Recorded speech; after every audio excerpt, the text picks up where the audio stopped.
Yo, what's up, everybody? How's it going? I'm back. Oh, I'm already tired. The camera's been on for like 1 second. I'm like, wow. Oh, what's up, friends? Hey, what's up, Chaosa? Missed you too, friends. I missed everybody. I had this vacation was great and very, very, very much needed. Yo, thank you for the 5 bomb. Dang. All right, let's talk about this vacation. Because take that, welcome back. Thank you. Thank you, thank you, thank you. All right, let's talk about this vacation. Because I'm sure a lot of you want to know how it was and what we got up to. And yeah, so first off, I have to talk about the drives because we drove to Calgary. And Calgary is 1,000 kilometers away, which is, if you're from North America, not all that far. If you're from Europe, you're like, that's too far. So yesterday, for example, we got up at 5 in the morning. We cheated a little bit. We stayed a town a little bit on the way in. We drove 900 kilometers. Took us, well, it's 5 a.m. until 2 p.m. plus a time change. 10 hours? I think that's how math works. It's before 11. I don't know. 1 megameter? Yeah. Yeah, drove 10 hours, got to the ferry terminal for 2 p.m. And one of the things that's very cool and very frustrating about living on an island is being at the whim of the ferries. About 100 kilometers an hour seems right. Yeah. I mean, honestly, traffic was great. Turns out if you get on the road at 5 a.m. on a Sunday, no one else is really there for the first 4 or 5 hours, which was awesome. We made such good time. But yeah, man, the ferry. So 10 hours of driving and then over 5 hours for the ferry. We missed 3 sailings. There was no hope of ever getting on the 3 o'clock when we got there at 2. But then we missed the 4 o'clock sailing by 6 cars, which is a pain that only other people who live on an island can appreciate. When the line stops and you could see the boat, but they don't let you on. So in my life, I have been extremely lucky twice. I have been literally the last car on the ferry, which you feel like a genius. You feel like you've won the lottery. You're just like, yes. And then the absolute most disrespect I've ever had is one time I was the first car stopped. So like the very first car not let on, or I don't know how to describe that. So that was the worst, but being 6 cars off also feels kind of bad. Simply park within 30 centimeters of each other? Yeah. Off by 1 ferry, exactly. When I lived across from the Puget Sound from Seattle, it happened more often than I can accept without conspiracy. Yeah. You made a 1,400 kilometer round trip for a football game in 1 day. Yeah, that's a lot. Oh, I mean, I think the only time I've done more driving than that was trying to get back from Road Quest, which was, God, what's the distance? I can't remember. We were averaging probably like 1,400 kilometers a day on the drive back, which is wild. What is a boat even? Spoken like a landlubber there, Atarka. But yeah, so it turns out on vacation, all I want to do is sleep, read, and visit fancy coffee shops. And in that respect, this vacation was a tremendous success. All I did was sleep like 14 hours a day. And one of the things I'm really happy with and really impressed with Calgary, we went to Calgary, by the way, I don't know if that was clear, yeah, was that their coffee game has leveled up so much. There's so many good coffee shops there now. I think there's only one place. We only visited the same place twice in the week that we were in town.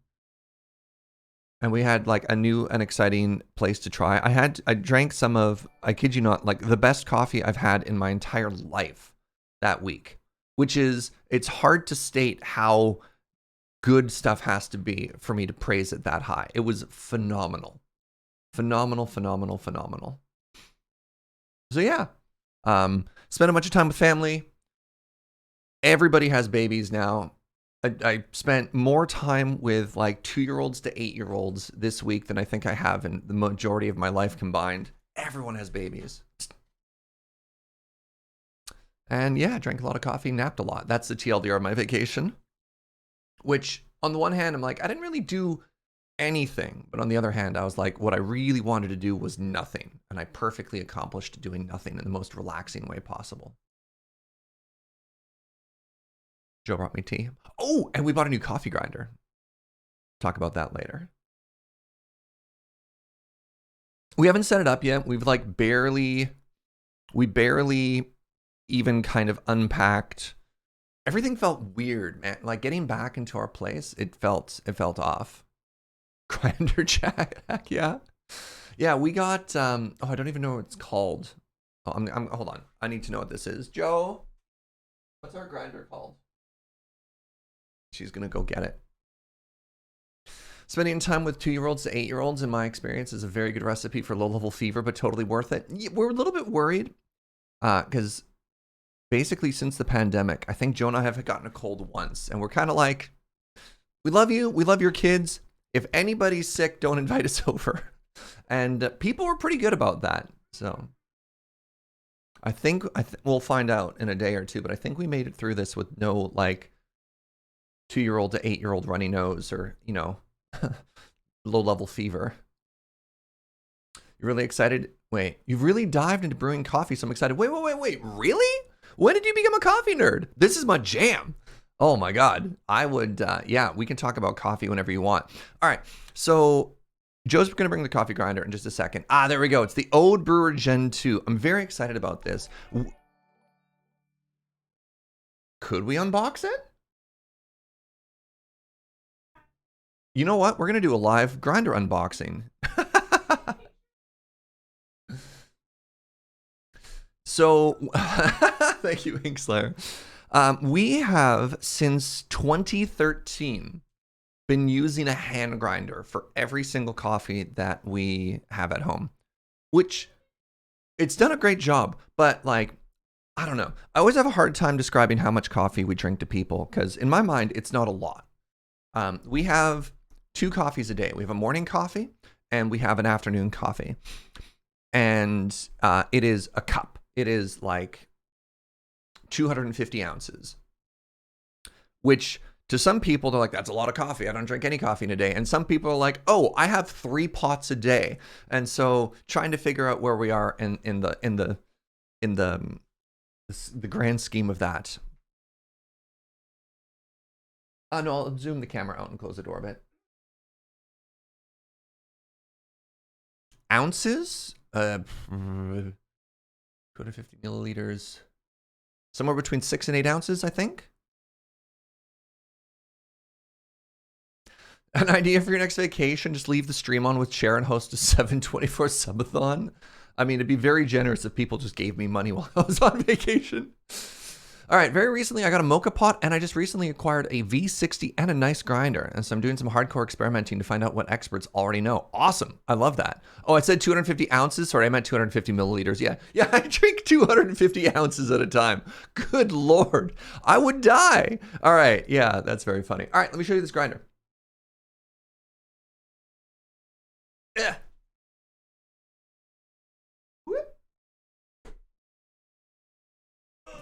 Yeah. Box. Oh, that wouldn't be my money. It would be Chair's money. That's fine. Oh. Yeah. First thing it says, oh, this is heavy. From pour over to cold brew. You know you're dealing with coffee nerds when one of the first things they share is like coffee nerdiness. All right. Yeah.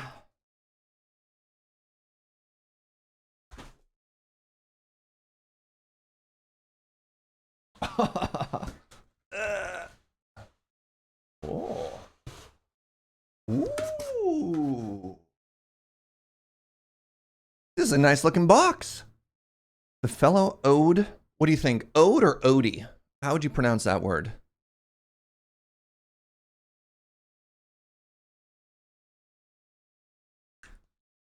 Beans go in box, grinds come out. Yes, a little black box of coffee. How do grinders even work? May I have a knife, Jojo? Actually, I have a pen. Don't worry, the camera's pretty wide and you're in your PJs. Don't come in, Joe. Don't do it. You have this grinder? Really, Atarka? This is a fancy grinder. Again, considering that Joe and I have used nothing but a hand grinder for the past 10 years, this is a big upgrade.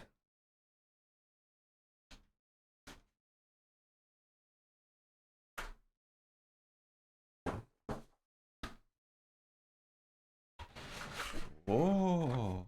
Oh. I was hoping for a big reveal. What's in the box? A get to know you guide. Okay.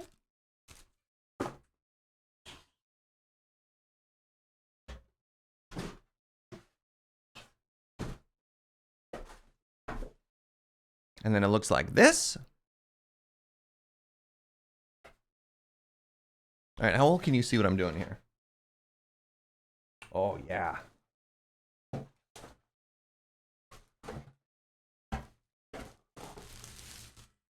Ooh. It comes a little brush so you can clean grinds off. Amazon says it's like a 345 US fancy grinder. Oh, this is a very fancy grinder.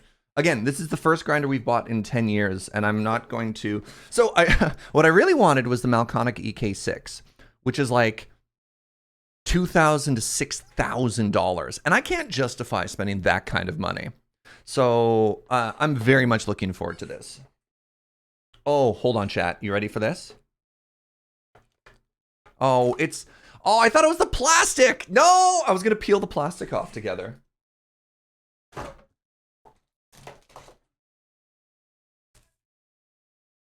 So one of the things that I love about this is a little seal for the top of the hopper. Check it out. It's got a brew grind on it. If you're not super familiar with how different grind settings work, it has it right on top. So yeah, beans go in here. This is the knob to adjust the grind setting, and then grinds come on down here. It's got a little knock knock, so it knocks out any grind stuck inside the hopper still. Power button at the front. I'm very excited about this. I'm very excited about this.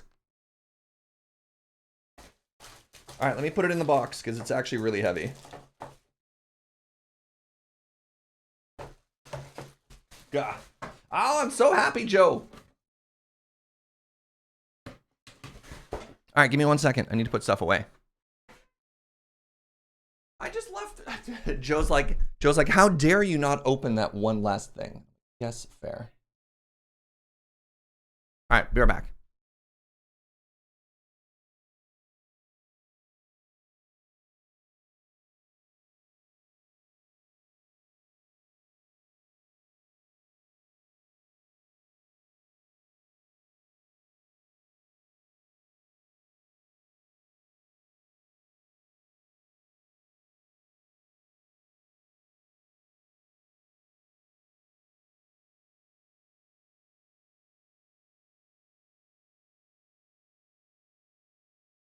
Hello. That's sick. Can't wait to hear about the results. I'm really excited. So we've been very happy with our hand grinder for years and years and years, obviously, because we've been using it for 10 years.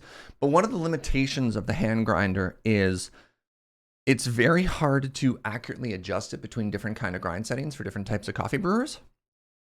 And that has resulted in us not really experimenting and playing around with stuff as much as we'd like. So now that we have this coffee and you just like, you just twist the knob and then you're good to go, I think it's going to really open up stuff for us. I'm out of breath because that grinder was actually really heavy. And the fact that I was like one hand holding it the whole time, I'm very impressed with me, but I'm now also very sweaty.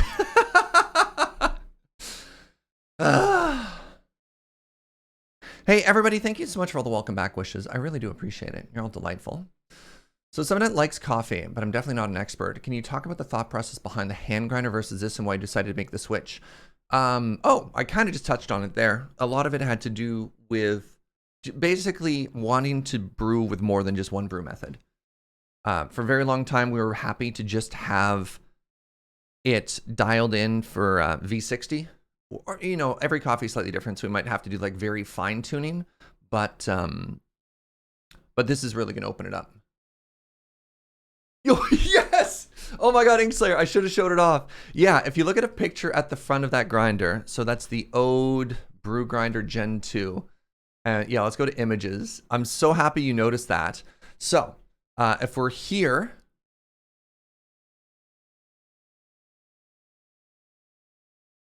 please.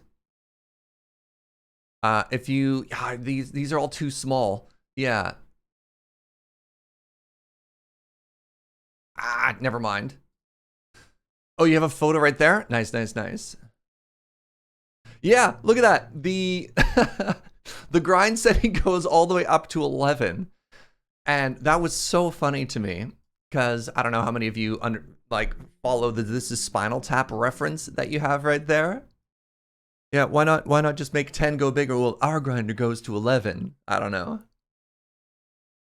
So, Fellow is the company that released this. They're the same company that, I don't know how many of you saw the Desert Bus, where I brought in my pour kettle, and it turns out there's a game of Snake that you can play on the scale. I would not put it past Fellow to very deliberately add something silly like that to it, you know? You're like, I like it. Hey, what's up, Farisar? Well, if it isn't Mr. Vacation, yeah. Does it also have a minigame? Probably not. It doesn't have a digital screen, but the fact that it goes up to 11 is kind of like its own minigame, you know? All right, let's read some subs and let's play some video games. What do you think? Video game time? I have been talking for, only 20 minutes. Okay, I thought I'd been talking for longer. We talked about the vacation. I unboxed a grinder. Hey, let's read some subs real quick. Sophie Ghost, thank you for 29 months. Chrono, thank you for 51. Mr. Sarkhan, thank you for 58. God, these numbers are getting so big. Chaosa with the 5 bomb. Thank you very much, friend. Again, I'll talk to you about coffee stuff later. I want to compare notes. Me too. What's up, buddy? Durdrongo, thank you for using your Prime here and 30 months of support. Zenali, thank you for 32 in a Prime. Nasia, thank you for 31. Inkslayer with 200 unboxing biddies. And Farisar with 8 months. Hope the drive back was awful, but the drive was fine. The 5-hour wait for the ferry was the worst. Fellow's part of your everyday kit these days. I use their Prismo attachment for your AeroPress. I don't actually know what that means. Sorry, we're going to keep talking about coffee. Prismo AeroPress attached. I'm just going to Google Prismo AeroPress. What does this mean? What? So we have a cone for our AeroPress. Is it like a little funnel, like the bottom of a portafilter? What?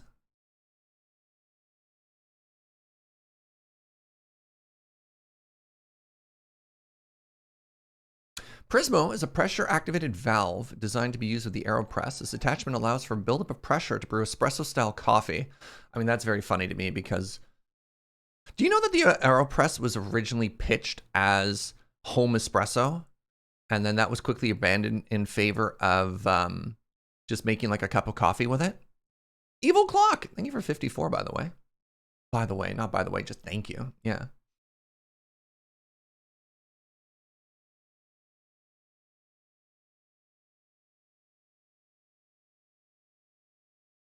Good time zone as well. What are we learning about AeroPresses? All kinds of stuff. We're learning about the Prismo, which is new to me. Turns out there's a lot of coffee stuff that's new to me. Man, we could deep dive into some of the things I learned about coffee in maybe over lunch or something like that. We'll see. I honestly learned, God, I met so many coffee nerds, and I mean that in like the best way possible. We deep dived, like even for me, I was like, wow, this is getting deep. On a couple of occasions. I really need to get this starter base done, so, you know. While you were gone, my friends and I decided to get into Canlander, building my first deck. Ooh! All right, where's my bed?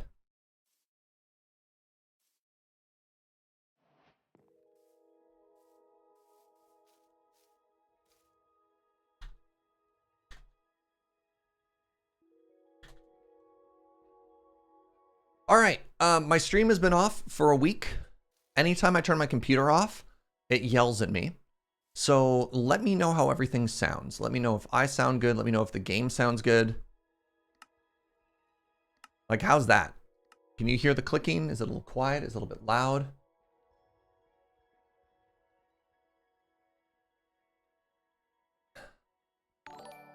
Hey, Can of Udo, what's up, friend? Thank you for 4 months. You sound good. The game clicks are maybe slightly low. Game volume seems about perfect. Okay. Game music is quiet. Is the music even playing? Pretty rare for the music to play, which is my biggest complaint. Seems a bit quiet. All right, let me just bump it up. Just a bit. There we go. Oh, hello, music. Suddenly music. Oh, it's so pretty.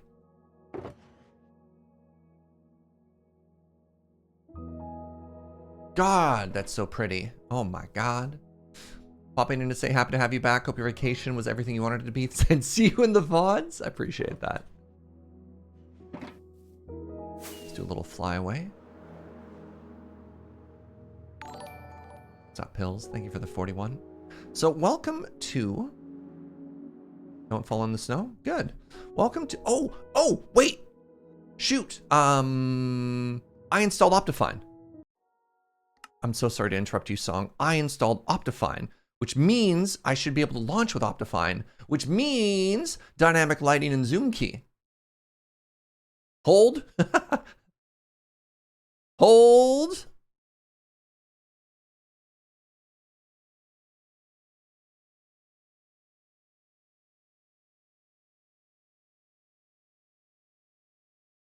Enhance. All right, let's see if it crashes. I hope not. Not the penguins! Thank you for 40 months.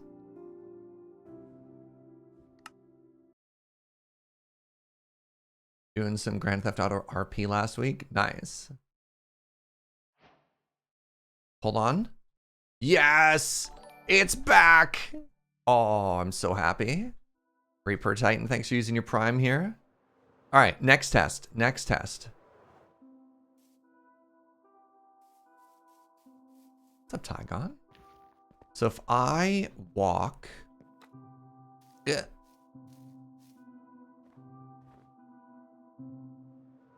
Yes! Oh, the dynamic lighting is just so important. Oh, okay, I'm the happiest man alive now. All right, this is what we've been working on. This is the Mine O'Clock starter base in the cherry blossom biome. I think it's so pretty. I absolutely love the design. I've closed the window weeks ago, but it was based off an Instagram post that Joe put in the credits of the first VOD. And then we're changing a little bit. The plan is to add a bit of a gradient and a bit of texturing into the bottom here, which I'm very excited about.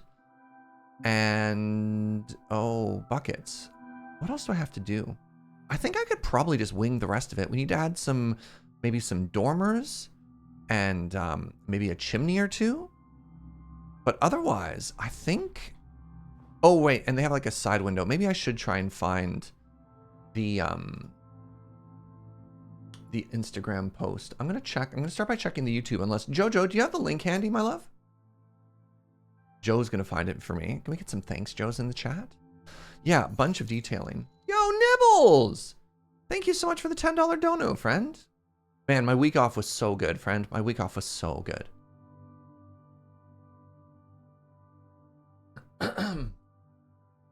I would bet you that we spent more money other than travel. Coffee was our #2 expense. We spent a lot of money on coffee. All right, how do I want to start with this? Do we want to do a warm-up activity, or do you think we should just get right on into this and start cracking? I do need to repair my stuff. I do need to repair my Elytra, maybe repair our tools. Yeah, let's just chill for a second. More on coffee than food, possibly, Brooke, because we're also staying with family.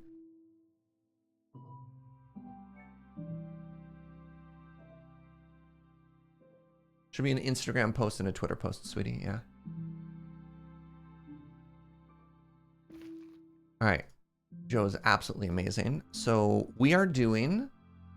Joe found the reference art is what I'm trying to say here. We found a sort of a hybrid between this Instagram post by Airtug Minecraft, which is super cute. But then Revenant, member of the community, also made this Japanese style building. And so what we're doing is we're taking the roof, right? We're taking sort of the color palette and the roof from this and then blending it with the design from this house. Oh, wait. Oh, that was the noise. I was like, I heard a different sound, a different walking texture. Yeah, mega pretty. All right, let's go to the end very quickly. Let's repair our stuff up. Are you mad at me? You just chilling? What are you doing?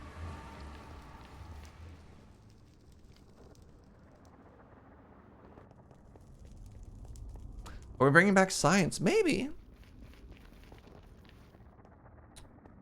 So at some point we need to... So for mine o'clock, what we're doing is we're collecting one of every single item in the game, right? And netherite. Netherite is going to be one of the things that we do that for. And we need the ancient debris. We need the smelted ancient debris. We need a netherite ingot, and we need a netherite block, right? Plus, we need enough netherite to have one netherite of basically every single tool and armor. So, how many tools are there? There's 5 tools. And then there's 4 pieces of armor. So that's another block of netherite. Oh, and a lodestone. Well, lodestone you can just find, right? Like, lodestone is a guaranteed drop in one of the bastions. And we're going to be raiding a lot of bastions for some of the other loot that we need. But yeah, potentially we need 19. Is that what I said? Is that how the math worked out? 19 netherite, which is times 4. Oh, only a stack of ancient debris. That's not that bad. 19 plus a scrap, yeah.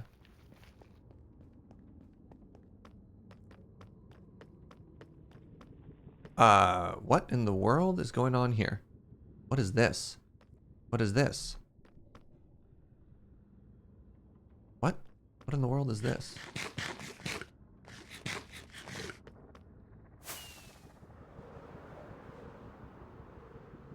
There's an unlabeled tunnel at the end of this hallway. Where does it take me?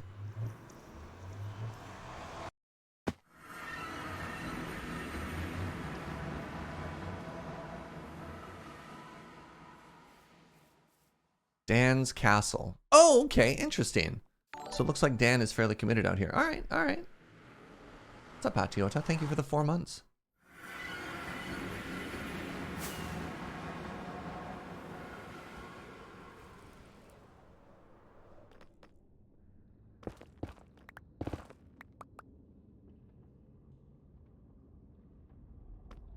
I'm confused.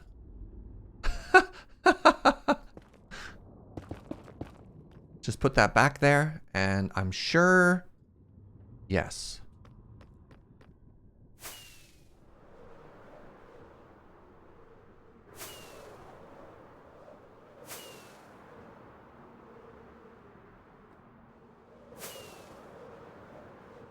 They were short 1 slab.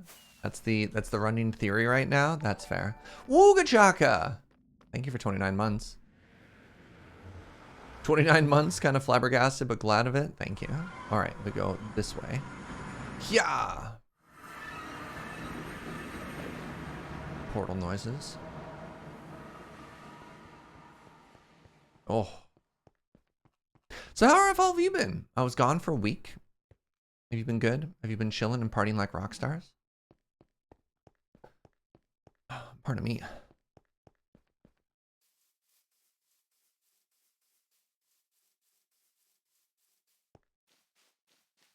And so you're back from Bird of Space. I just tuned in to find you here with that glad look upon your face. Oh, I'm doing great, Gunner. I'm just so happy right now.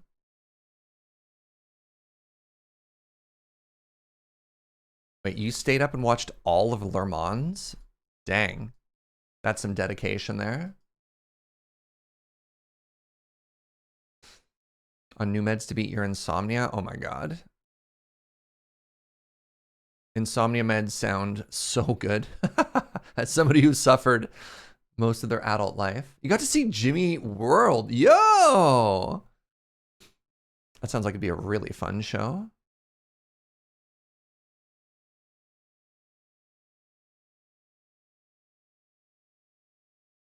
Oh, other way around? Oh no! Your meds are giving you insomnia. Okay, well, now I just feel bad. All right. Got to work a bluegrass festival? Nice. All right, let's grab all of these. Put all these into the system.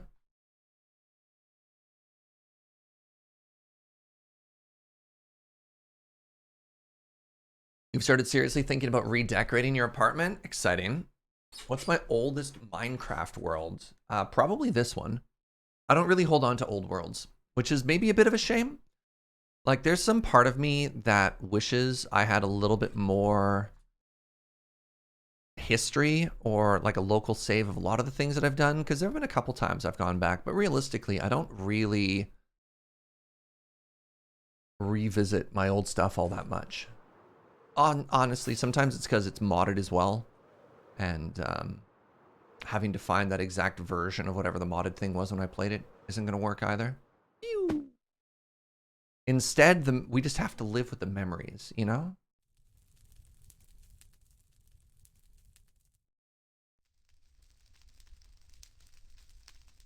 Oh no, Ugachaka. Yeah, that is a mixed bag, honestly. Well, focus on the positive. Congratulations on the first kid. Hello. Hello, Ender friend. All right, 1v1 me. Let's go.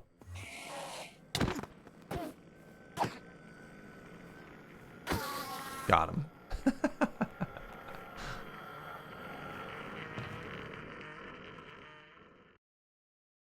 Do I have just pearls in a box somewhere? I probably should. Why is my portal on fire?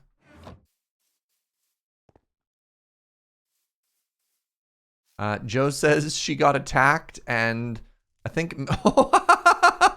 You know what I think this is? I think a gassed fireball ended up coming right through this. Is what happened there. That's so funny. Let's just go ahead and, yeah.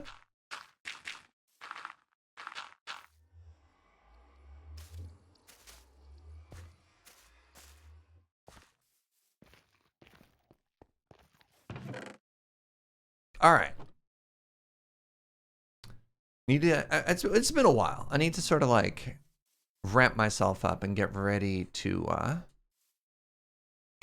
start building right away. All right, let's find that straight on shot. Yeah, I want to put in the stairs and the slabbies right there. Probably going all the way around as well.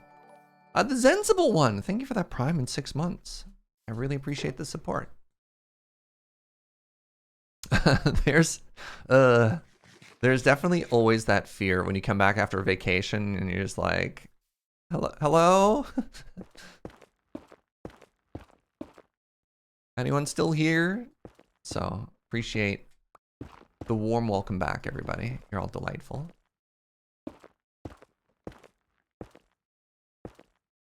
All right, so I want to go like so. Look at this, our first blocks that we're placing. We're back. We're now officially back. It wasn't official prior to this. The first day back from vacation is usually 8 hours of email. My email is kind of a mess. I did a pretty good job of, and I mean, obviously this is a little bit of work. I did a pretty good job of like purging and organizing. So I think I only have like 30 something actual important emails that I need to go through. It's not an official return until I'm off by 1. Why would you put that in the world? Why would... I'm actually terrified. Okay, thank goodness. This could have gone wrong, you know?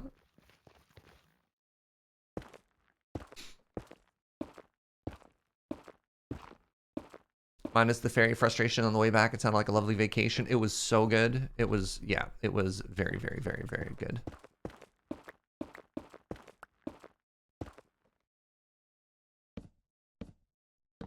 Honestly, it's been long enough that I don't even really know where I was in this project anymore. You know what I mean?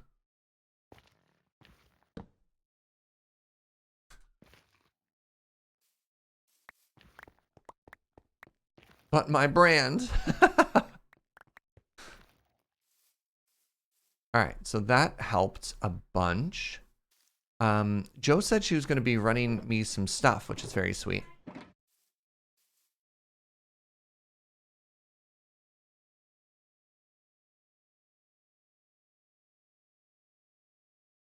Oh, no, I'm not rushing you, sweetie. Yeah. It's not like I'm blocked until you show up with stuff. Joe's suddenly very apologetic. She's like, I'm coming. I'm like, no, don't worry.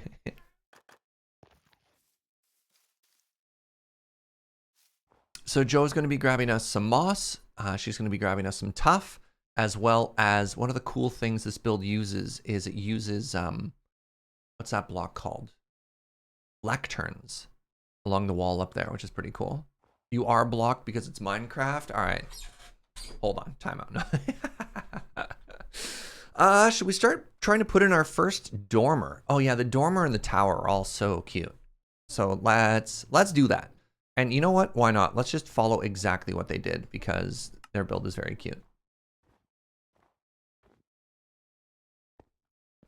All right, so blocks that I'm going to want to make for a chimney. I'm going to want literally just stone.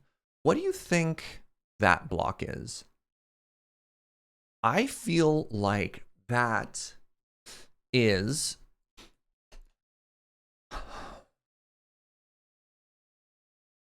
You think that's the nether thing? No, I don't think it's deep slate. So that is deep slate stair. I think that's nether brick wall. But no, that can't be nether brick wall because it would connect. How is it not connecting if it's only too wide? It's too wide. Maybe they just put them in the corners?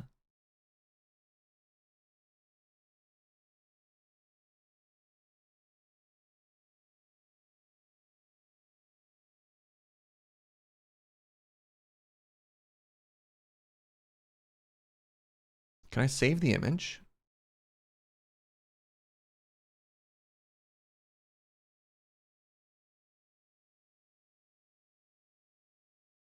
Settle down. Where is this image being saved to?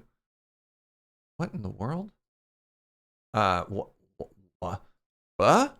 No. That was weird. Don't like that.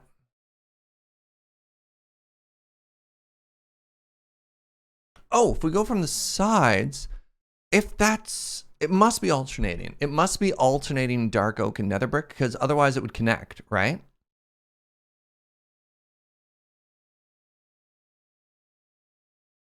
Oh, I didn't realize that stairs and slabs on the inside there.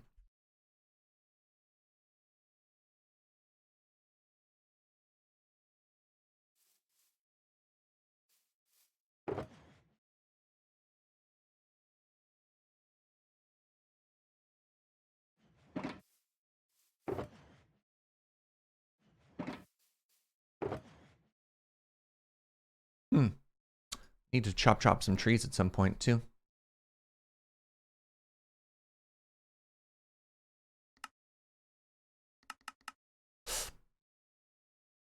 Nether brick. So I could smelt some netherrack. The netherrack would get me nether brick. And then I could craft like 2 walls out of it. Or I could just, yeah, I think that's probably the fastest way to do this. Smelt down 16. Bizarre. All right. Spruce goes away. Hang on to this because I need it for everything. Dark oak goes away. Sticks go back in here. Need a bunch of stone. Need dark, it's like polished deep slate stairs, question mark? Boop, boop.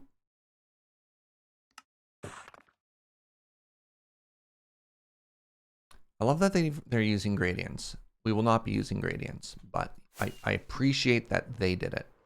Yeah, you know? All right. 1, 2, 3, 4. So basically right before, oh, that's a problem. There we are. 3 in just from the side. And here.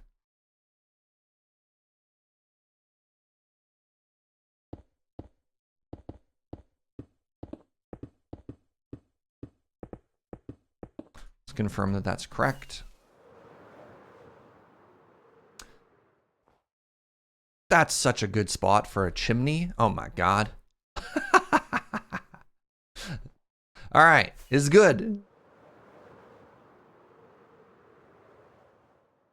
So then here's the question. Proportionally, how much taller than the roof are they? 1, 2, 3, and then the thingy. Yeah, all right, okay. So now we are in line.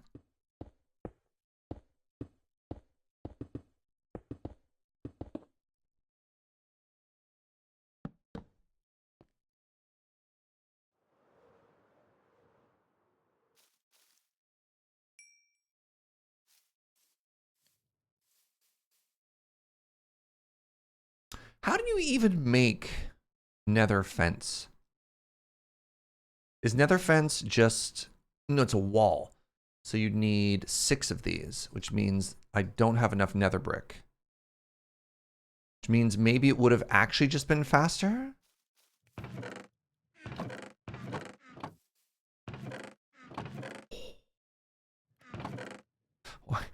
Why do we have nether brick?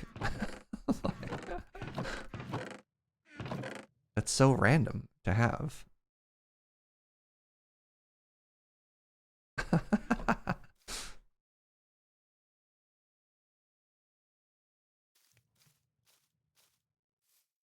don't know that the brick wall will look right with a wooden fence. I don't know how else they did it though, right? Because if that was just 4 fence posts side by side there, they would have connected, right? So they had to alternate between 2 different blocks at the diagonals. And I can't think of what else it could be. It's worth mentioning that in the nether,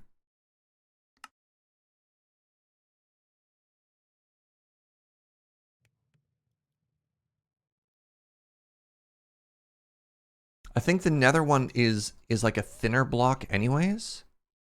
Maybe I have to make it with the bricks. I actually have no idea. No. Walls and fences don't connect? Exactly. Yeah. Okay, so now we're here. So my assumption is it's this. That does look weird. But like, what else did they, how else could they have possibly done that? Right? Because if it was just 4 fences, it would look like this. And that's bad. And if it was any other kind of fence, they would all connect to each other.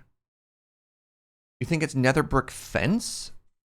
So the fact that I made nether brick wall is wrong? How do you make nether brick fence? Like, I didn't think that was a thing. Hold on.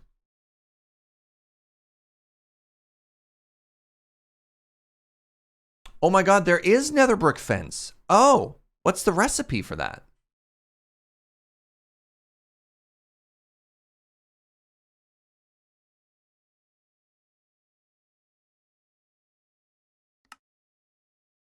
Oh.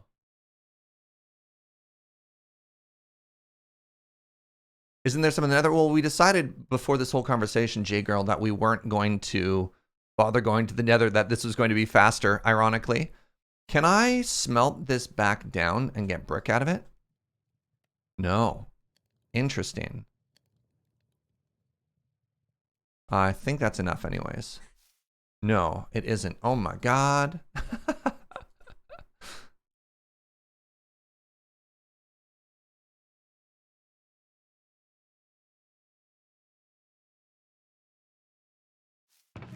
Whatever, let's throw that in there for now. What's up, Geister? So I was under the impression, I knew this existed because I've seen it before.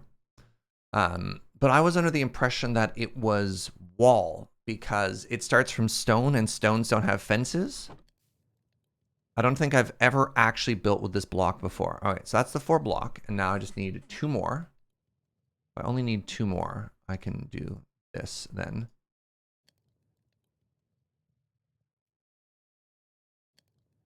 First mistake of programming, saying this will be easy.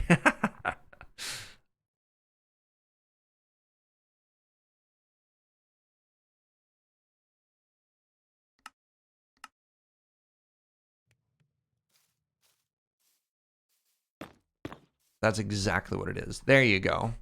There you go. All right, so I knew what we were doing. I just didn't get there in the most efficient way imaginable. Hey, Wizzo, what's up, friend? Thank you for 21 months. Hope you are having a fantastic day.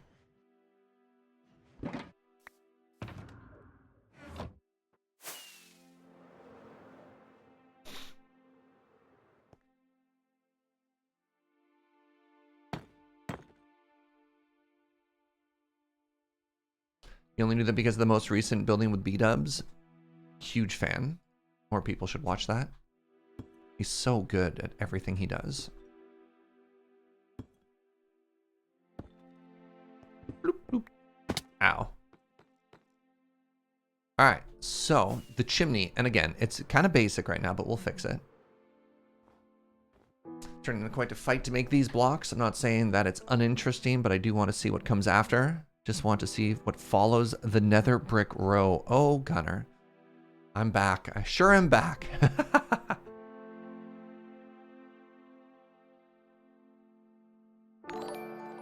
Kia Sterling, thank you for the 34. Thank you for the vacation back wishes.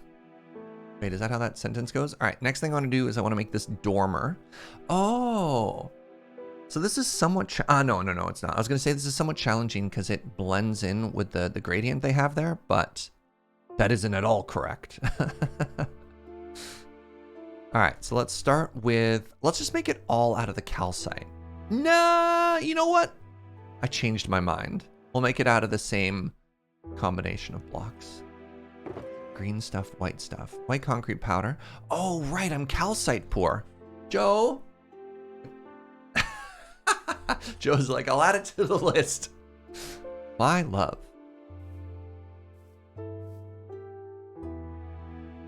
All right, so that'll be, oh.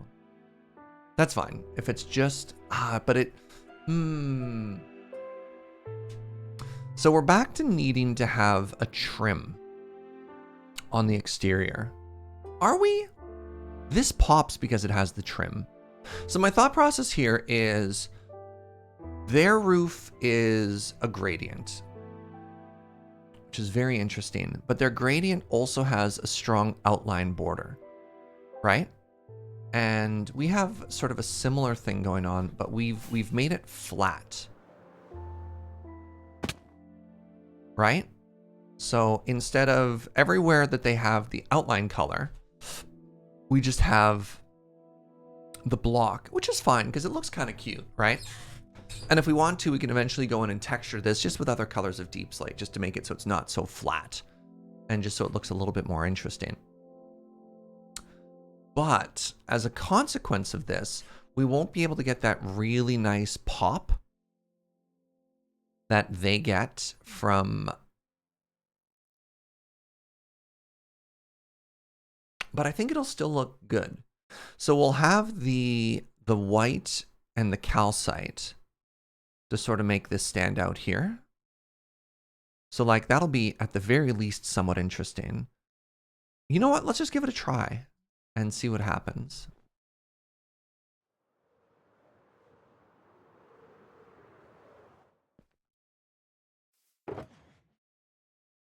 I don't know. I hope I did a good job of explaining the issue there.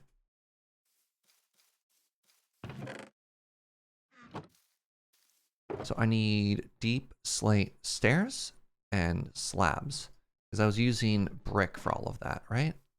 Yes, I sure was.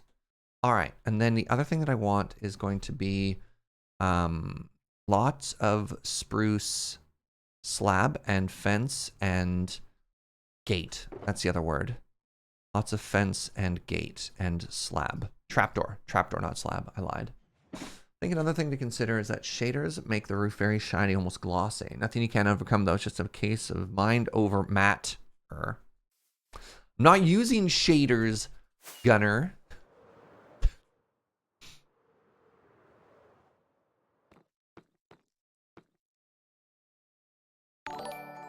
One, two. Only two. Tesla Bolts. What's up, friend? Subscribe to Tier 1 for 6 months? Yo, what? Dang, friend, I really appreciate that. I hope you're having an amazing day. Thank you so much for the support.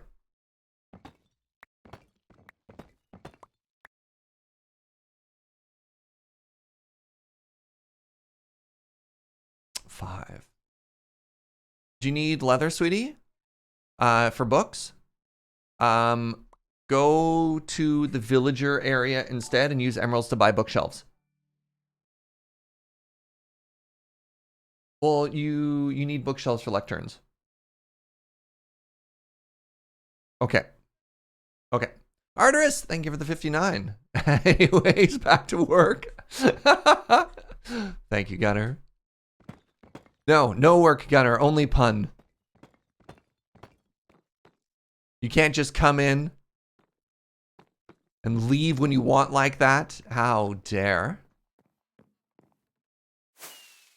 You know what? We could probably also make a cute little attic in here too, you know? I can't wait to actually do some detailing on the interior here. I kind of feel like, here's a question. Do you think dormers should be symmetrical? So what I'm trying to say is on the opposite side, make, what's it called?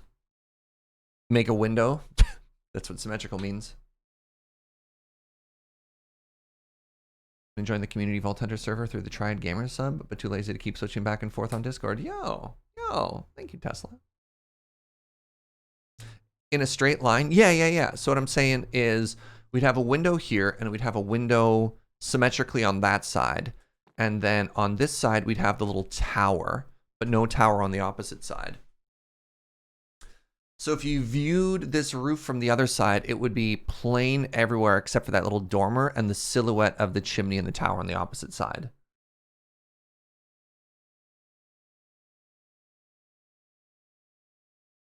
I kind of like it. It's a little bit weird to me because it's not centered.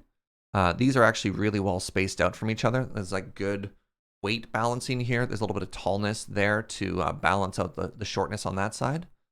Yeah, I'm just going to do that. DM, I do that.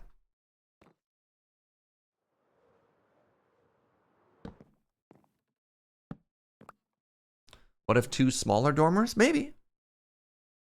I don't really want to, I'm going to pull a Hermitcraft here and say I don't really want to focus too much detail on the backside.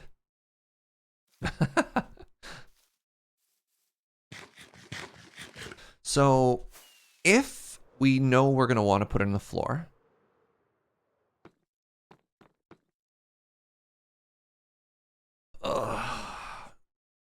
so the problem is if I know I want to put it in the floor, this window's actually really awkward all of a sudden because we'd probably want the floor to be Natalie Dormer. Who's Natalie Dormer? No, we want to be down a level. We'd want the floor to be, can I not reach that from here?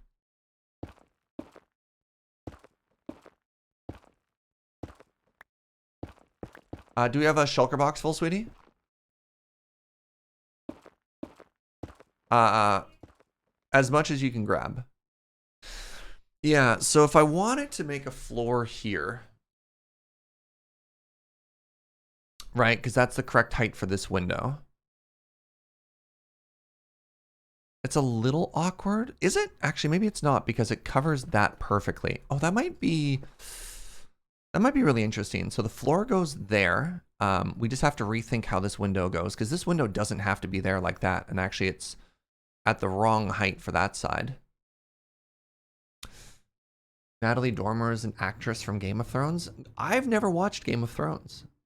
Yeah.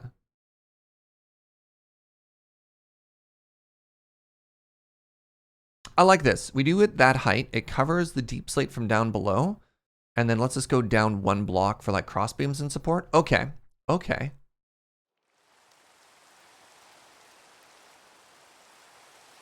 Oh, I have Optifine and it remembered to turn the rain particles off. Oh, I'm so happy right now.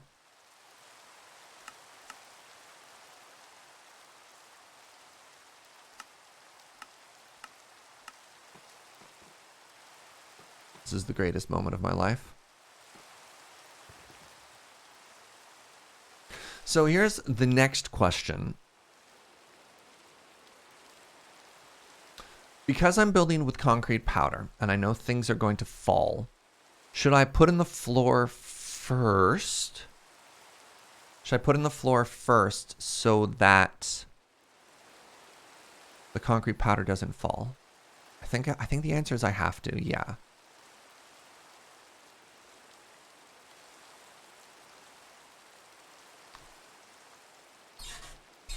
Pardon me. Turns out building this house is really complicated. And I'm trying to fit a lot of pieces in together with each other, you know? Yeah, concrete powder is a beautiful texture to build with, but it makes you have to sort of think of what the foundation of something's going to be before you build it. Because at any point, if I build this dormer, having it sit on top of a certain block, and then I want to change the block under it, it's not a hard rebuild, but it is a little bit annoying. So I'd like to just solve this once and never have to worry about it again. You know what I mean? All right. So if that's the case, what is this block then? I think this is just strip spruce that goes the whole lengthwise. So if that's just strip spruce, you really like this floor pattern? Isn't it so pretty? Yeah, I love this floor pattern. Thank you. I think we're just going to do strip spruce, and then when we're underneath, we're going to do dark oak cross support beams. It'll be maybe a little bit boring that we have a really exciting floor and a really dull ceiling, but I think that's okay. Getting low on spruce. I only have 3 saplings? No, I have more. No, I have more.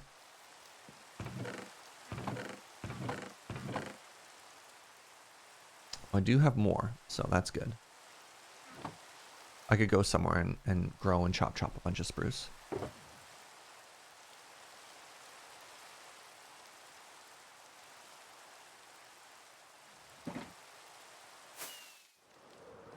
Ow! Oh, I made it, and then I fell. I honestly didn't think I was gonna make it, and so I gave up. I should have believed in my parkour.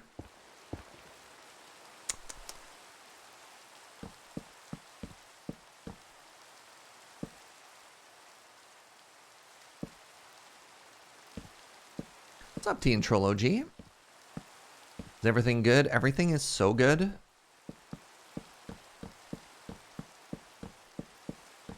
Right, buckets. All right, I've made a mistake.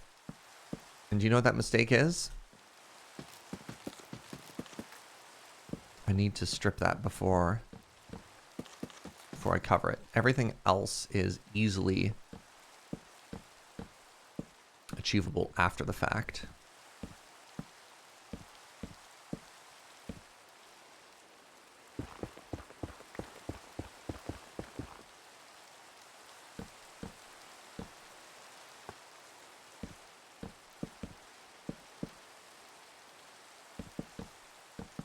Ah!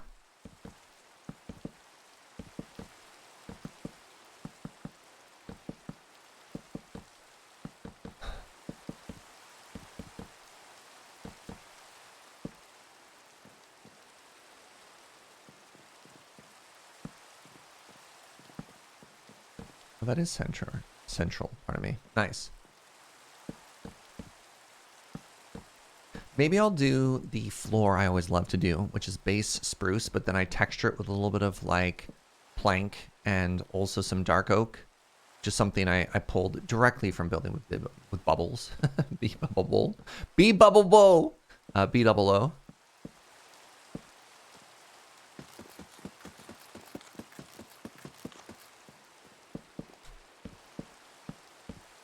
I'm going to resist the temptation to immediately start decorating the underside of this because that's where my brain is going. And I'm like, that is not what I need to do right now.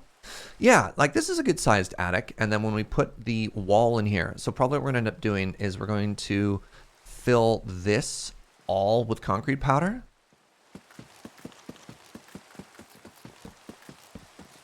Stop that. No! God!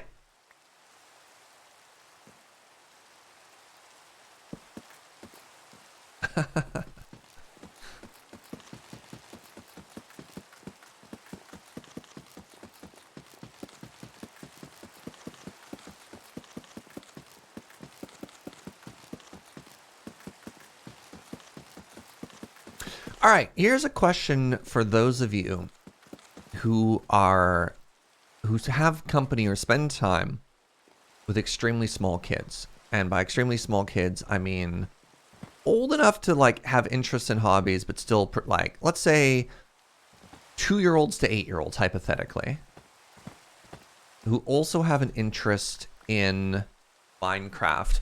What is it with kids and Herobrine? You're out? Okay. Because I could spend a bunch of time with 2-year-olds to 8-year-olds this time. It's a huge range. Yeah. But that's who I was hanging out with. So between cousins and nephews and friends' kids, I spent a lot of time with a lot of kids that age this week on vacation. And they are obsessed with Herobrine.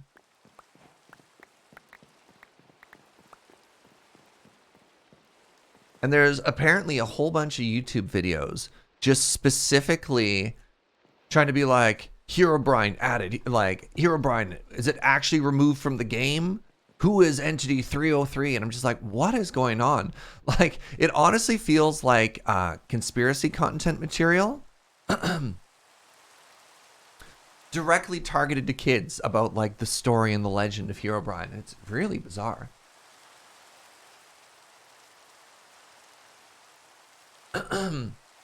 Herobrine is creepy, but in like a safe way that lets it be fun for kids, I guess.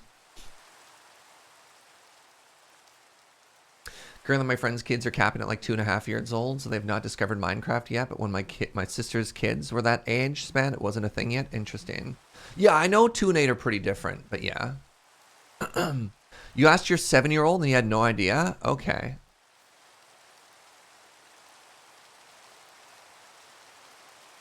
Maybe the same sort of thing with like the obsession with Pokemon conspiracies a decade ago. Mew is beneath the minivan.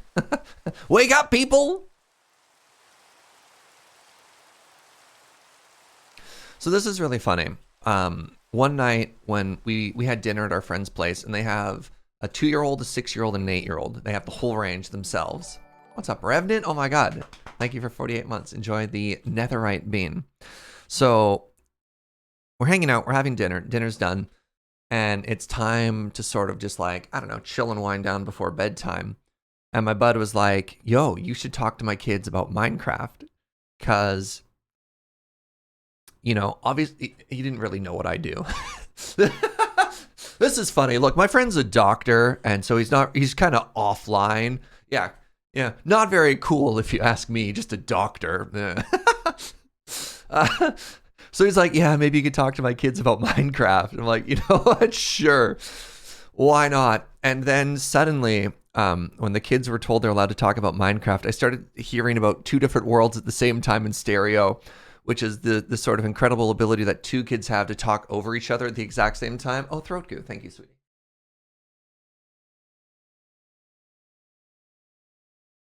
So yeah, I'm being introduced to their worlds simultaneously in stereo. And anyways, the 8-year-old starts showing me his world. And they're playing on an iPad. So they're playing Bedrock with touch controllers, which already is wild, which is really, really interesting because they are navigating through it flawlessly because, you know, the way kids are just amazing at everything they touch. And the stuff that they have built is honestly unreal, absolutely unreal. So one of the things that they built together as a family is they have this beautiful Lego Taj Mahal. And the 8-year-old looked at the Lego thing and told themselves, I'm going to build that in Minecraft. And then went through and just counted all of the Lego pieces and recreated it in Minecraft. And I want to come from this from the point of view as I'm somebody who plays this game professionally. I have thousands of hours in Minecraft. And this build was incredible, like absolutely incredible. And my first impression when I looked at it was like, did he download this? Like, is this an asset that he copied from the world? But I'm like, well, no, this is Bedrock Minecraft on an iPad. And so I look over and I'm like, oh, sorry, your kid made this? And he's like, yeah. And because he's a doctor, I don't think he appreciated just how incredible this achievement was. I'm like, this is wild, man. Like, your kids are building legitimately amazing stuff in this game. Do I know which YouTubers they watch? They named a couple that I wasn't familiar with. They're not watching Hermits or anything like that, yeah? They're watching YouTubers who are screaming about Herobrine. That's all I know. All right, anyways, let's head inside and let's build this dormer.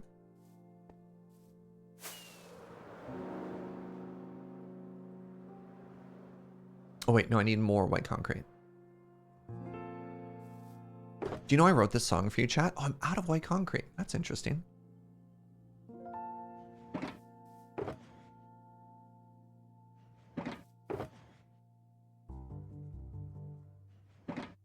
Boom, boom, boom, boom.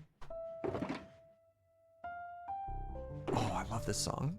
It's been a while.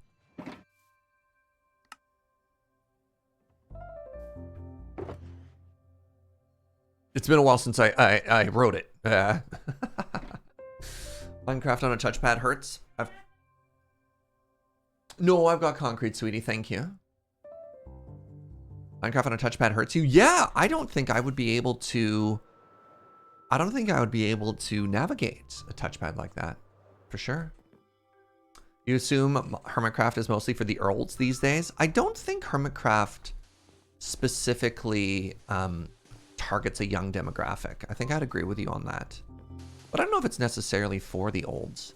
I mean, I think some of like the older hermits, but like Mumbo's still in his 20s, which is absurd. I think Mumbo's like 26, 27 now, which also shows that, yeah, he got started when he was like 16.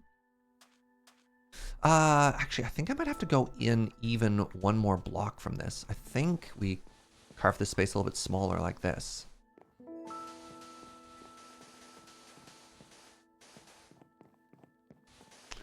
Area is starting to get a little small, but that's okay.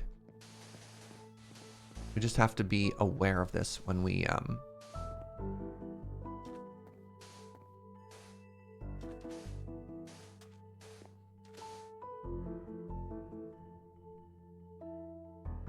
be a wild donation, a charity stream to make me play Minecraft only on an iPad. So the issue with that, Raven, is I'd have to come up with some type of weird iPad capture card.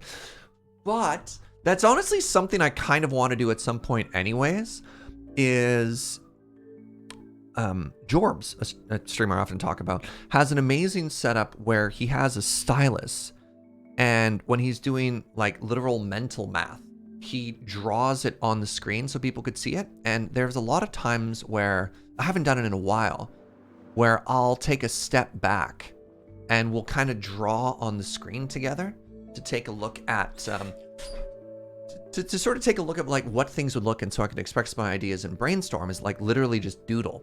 And I would love to figure out at some point a way to do that. And I know technically how to do it. You make a chroma green screen And so you just put an invisible layer on top of your OBS layer, because I've done it before with paint, but I want to set that up with a stylus at some point. Content family friendly without being for kids and on YouTube is pretty hard to find. Thank you for doing that. Oh, thank you, Temporally Awry. Honestly,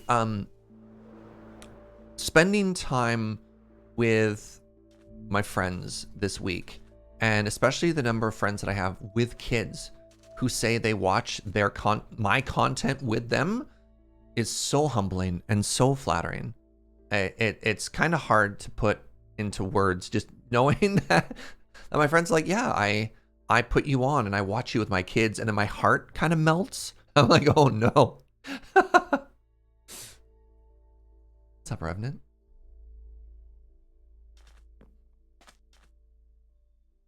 All right, I need to 1, 2, 3, and that's where the stairs go. 1, 2, 3, that's where the stair goes. So that would mean I'll have to wait for Joe to show up with more calcite. Joe, very sad from the other room. I'm on my way. Thank you, Joe. 2, that is 1, 2, 3, right? 1, 2, no, it's 4.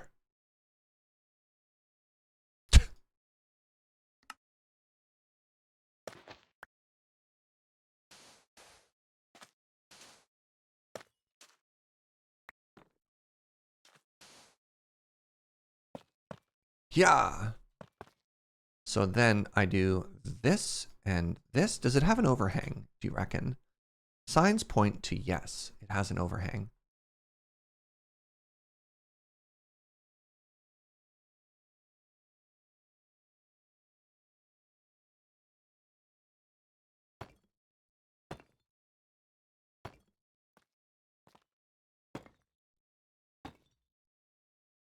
So the question we're going to ask ourselves once this is done is, does it pop enough, or does it kind of get lost into the roof? You know what I mean?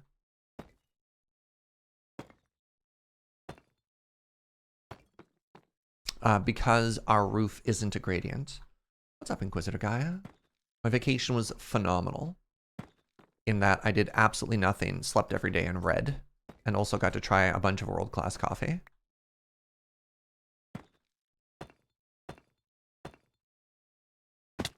Ow. So the next thing we do...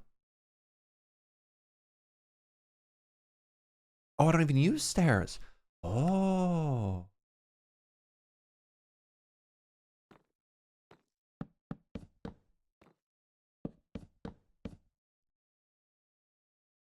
I need to get that. Need to get that calcite from Joe.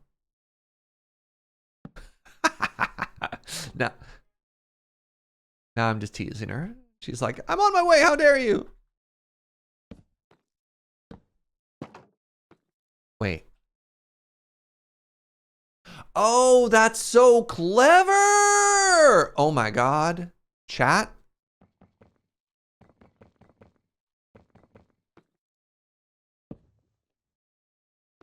This is the most clever decoration I've ever seen. So when you view it from this side, it's out and it looks like a support. Look at, oh my God. What a great little builder trick there, you know?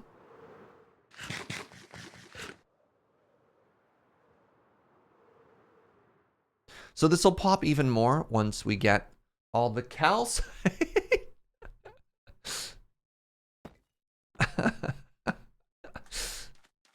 And then, actually, we can make a really cute window out of this too.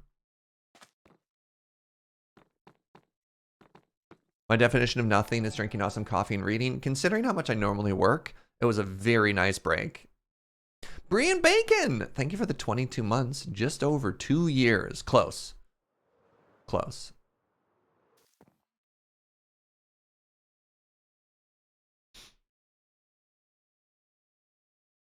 All right, let's ask ourselves now, how does this dormer look from a distance? Oh, right. I mean, it'll pop more. Because it doesn't have a contrast color. Oh, that's unfortunate. Also, is it too tall? No, that's about the same height. 1, 2, 3, bloop.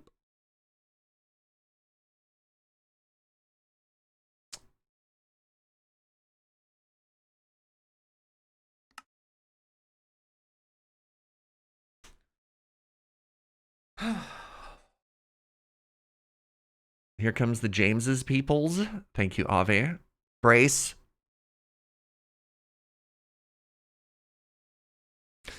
Man, does it need a border color? I think it does.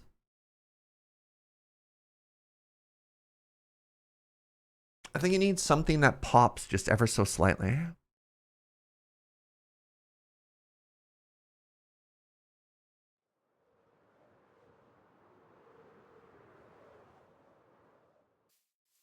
No worries, Ave. All right, let's start with a little bit of iron.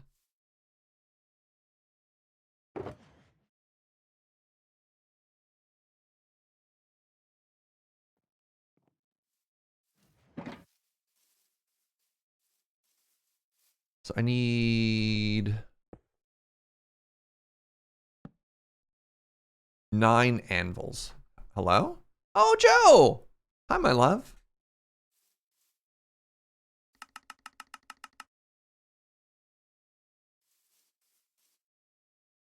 Wow.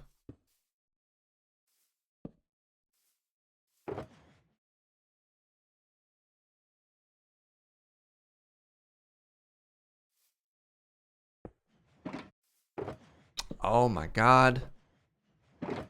Yes. Yes, Joe.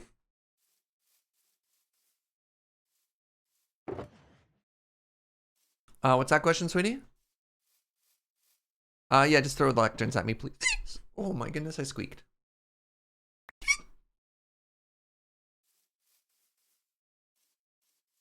Joe saved us. All right, let's get a couple of trapdoors in here as well.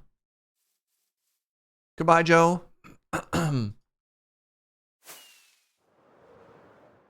are we gonna get a dog for the build? That's a very good question.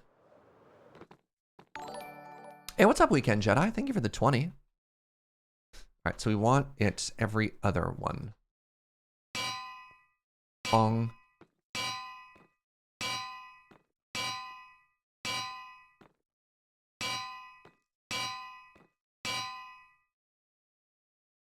Ah, it had to happen eventually, didn't it? Aw, man!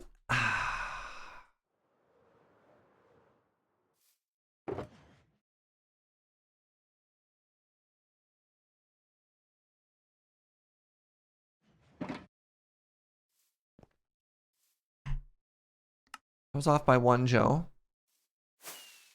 You're now officially back? Boo!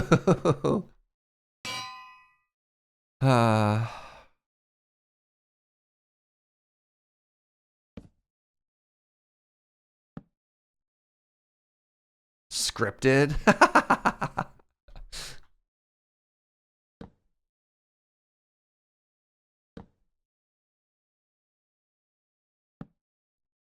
Say the line. No.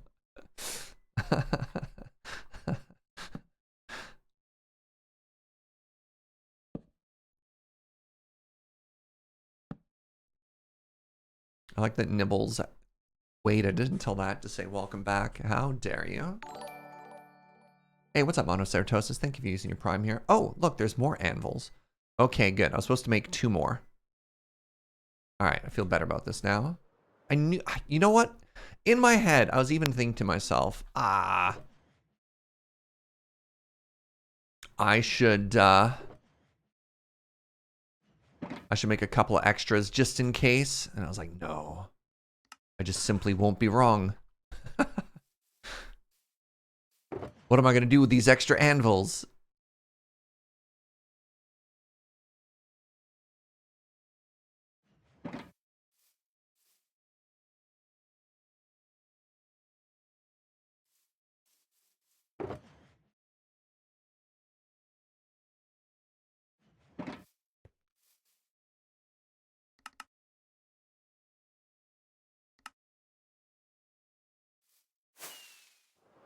Gotta love these episodes of Counting with Surge. I used to lean into it a lot more. Oh, geez, I missed. Remember when we actually used to do just like straight up Counting with Surge? That was a good time. Right?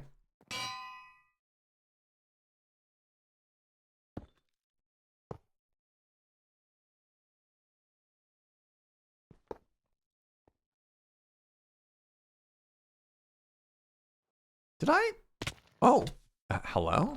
I just, all right. Tino, thank you for 28 months, friend.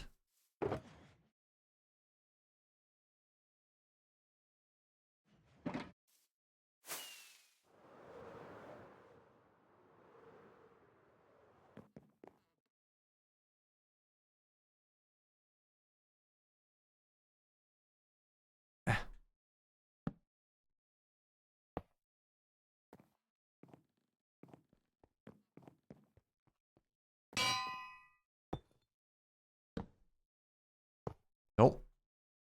Maybe?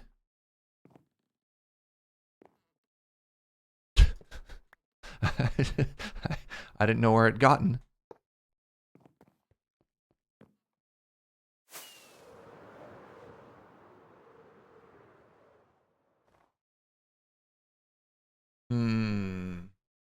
It's fine for now. All right, let's talk about maybe putting a trim on this.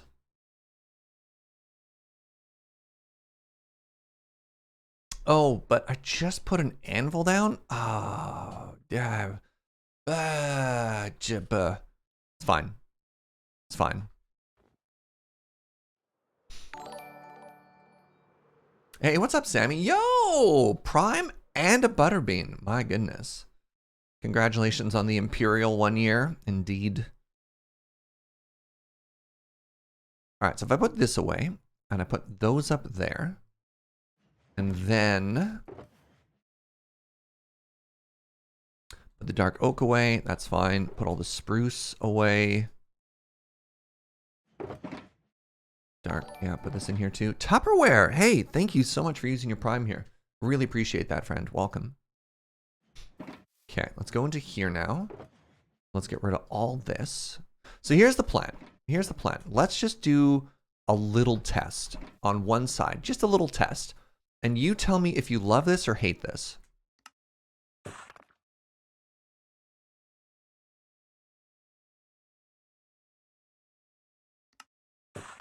Or if you even notice, you know?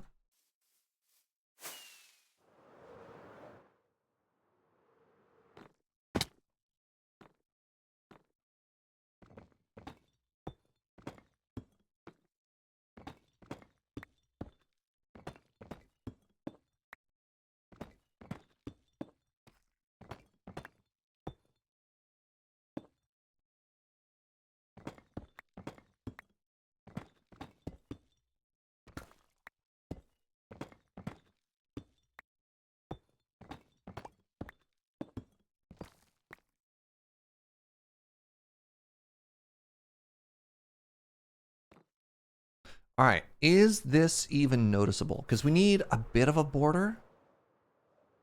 You can't even tell, can you? I built it and I can barely even tell. You know what? Maybe it's not the worst, honestly. Twitch compression eats it completely. It's subtle, but I don't hate it. Like, especially if you view this statically. Yeah, from afar, it doesn't do much, but when you zoom in, I like it.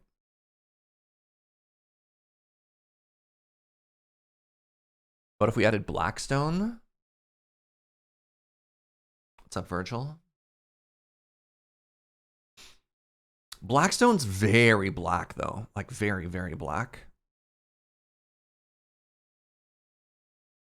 What if we're closer? What if we're, like, here?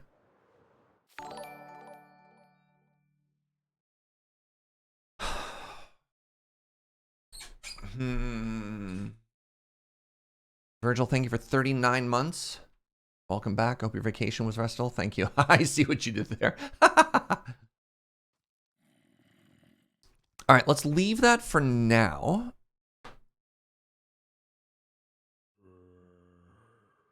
What else is on that gradient, though?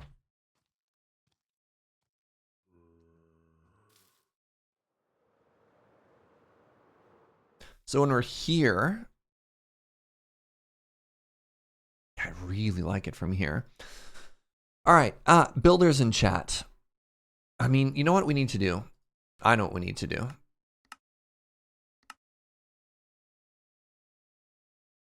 Deep slate tile is lighter. We need to...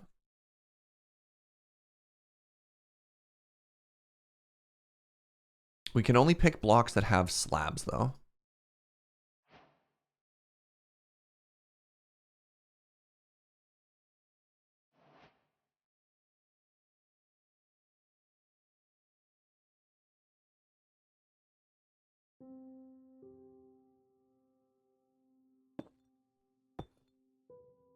You think this is in order of... So like, yeah, that's kind of a gradient as well.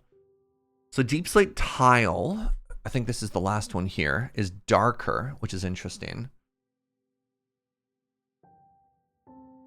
So that's not light enough. So we could try going darker. How do you make this again though? I think deep slate you have to put it through it twice. All right, what are other blocks that are nearby though? Let's see if it's too much. Brick. Brick is probably going to be way too much.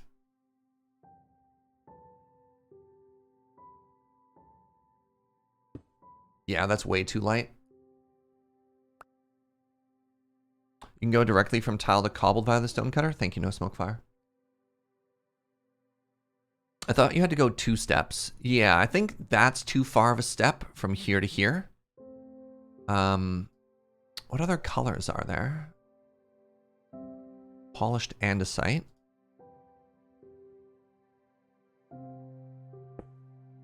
That's even lighter. Basalt doesn't have slabs, I don't believe. Yeah, we specifically need blocks that have slabs. Let's go to slab, actually. That might help us out here. So somebody suggested polished, like blackstone. I think blackstone's too dark, though.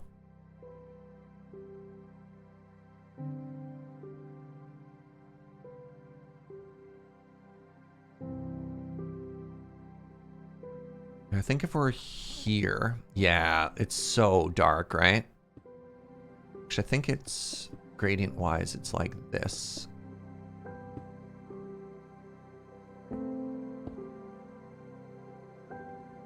Oh, what's up, Arclight?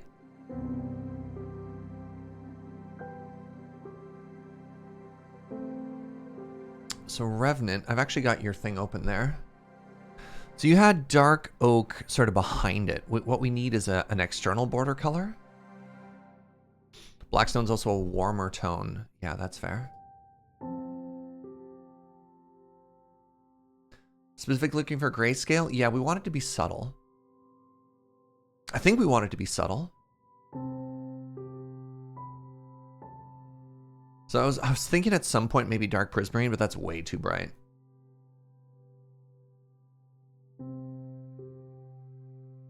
I think the answer is actually just the deep slate tile. I think.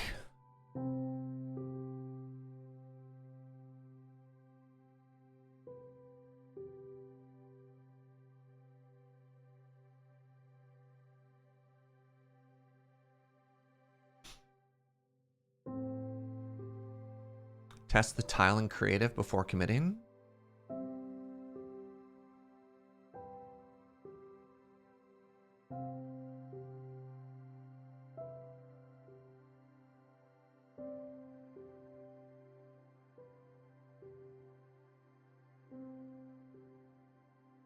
Oh, you made an entire town? Revenant, what? Yo. What's up, Lady Mix? Yeah, since we saw this, my god, that looks so small now in comparison once you added everything else to it. That looks stunning, by the way.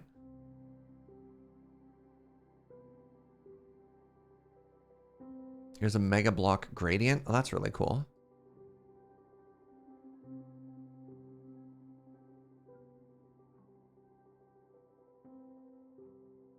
That's really interesting.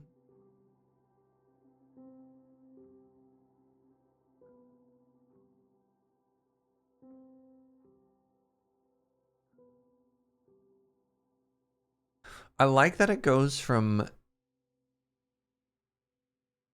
blackstone into gilded blackstone into gold into yellows. That's very funny.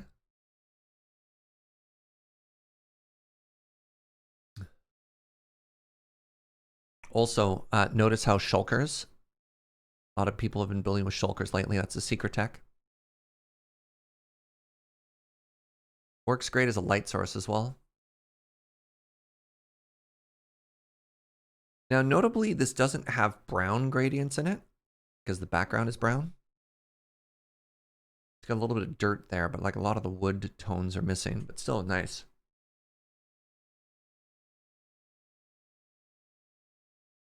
Shulkers work like signs. You can put it inside. It's a solid block that lets light pass through it, though, Avi.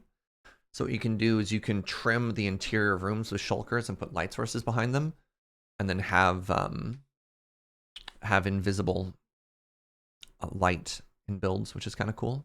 What's up, Huntress?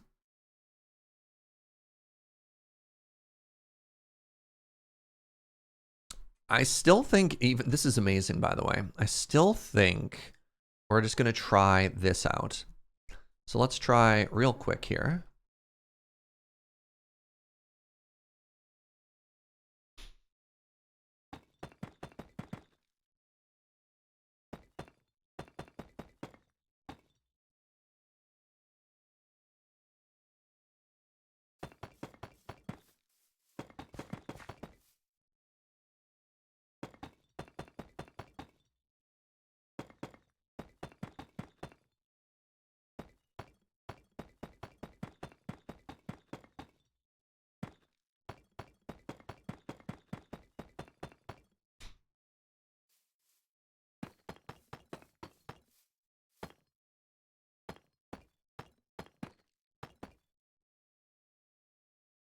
Oh, yeah.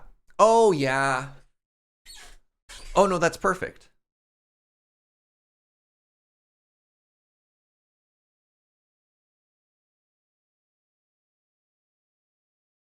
Look at that. Yeah. Whereas previously we had 1, 2, 3, 4, 5.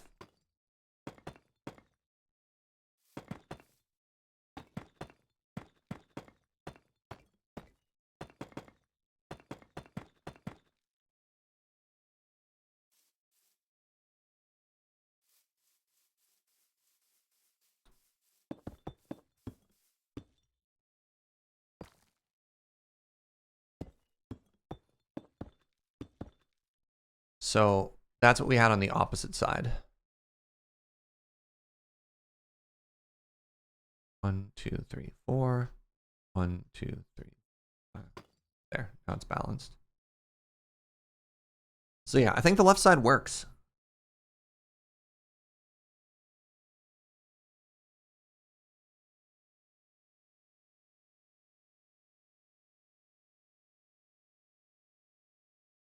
The hint of darker does it? Yeah, I agree.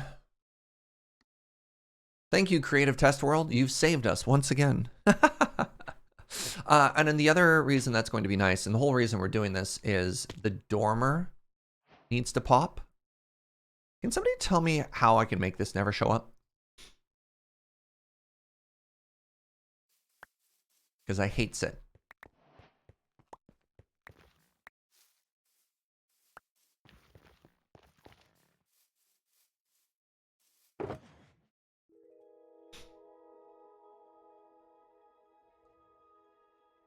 Might need a mod to suppress chat warning. Like, is it gonna pop? Does it just pop up every single time you join a server these days? I don't understand. All right, so I need, y'all are telling me I can go straight to, oh yeah, right there, deep slate tile. Deep slate tile and deep slate tile slab. You don't get it on the server you play on? Presumably the server has a mod that stops that chat logging thing and your client is warning you about it. Interesting. So you're telling me it's James's fault. Fascinating.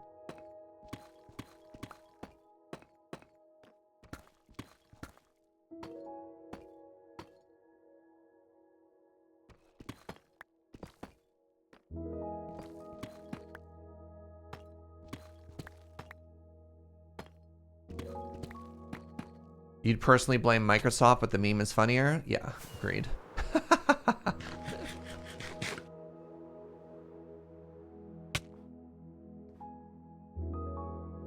Yeah, look at that. Oh, it's subtle.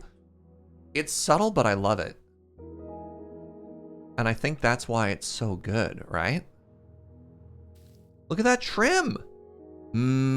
Good trim. Good trim, everybody.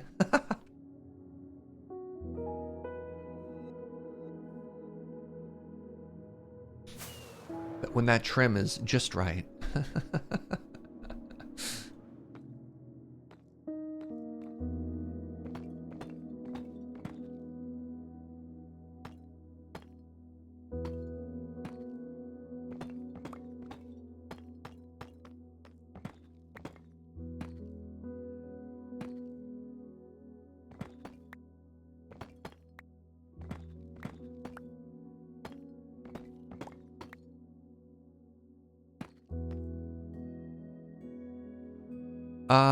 I'm gonna need more. You know what? I've never actually built with the deep slate tile before. For the longest time, I felt it was just way too dark.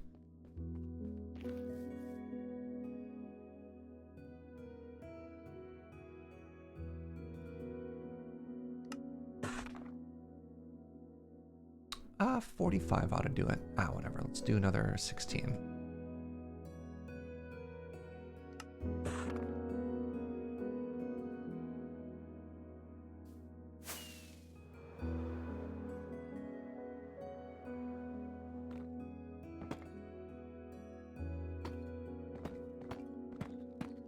All right, this is kind of mechanical, and I don't want to say necessarily brainless, but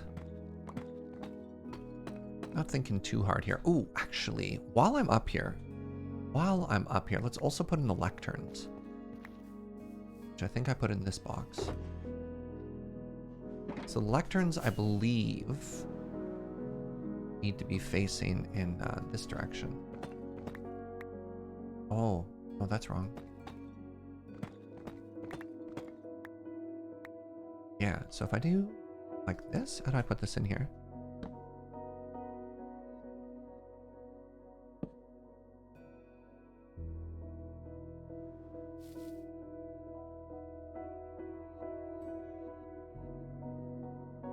I think that's correct.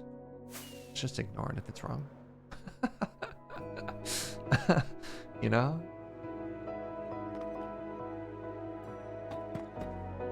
All right.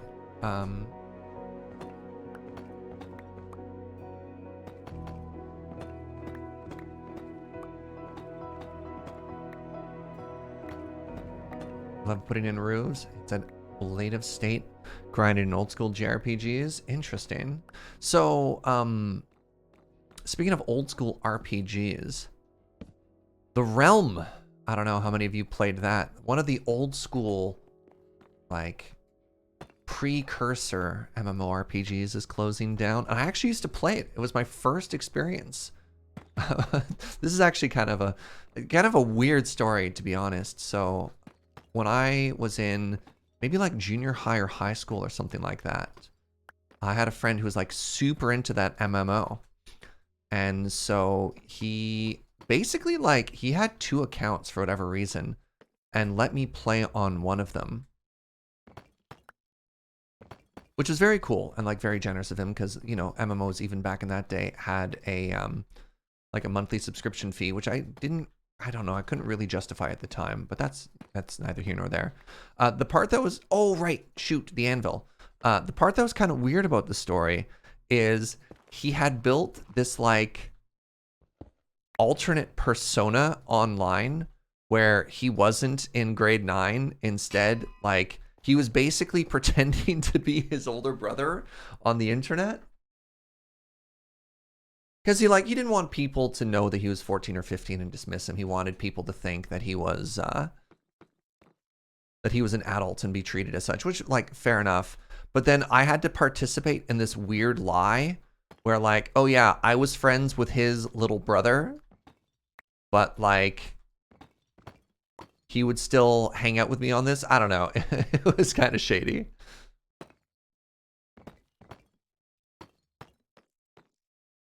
No, my name is totally Chaz. I'm 19 and I have a car and facial hair. It's very important that people know that you have facial hair. If you're pretending to be somebody online, yeah.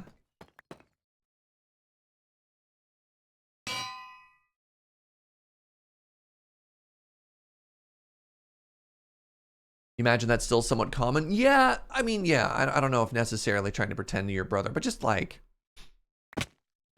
not wanting to be dismissed for being younger. Like I can sympathize with that. Or yeah, taken advantage of because you're younger, for sure. I also know in some video games, I remember being kind of like, I don't know, low-key annoyed. There's like a lot of guilds in video games that like, hey, if you're not an adult, we don't want you. Which, fair enough, right? He's like, we don't want no drama.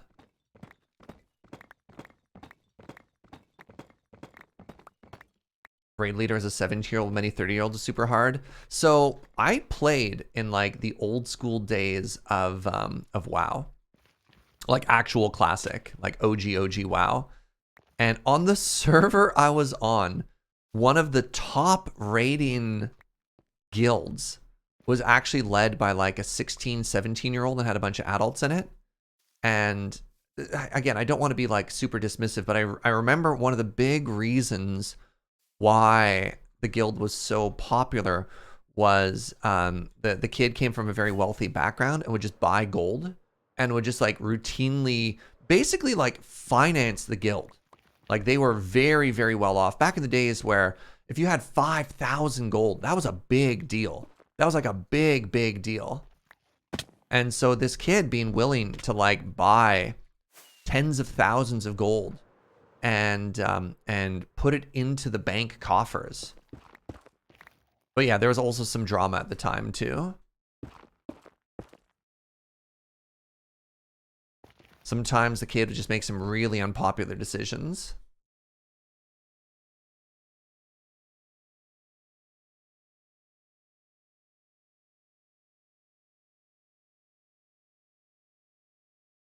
Feels kind of slimy, wouldn't feel right taking from a kid. That's fair. I didn't even think of it in that perspective, Arc. Yeah.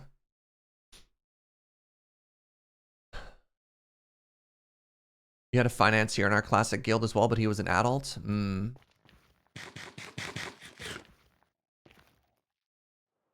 Yeah, I never actually thought of it in terms of like taking advantage of a kid. I always thought of it as like rich kid throwing money around. But you're absolutely right. They could have also been getting taken advantage of. Yeah. Didn't think of it more like taking money from their rich parents. Sure. Yeah. No, but I can definitely see a big ick factor in that. All right. Let's keep going here with the lecterns.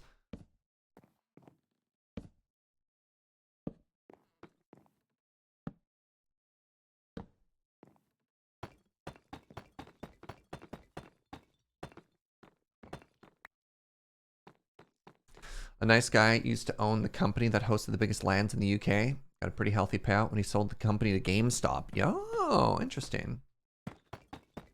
I had a WoW friend who would buy gold monthly because in the UK he got a healthy payout when he sold the oh, interesting. Wait, sorry.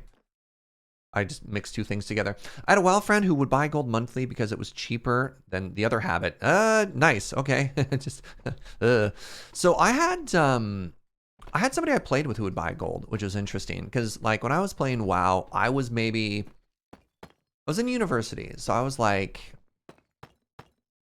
probably like 19 to 21. I think I only played for maybe about 2 years. I played not right when WoW first launched, but like when they did their second wave of early servers.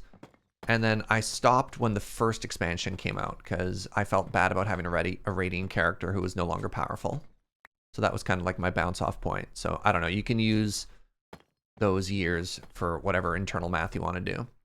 And anyways, the guy that I played with was a little bit older. So he would have been probably in his late 20s, early 30s. And his thing was like, hey, I work a full-time job. I make money and I don't have time to put I don't have time to put time into video games. So I don't care if I spend, you know, an extra 50 or $100 sort of keeping up with people because it makes me have more fun. And I was like, yeah, that's totally respectable. I don't have a problem with that. And so he'd occasionally, my first ever purple, he bought me a BOE, which was very sweet. Yeah, when I hit 60 as a gift, he bought me my first ever purple. What's up, Mr. Gibberish?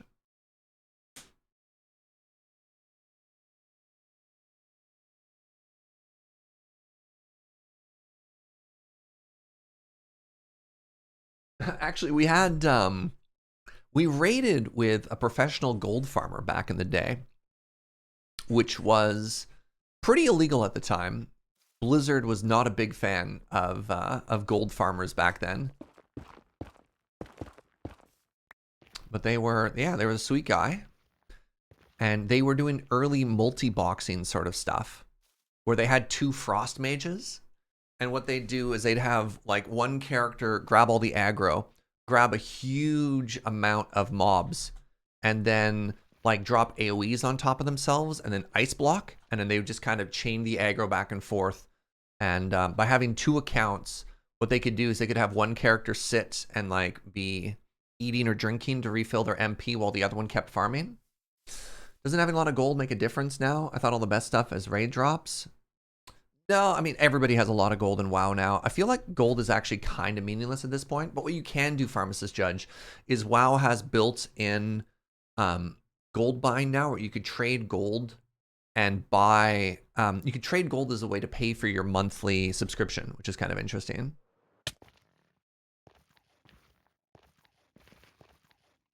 All right, what was I doing? Right, we finished the roof trim. I got distracted. Hello. Oh, that looks so much better now with that trim. It's subtle, but I really like it. And that should, if we switch out the that Shamadoodle now. Pardon me. Pardon me. Pardon me. That should make for a very nice contrast.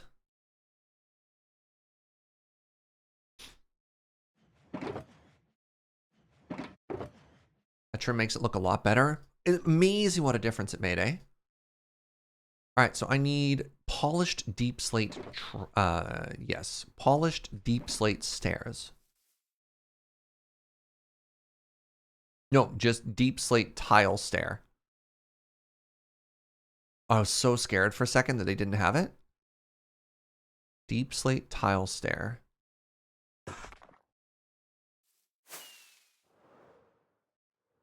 That also ties it in beautifully with the anvil. Oh, right. It does gradient a lot better, Teen Trollogy. Nice catch. Yeah, for sure. So this all started because we needed a little bit more pop for this. Ah!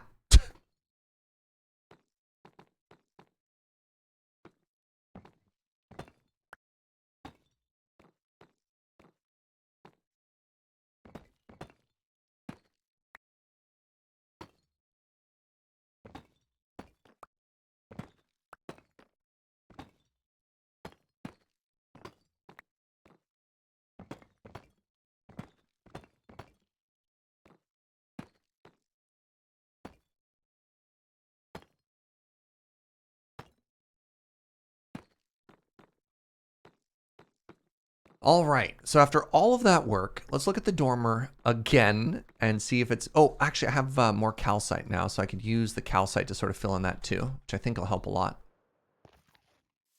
Thank you, Joe. What's up, DX?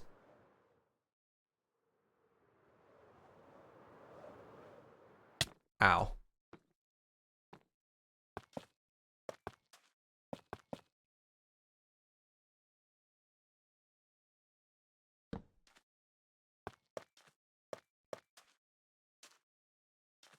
All right. After 10,000 years, this is like a 45-minute detour. I mean, it pops a little. It's still pretty subtle, but it helps. It honestly really helps. And then, yeah, the anvils look so good there now, too.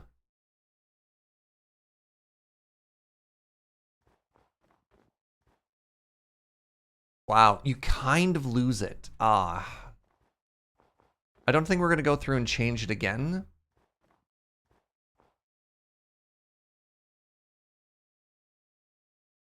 Maybe I should make the entire roof of the dormer the same color instead of just the trim. I think that might help a little bit. I think if I did the whole roof, it would help.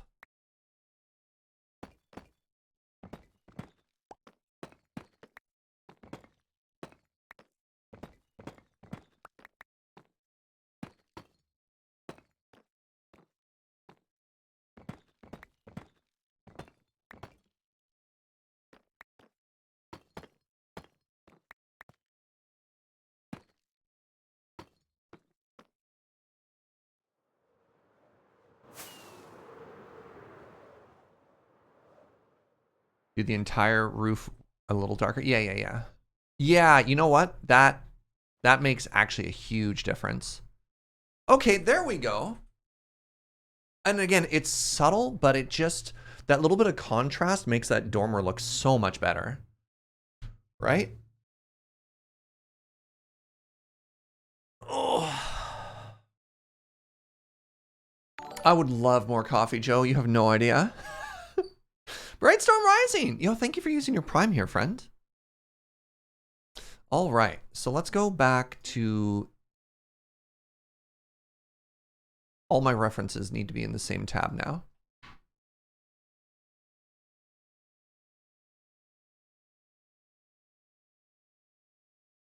Right. Make that smaller.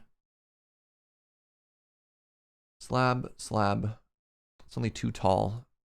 Mud.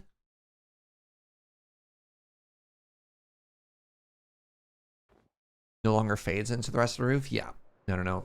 Getting that contrast was super important. All right, so they were using mud. Where did I put? Was it over here? Mud brick wall. Let's do a couple more of these. And then I want spruce. And then I want glass. Glass. I haven't put any glass in yet, but I just want to see what this looks like. We can always fly in through the back if we hate it. All right, so I can't help but notice that this window is shorter. Oh, please don't tell me I made a mistake.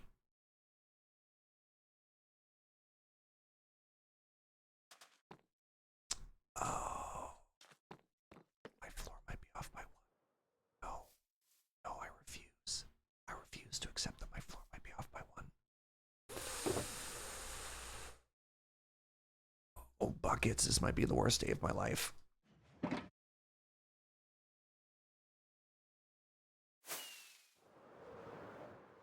Another reason this looks so weird.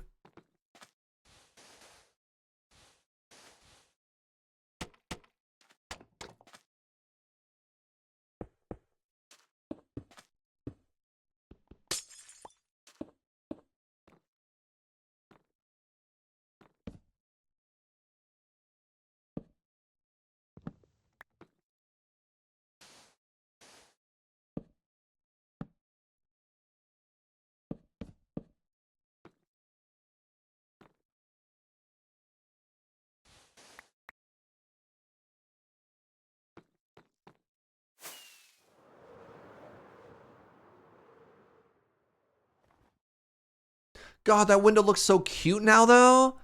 Oh, look how good that looks, though. Good.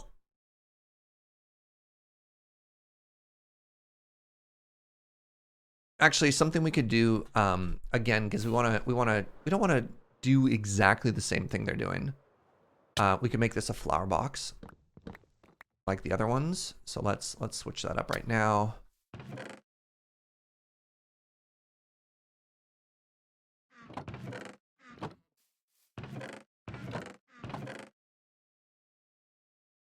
Just a little splash of color as well.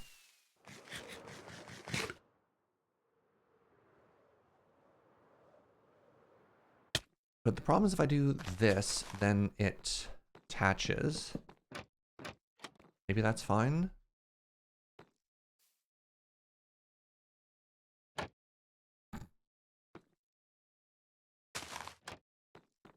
I mean, I could always have something else down here, right? Maybe mud? A little bit of contrast. Mom. Thank you for the prime, my friend. How are you? Oh, like that's so cute now. Right? Is the brick too pop? Is the brick too much? Specifically, that. Bloop. Those ones. I don't know about the brick. I love the brick. Yep.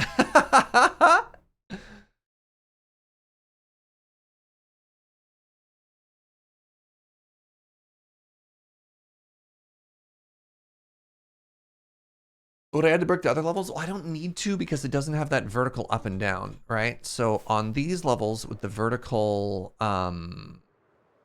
oops. What does that connect to? Hold on, let's sleep.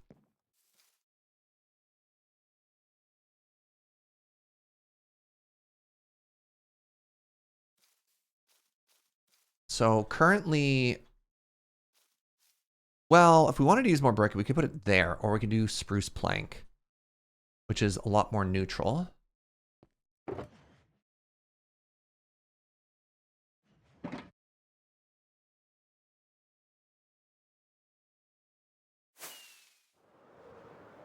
Yeah, you don't love it because it has, for textural reasons. I mean, that's fair. All right, so now we have this. Well, I mean, here's an honest question. No, I don't like that you can see the dirt through the side. Oh, wait.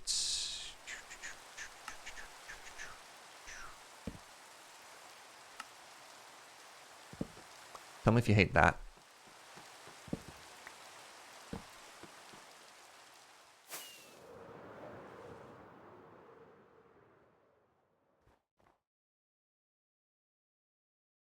What do you think of the upside down stairs, the inverted stairs?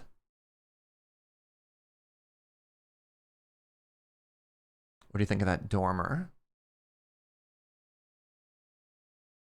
Drastrix, thank you. Yeah. I saw your message in chat. Thank you for throwing that in Discord. You don't love the little white corners? That's an interesting feedback, right? You could see, I keep hitting screenshot. You can see a little bit of white through it, right? So another way to fix that then would be to, this is where I hate working with concrete powder.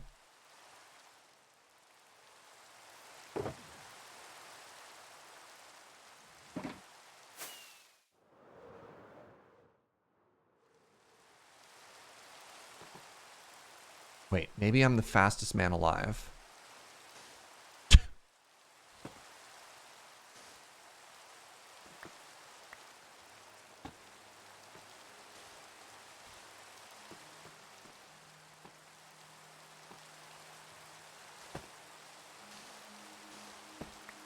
I am not the fastest man alive, unfortunately.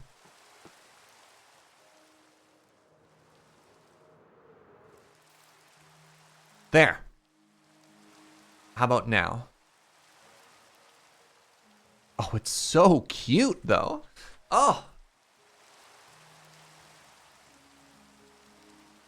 All right, really quickly, just because we're looking at the front, if I add a line of spruce trapdoors, I can actually get rid of this netherrack slab here.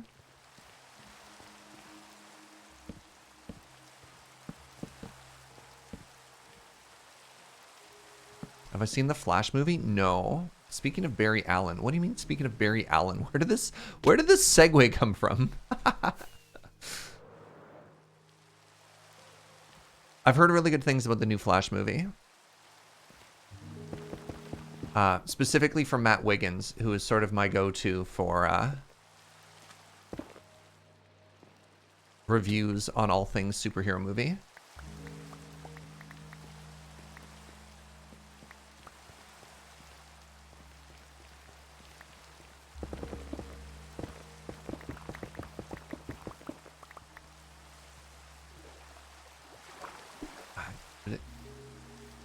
Oh my god.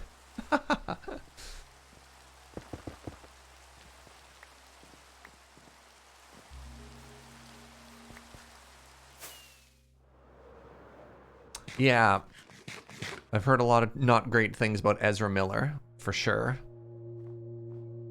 All right, real quick. So, there is the finished roof now. Actually, the lecterns are so odd. I didn't notice them as much here in their build, but there it is with the lecterns in now. And maybe it's because our roof is so much darker. I feel like, no, you know what? It's only when I really stare at them that they kind of bug me. But that interesting texture there with the white coming through. There's the front design right now. You know what else is interesting?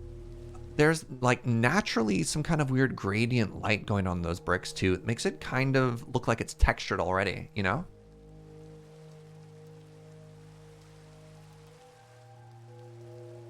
But yeah, that little dormer looks so cute. Big fan. You ever like the anvils across the roof? It gives it like a nice texture, eh?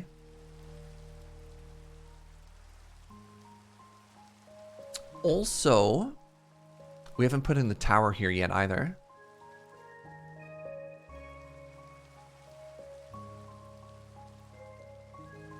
I mean, we could easily make that that chimney right now.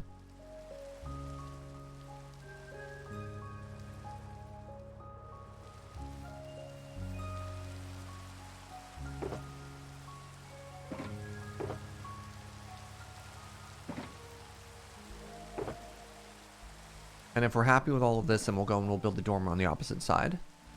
So actually, one last thing. Sorry. So if we go inside the roof now,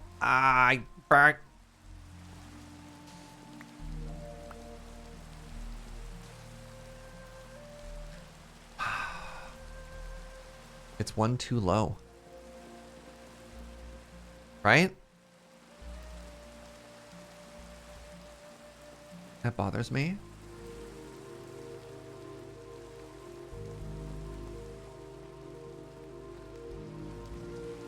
Simply build the floor up. But if you do that, then the window is weird. So like we could, and this could be just a cheeky little spot, but then like, yeah, these windows, maybe they're just 1.5 or something like that. I don't know. We'll see.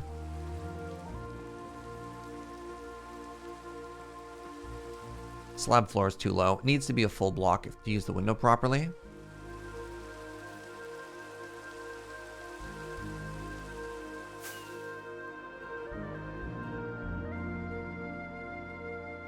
All right, I'm gonna go pee really quickly. I'll be right back.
Hi. Thank you for all of the chair subs. Arclight, thank you for... Oh, wait, sorry. Arclight, thank you for 61 months. Secret sub. And Zergen, 36 months. That is an emerald bean. I really appreciate it. There's an ender friend in the guest room? Really?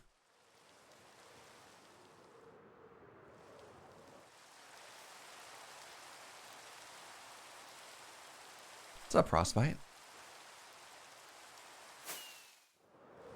All right, let me go visit our ender friend. Hello? What? There's no ender friend up here. I feel lied to.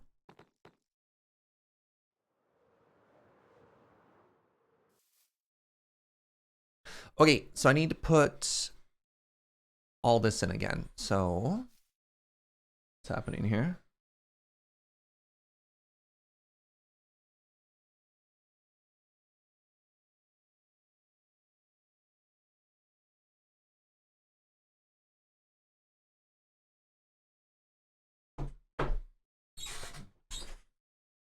Oh, we make the window taller for the ender friend. I understand.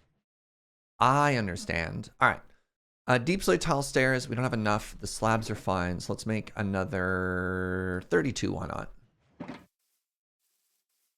Do this and then do this.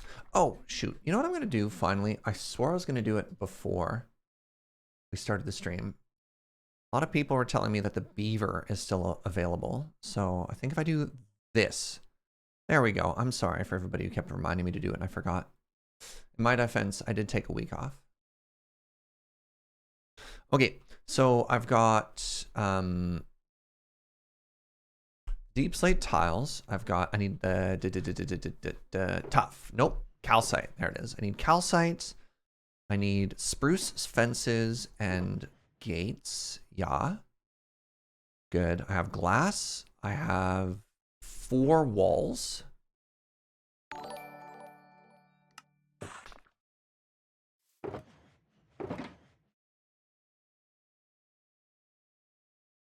Got the stairs. I've got those. I don't need the lecterns anymore. So they can go in here. Azershock. What's up, friend? Thank you for 63 months. What's to stop an Enderman from picking up museum exhibits? We've got Enderman griefing off the AN map. So one of the first things I do anytime I start a new server. Also, signs asking them not to touch the exhibit. Excellent answer. Excellent answer. Yeah. No, we have Enderman griefing off. I've got all of the trapdoors. I think that's everything I need. I don't actually need this stuff, but I have it anyways. All right.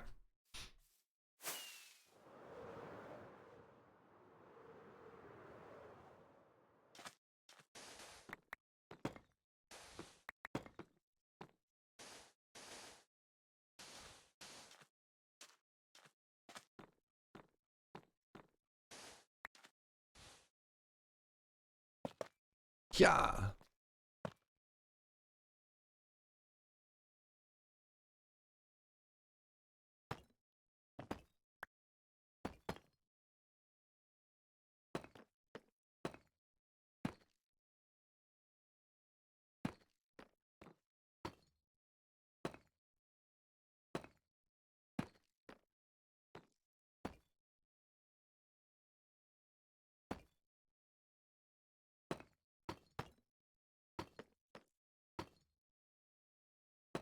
So what do you think the chances are we actually finish this whole house today?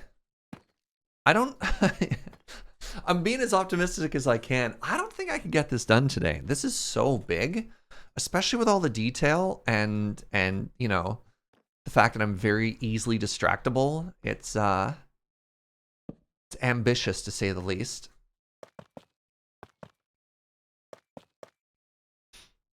Define finish. Yeah. I mean, that's what is our definition of done? Important to have one of those in any project you do. Move and ready. What does move and ready mean exactly?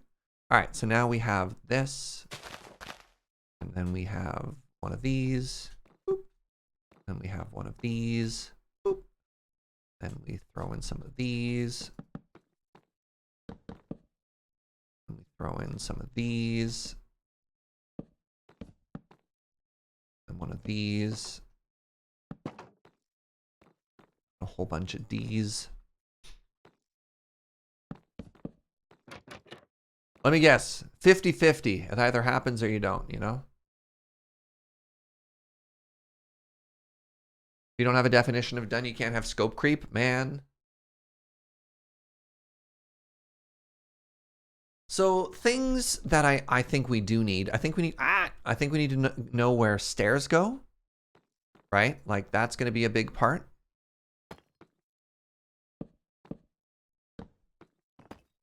If we don't know where the staircases go, we can't start moving in. I haven't actually said this part out loud yet, but I think I'm actually gonna have to make a basement for the majority of storage, if that makes sense. Because I don't know if this is big enough to be a storage room, and also like we don't have windows there. I mean, if we just dedicate this whole space to storage, maybe that works. This is a really tall room. Yeah, like this was originally just supposed to be the storage, but I've just kind of turned it into a really cute house. We'll see. We'll see. Maybe there's enough room in that room. It's a big room. It's a very big room. You know?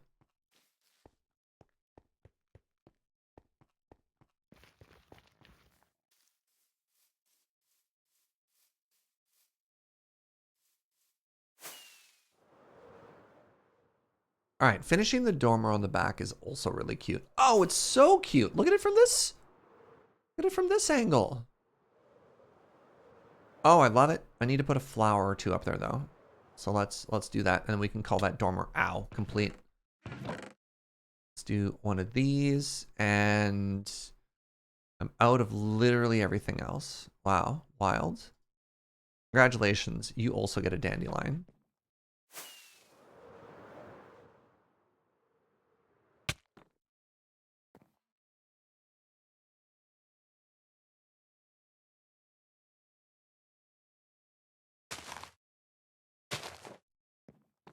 All right, let's go back to Operation Chimney now. Right, oh my God, Operation Chimney. All right, so for Operation Chimney, I need one of these, and one of these.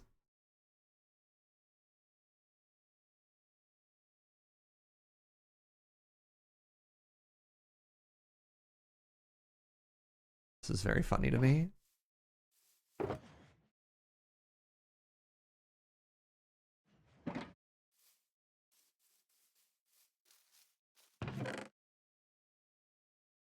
You could easily see more and more basement levels being added. Well, this isn't going to be like, I don't know. I don't know why we would need to have more basement levels added. It's not like we're going to be putting farms inside of this house. This is just going to be a place where we have our bed and we head out for adventure and we bring back stuff and we store it. You know what I mean?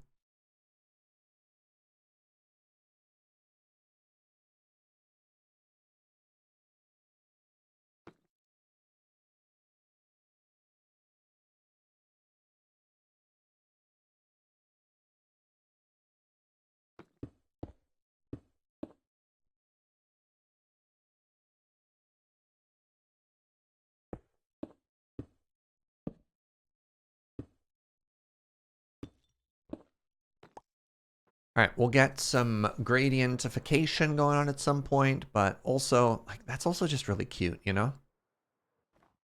I mean, actually, maybe at some point I'll switch that out, because I have another, do you remember like the rickety, I don't know how many of you watched Surgecraft 3, we did cobble chimneys that like go up and they get rickety, and at the top we had a campfire that was surrounded by trapdoors and had smoke coming out of it. I might switch that to that style of chimney, but for now that's pretty cute.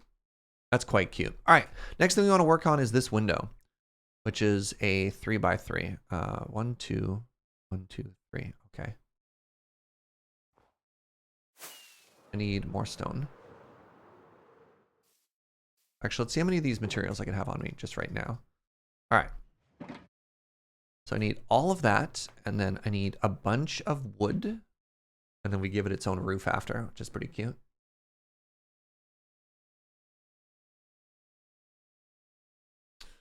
You ever read Cobbled Deep Slate as chocolate dessert? Delicious. Will we be storing stuff in shulkers and chests or sorely in chests? I'd probably just make a wall of chestberry and bacon. Like, yeah, I don't think we need, again, we don't need deep storage. I'm probably going to put like 20 or 30 double chests in. Just needs to be like a wall. The problem is, does it look good? That's my problem, is not where will I put it, is will it look good? Oh my God, I just noticed they made a pond. I've looked at this drawing dozens of times. First time I've seen the pond. Anyways, I digress. I need stone, and then I need grout. Yes. Need white stuff.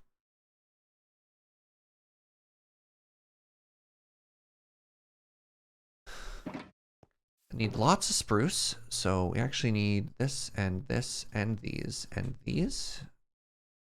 Yeah.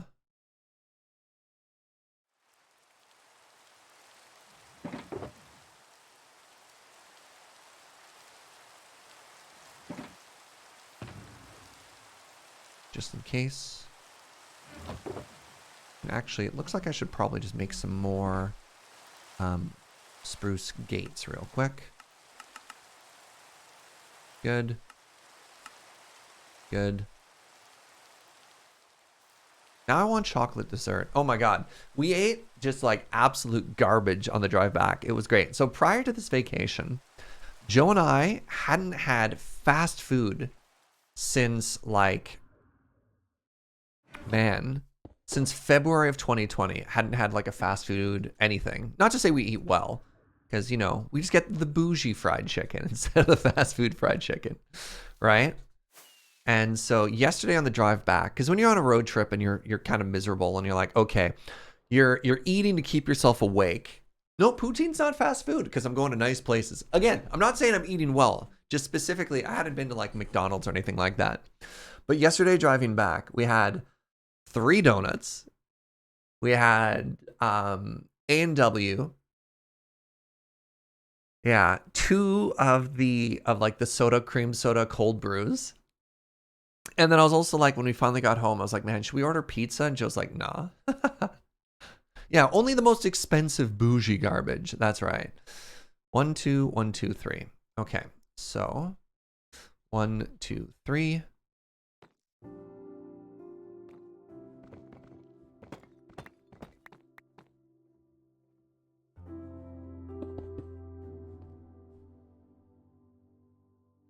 So let's look at this from the side now. We need a side profile.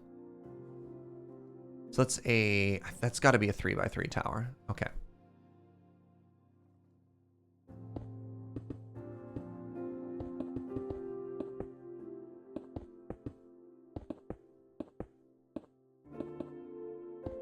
I think that's too high. I think from the side profile, is it too high? Where'd my arrows go? No, actually, I think that's perfect because it goes over the lip just for the first 2 high. Yes. Cold brew cream soda, you must have it. You haven't heard me talk about this? Yo, we talk about, yeah, like the cold brew, the Fernwood cold brew cream soda on stream all the time. It's so good. Also, it's like basically fueled road quest. In all, I think we brought something like 100 cans, like an entire flat for everybody to drink for the week that we were filming. It was so good. I need to remember that I can't just jump over a gate. I have to open it. You wish you could get it here? Yeah, like if you don't, because it's heavy, right? Like shipping soda is really heavy and expensive.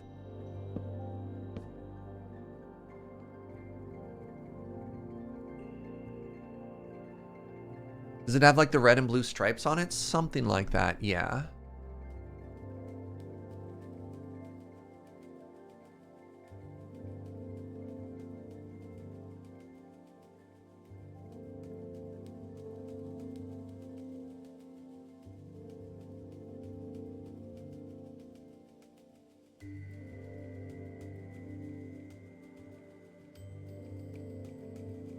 There it is.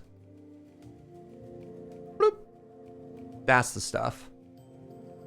Lure soda shipping services? I don't think we'd make money if we tried to do that either.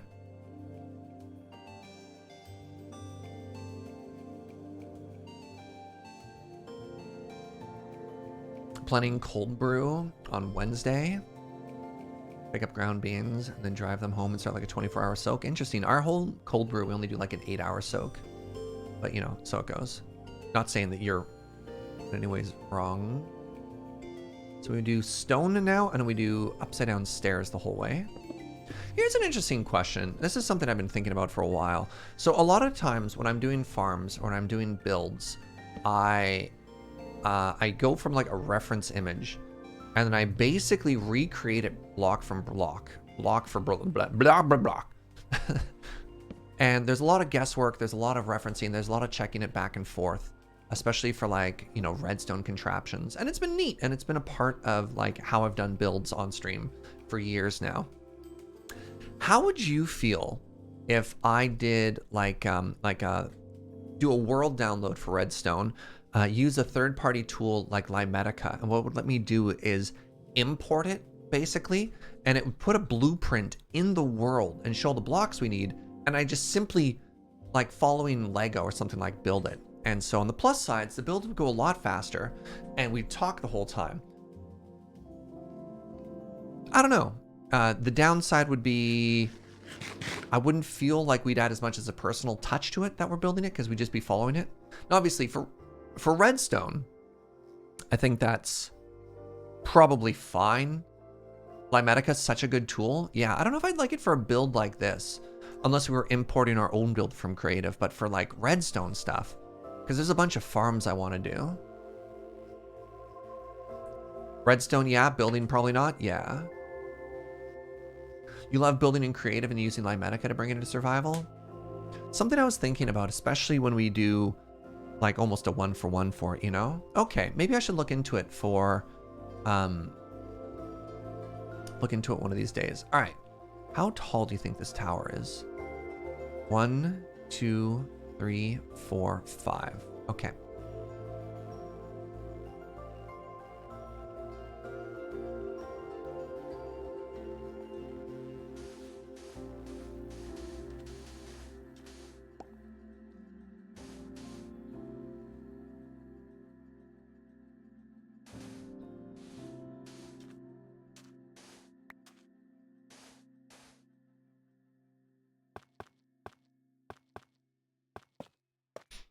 Hi, cutie.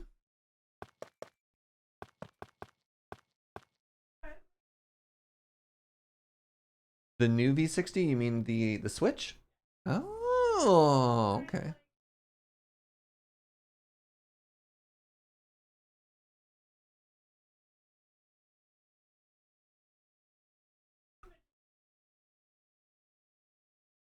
Oh my God, Joe, that's so good. We also got another, oh my God, we got so much stuff on this trip. We also bought a new coffee brew method.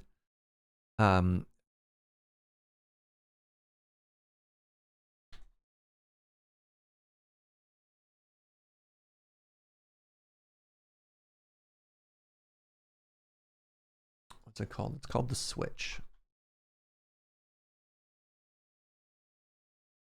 So another thing that we got while we were traveling is we picked up a Hario Switch. And Joe just brewed me coffee on it, and oh my God, it's so good. So Hario Switch, I don't know how many of you are familiar with the Clever. So this is similar to a V60, except the bottom of it has, I wish it didn't boost it. You can see it has a little lever there. That actually closes off the bottom so water doesn't flow through it. How's its controller drift? That's a Nintendo product. All right, hey. So what this does is it allows you to get, no, it's not like the Kalita. So the Kalita is basically like a V60, except it has a flat bottom instead of a conical bottom. So what the Switch does is it has an on-off switch where when it's closed, it lets you get a full immersion inside of it, something like a French press. And then when it's open, the water flows through it. So when you're trying to get your initial bloom or at various points in the brew method, you can close it and it will evenly wet all the grinds because water isn't flowing through it. So you can play around with different recipes, and there's places you could look online that allows you to play around with both full immersion and also dripper technology. Nintendo product, clearly that's Valve. Wow. It's a very interesting iteration on some already existing coffee technology. Like I said, we spent way too much money on coffee this trip. It's like that drill tweet where it's like, you know, gas, $600, food, $300, coffee, $1,500. Please, I made all these numbers up. Please, somebody, my family is starving. Help. You know, all right. Now I do a layer of stairs again, except I put blocks in the corner. Buy less coffee, huh? Quick, somebody shun the non-believer. Ow. Buy less coffee? What? What? I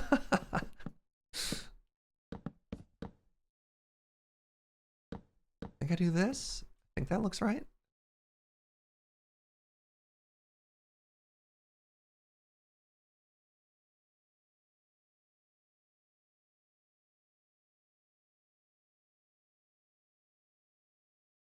Am I light or a medium roast kind of person? I am TLDR medium. The actual answer is longer than that.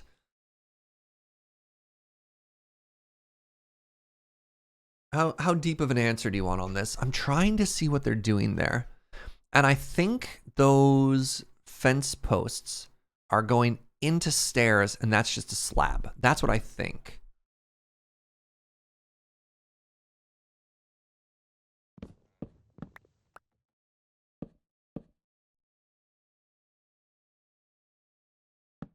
I think it looks like that. If you right click and open the image, you might be able to zoom in more. Right click, open. I don't see open. I tried to save it before and I tried to download a whole thing. So the thing with Instagram is they really don't want people to copy and download the images easily. So at least that's what I think. I could be mistaken.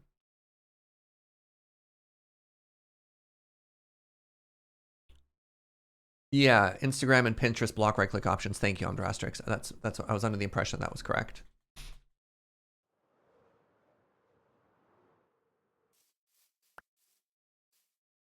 Yeah, the long answer for coffee is each coffee is unique. And if you really want to bring out the best that a coffee has to offer, you're going to play around with it and you're going to find a roast profile. And obviously you have a starting point. It's probably going to be pretty similar, like if you make lots and lots of coffees. But I digress. Each coffee is unique. Ah, buckets. You know what? That might happen a lot. Let's just make ourselves a staircase here.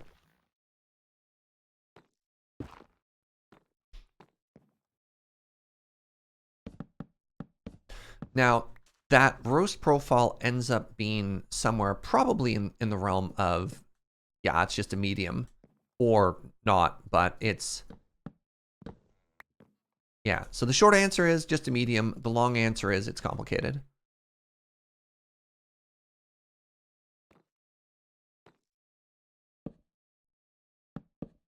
This feels wrong to me.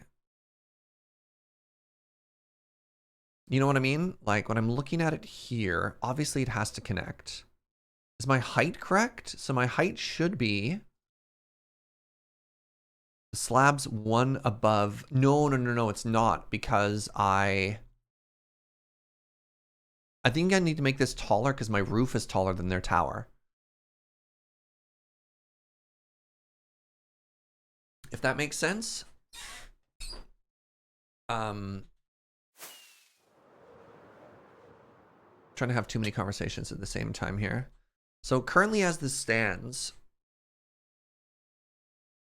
yeah, I need to change the proportions of this ever so slightly.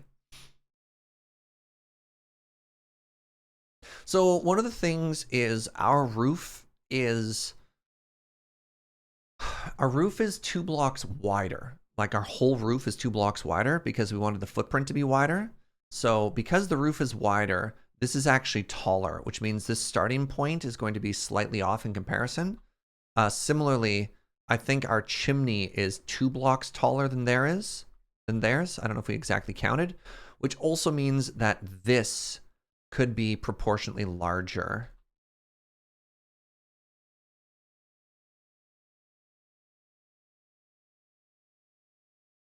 What's that, Jojo?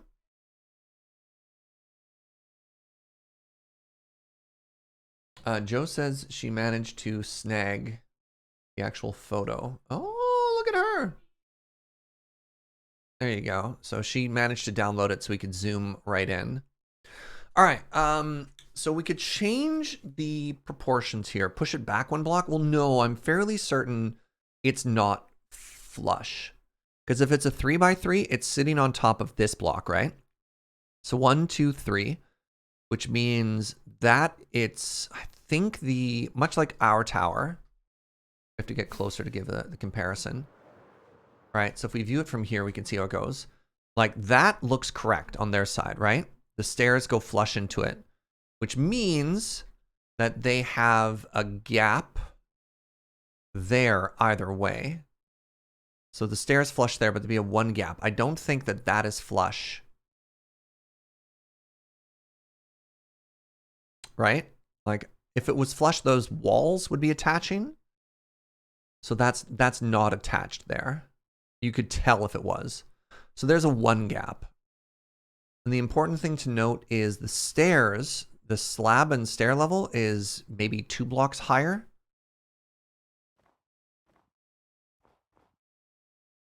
Which is not correct for us.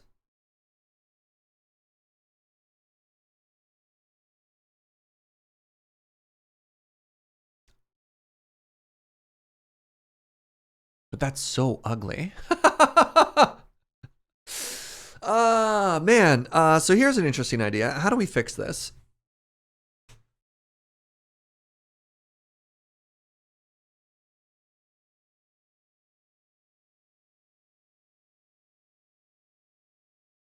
Add some extra height. Well, again, it's not necessarily extra height that's going to fix it.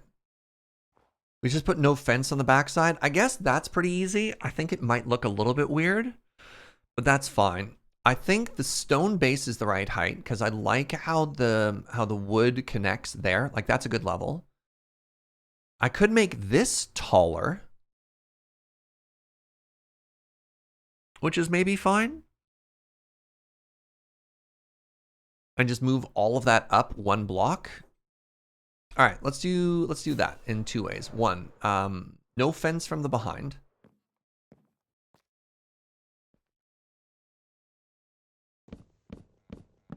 You suspect they just had no fence on the backside, and that's probably fine, honestly. And the next thing we're going to do is we're just going to make all of this 1 taller.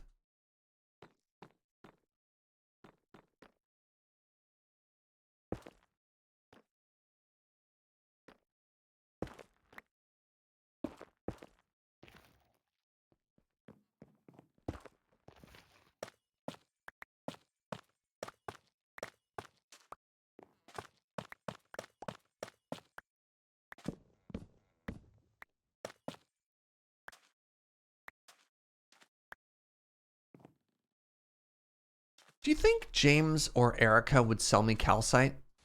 How much calcite do you think they have? Because it's pretty uncommon. Unless you deliberately mine inside of that biome, you only get calcite from geodes, and I have no idea how many geodes they've mined up in their day. It's supposed to be too tall. You don't think they have much?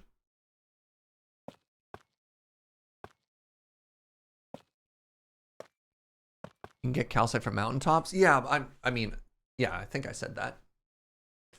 Just wondering if they have any.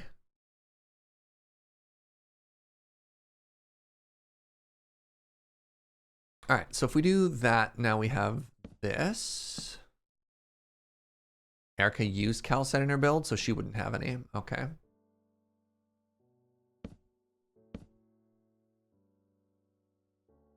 Add a cricket in the gap. What does that mean, Treevor? I don't know what a cricket is.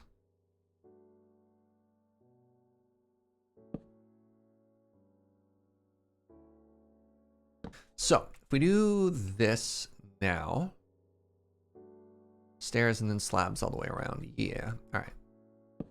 Just ignore the fact that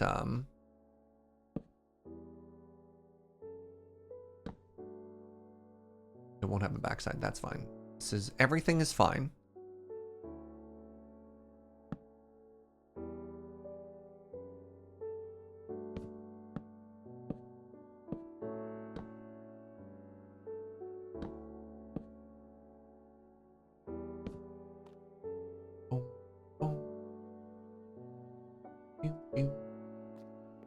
All right, now I want a bunch of oak.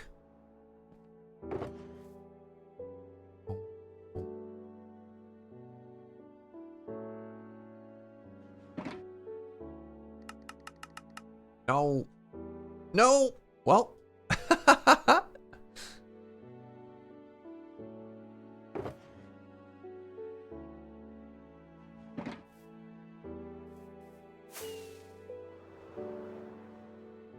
A cricket is a roofing term. You have near a chimney to divert water. Oh, a little triangle thingy? I understand what you're going for. I don't think we need to put that in Minecraft. There's a bunch of stuff that just doesn't scan well.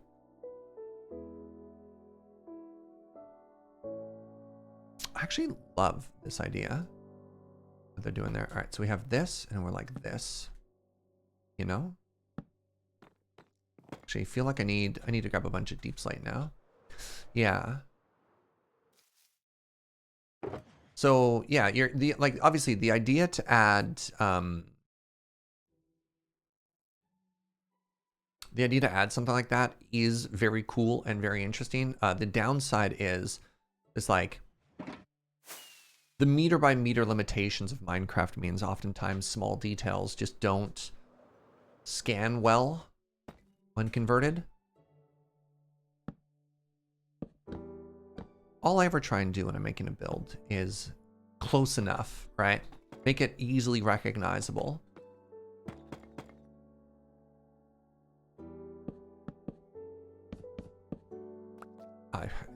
I'm being stupid. I could just do this. And no one will ever see it.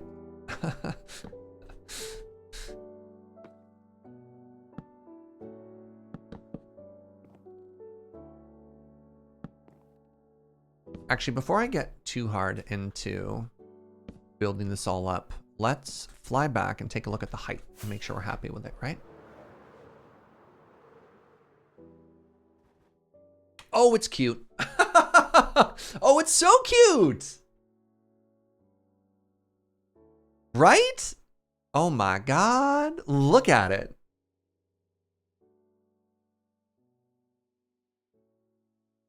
I think raising that up one block as well was a pretty huge success.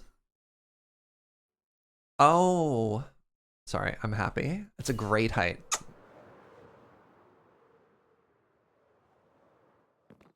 So how do you do this? I understand. So you do one of these.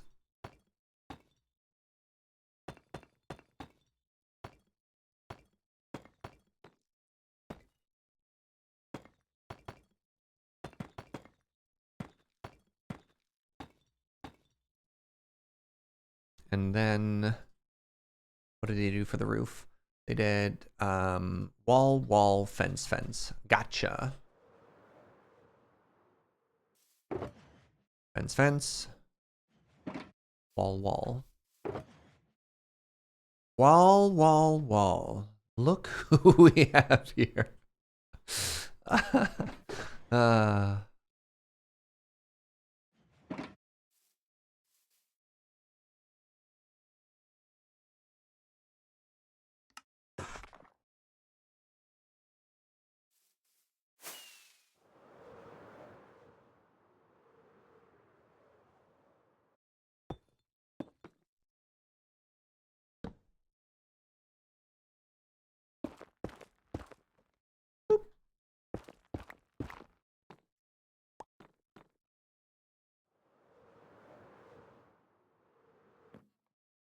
God, this coffee is good.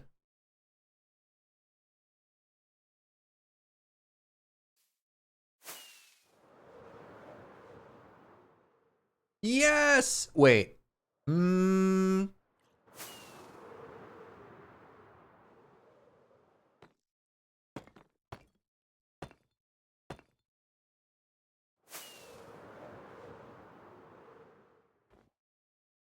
Yeah. Oh my God, look at it! Okay, last thing we have to do is just a little bit more detailing to finish these windows off.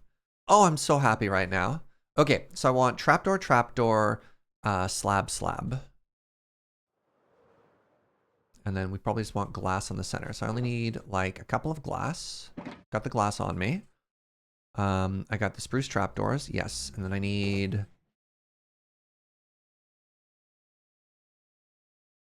Thank you, Grave. No, I'm so happy with this. This is really coming together. Okay, so I'm gonna be a little cheeky here. And we're gonna do this.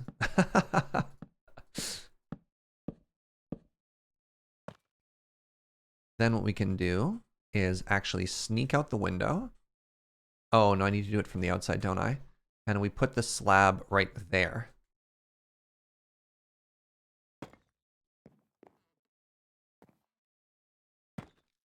And then, well, whatever. No, again. You know what? What if we just simply closed it from this side, you know? We just didn't worry about it. I don't hate that, to be honest. And then from the inside now, again, it's just gonna, just for kind of completion's sake, we put glass in, right? And then to make this roof look as good as possible, let's get rid of these.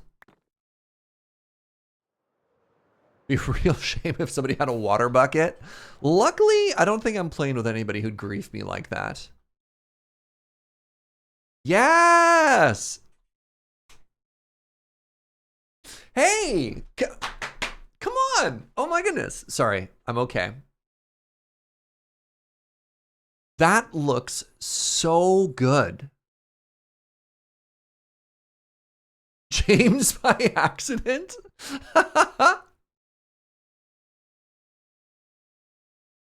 Like, this is looking awesome. And we haven't even gone through and done any texturing yet. So the big thing that needs to be textured is just the stone, right? Everything else is looking pretty dang cute, if you ask me. All right, last thing we need to do is we need to start looking over here. Are these windows done? Yeah, they just might be.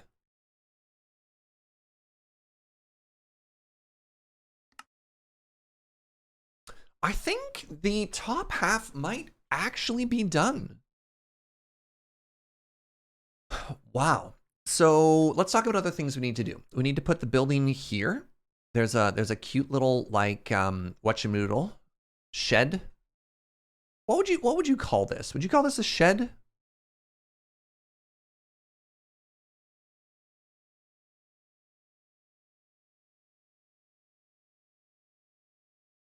Think ivy going up the side will look good? That's one of the plans, because when we start adding more moss to it, I'm gonna add leaves as well, just to really sell that that texture. Looks like an alcove. All right, I guess a shed is a detached structure, eh? All right, so that's fine. Let's start building that real quick, because it's actually pretty easy. Oh, buckets. Well, this is frustrating. All right, I need to move all of these chests. All of these chests that I had organized myself.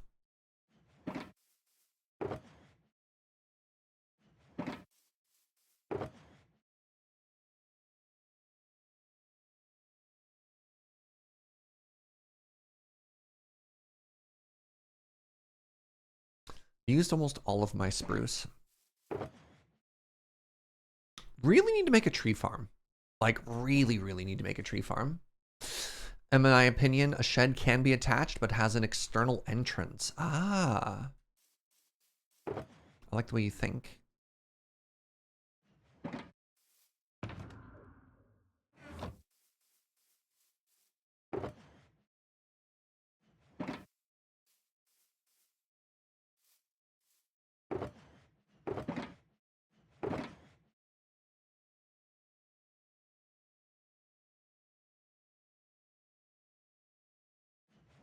the mudroom. So I have a specific idea in my mind of what a mudroom is, honestly. So to me, a mudroom is like an entrance between, it's like a room between your main entrance and your house where you take off shoes and put in wet coats. Like to me, that's what a mudroom is. I don't know. Anyone else got any experiences with something like that? All right, so let's take all of these chests and move them. A mudroom exists between the front door of the house and the rest of the house? Yes, yeah. So I grew up in like a farmhouse out in the middle of the prairies. I need more chests. What? That's why I need a bamboo farm. You also grew up on a ranch? Yeah. Yeah, and you really need that out there. Man, do I not have any more chests? I need to elevate the... You know what? Maybe before we put... No, I was going to say, maybe before we put all the chests in, we build ourselves a bamboo farm. Oh! So there is Dan. Dan made a bamboo farm and he's selling it. I'm going to go buy that. I'm going to go back to the shopping district right now. And I'm going to use a bunch of diamonds to solve this problem for me. Sorry, I'm doing that thing where I'm carrying like 3 conversations at the same time. Where I'm talking about a boot room and chests and a farm all at the same time because I'm excited. Apologies. Yeah. All right. Should it be a mudroom? I don't think it's going to be a mudroom for this base in particular because that's not the entrance. So what's interesting is in Victoria, and maybe this is a BC thing, but I can't speak to it too highly. I've seen a lot of mudrooms, but not for like dirty stuff, like not as much for shoes, but typically it's where a lot of people put their garbage and the recycling. So it's in like an enclosed area between the house and the front door, and they put all the trash there so it doesn't smell, and it's easier to get it to like the street entrance for when for like garbage and recycling pickup.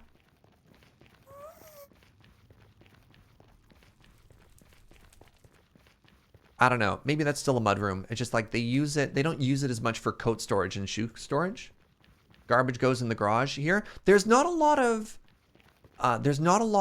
enclosed garages and houses in Victoria. In Victoria, do you wear your outdoor shoes indoors? No, that's a very American thing. I don't know. I don't know a lot of Canadians who wear shoes around the house. The only people I know who wear shoes in their house is Americans.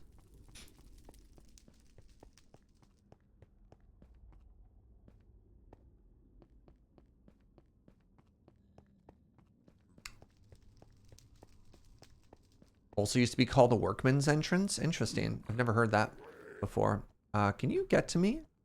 No, good. All right, shopping district. Americans sometimes wear shoes in their house. Canadians never do. Yeah. You wear flippers or like slippers or flip-flops in this house? Yeah, okay. You wear sandals inside, but that's because your feet are cold or broken. Like I have slippers for the office, but that's mostly because if I have to walk through the rain, I don't want to have like wet shoes or socks. So I have something that I can slip on. But in my house, I'm just barefoot. All right. So Dan made bamboo somewhere, and I want to buy his bamboo. Where is the bamboo? Aha! Here's the bamboo. Bamboo blocks 3 for 1 diamond. Oh my god. Well, Dan, how you doing? Oh, I'm so poor.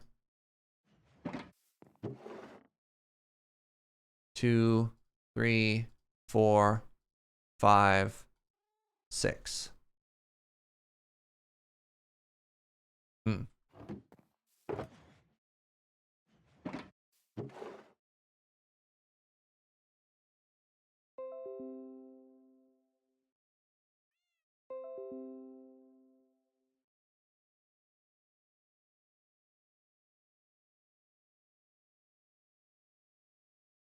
Oh man, I'm trying to... That's not helpful.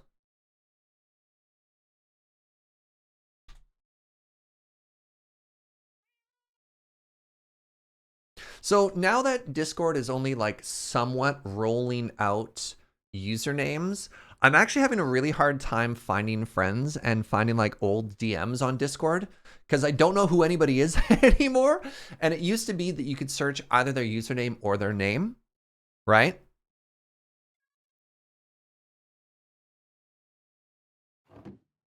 But now, I don't know, just the way like the Discord rollout has worked, I'm struggling. I'll eventually get used to it. But man, is anyone else struggling with the Discord change as much as I am? Is this just a me problem? You can tell me if it's a me problem. I won't get too sad.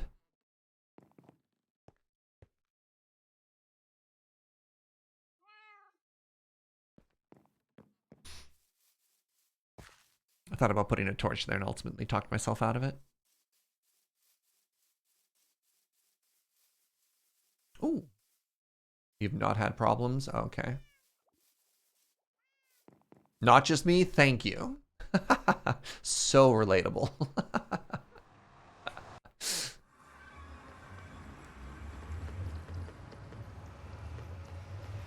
All right, I think it's this way.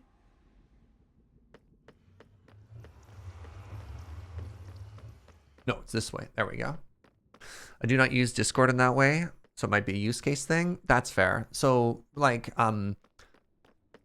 yeah, I have a lot of like DM conversations with people and a lot of just like random conversations with people. And so when you try and add a person and everyone's usernames are somewhat changing, trying to hunt down a particular user. Yeah. Anyways, a really interesting story here from Inkslayer.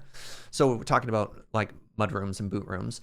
The house I grew up in used to be for fancy people. So it had a worksman's entrance in Sweden that was called a gravkök, which would translate to crude kitchen. It's the entrance we used for every day and stored our shoes and jackets and such, and was connected to the earth cellar and a small workshop. But the house also had a proper entrance for guests. Oh, right. Yeah. So, again, like only familiar with Canadian architecture. It's very, if you live in the suburbs, this is a very Canadian thing. You have a front door, but you also have like a drive-in garage. And typically,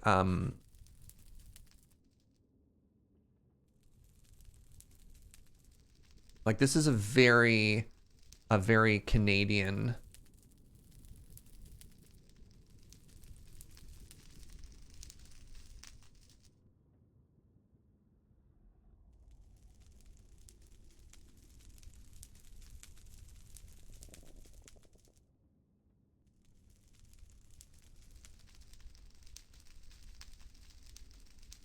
There. I have, this is the typical, this is the typical Canadian house.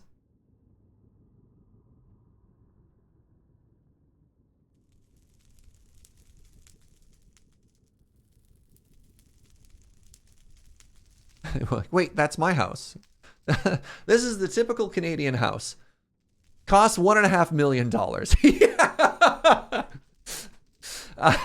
And so what you do is you drive in here, but you have there's a door inside of the garage, and like maybe that's where your laundry room is, and it goes like right into the kitchen or whatever.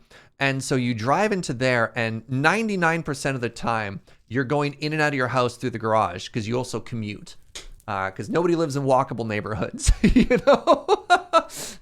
And then the front door is only for friends or door-to-door salesmen. Like that's it. That's it. I find it incredibly hilarious that you're explaining how Canadian houses work to the internet. Honestly, but too, one of my favorite parts about streaming is how different day-to-day experiences are from people. Like that, it's such a little thing, but it's fascinating to me when I'm just like, yeah, this is an everyday lived experience that I have that I think is normal. And then people are like, what? And then I'm like, what? Joe added this sign.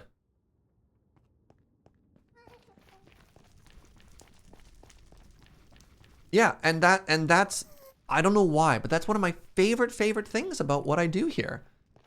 And the little differences between people I find the most fascinating, because it's easy to be like, oh, this is so different, this is so alien. And I'd like to celebrate those differences. Front doors for pizza delivery. Nice.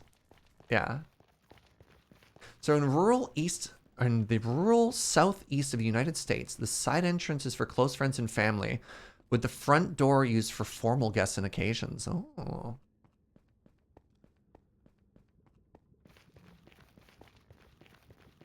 I mean, a really big difference is if you live in cities that have like really high density or really good public transit, and in which case you basically never,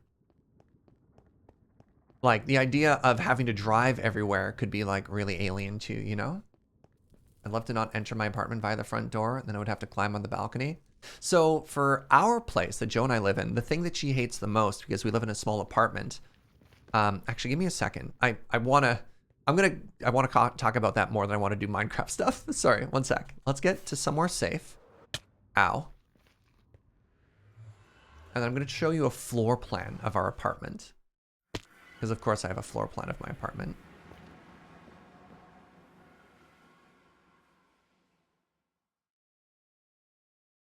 All right, pardon me for a second.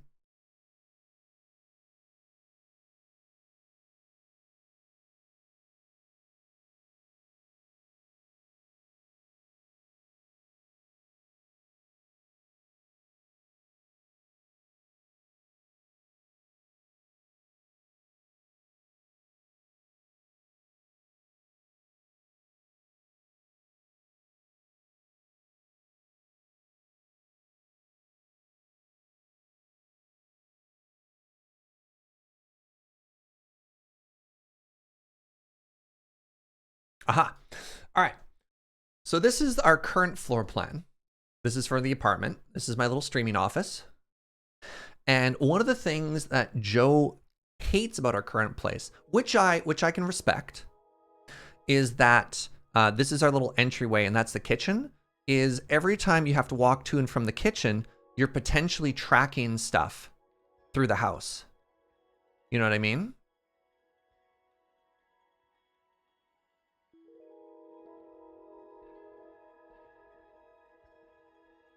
Yeah, little dirty area. You can track stuff in. We obviously take our shoes off and stuff, but you still track stuff in a little bit. So this is her least favorite part of our place.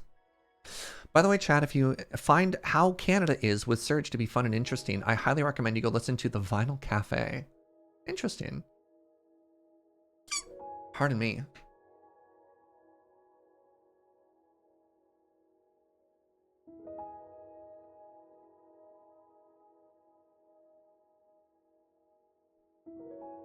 You get it? The entryway should be completely isolated from the rest? Yeah. Our old apartment had like a whole little nook that was off to the side. And then you kind of like walked around the corner. There was like a closet there, which was great. But yeah, so it goes. Wondering if you need to rent a car when you visit Victoria. Depends where you're staying and what you want to do, Pharmacist Judge. There's a lot of really beautiful things that you can do in Victoria that require a car, but you can also have a trip that's completely by foot. And I realize it's not very helpful, but I also don't know what kind of shenanigans you want to get up to.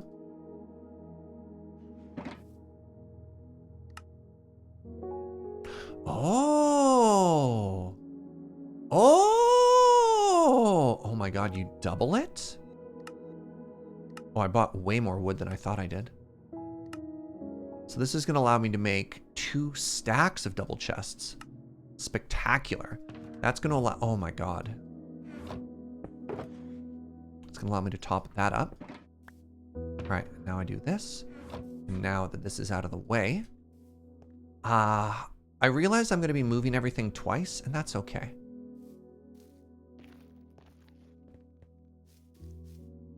You know what?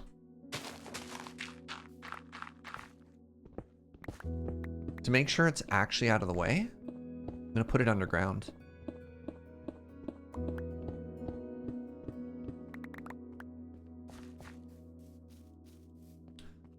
Uh, 9.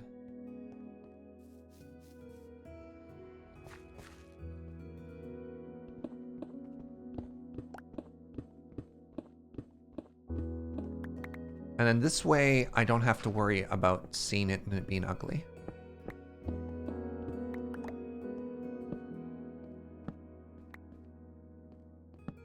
And I know what you're saying. Surge, you only needed to move X number of chests. You've obviously made way too many. You can never have enough chests. Anyone who's played Minecraft for a very long time knows you can never have too many chests. Literally impossible.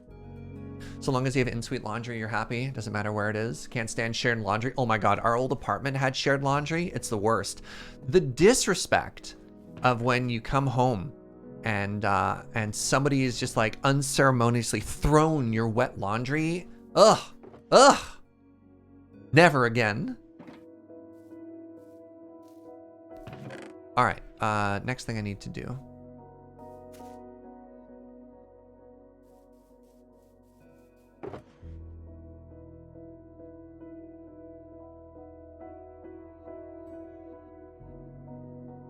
You're probably wondering, hey, Serge, what are you doing?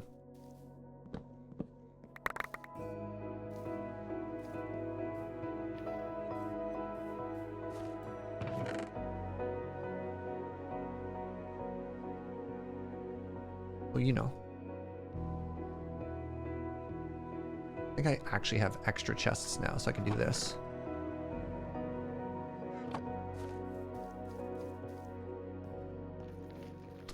Well, we want a wood chest. Hold on. Who put this here?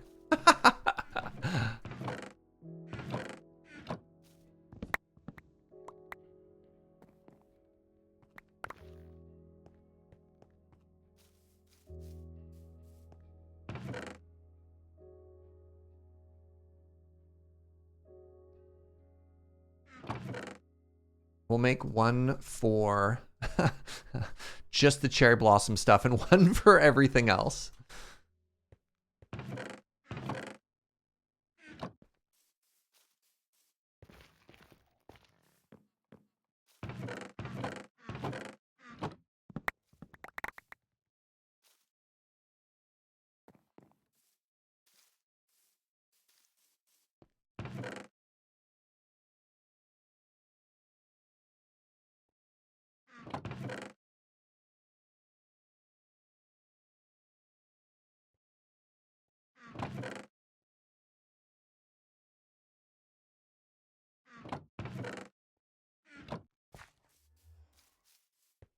Wait. You live in a building that had communal bathrooms? Man, the only places I've ever had to deal with communal bathrooms has been hostels. And that's always been kind of odd to me. Mind you, it's been a while, but like, yeah.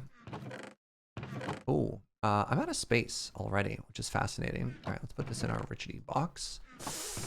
How am I gonna do this? I guess we're gonna make a dirt box. It's gonna be there.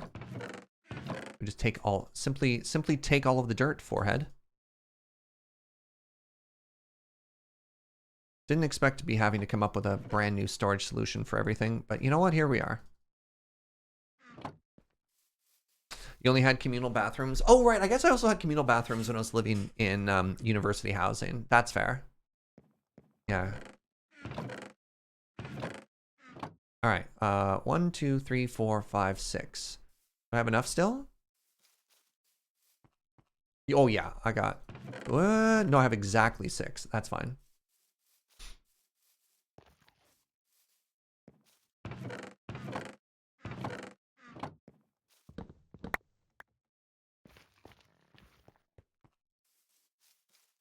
You like the shared university bathrooms because they actually got cleaned regularly?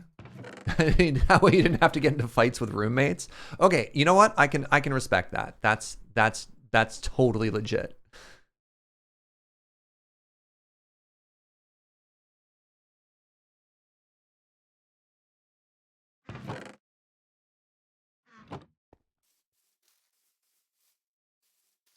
All right, what are you? You're our junk chest. So that one's easy. It just goes to the very furthest end top corner because don't care. I don't think a furnace goes in there. A lot of this could honestly be thrown out, but whatever. I tend to be a little bit more mercenary when it comes to tossing things compared to like... All right, so the chest goes here, and this is useful stuff, I guess. All right, what are you?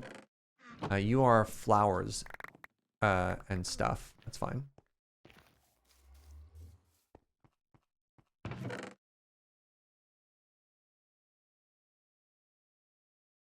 You know what? I'm probably just going to leave this and let it be one of the things that we do on 9 o'clock. Is be like, hey, I moved everything. What should we do with it now?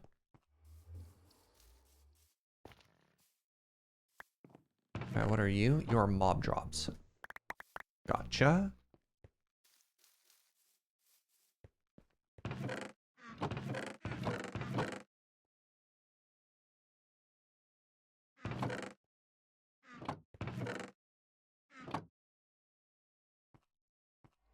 Why do you have fans in the bathroom? Fans in the bathroom are for defogging, so that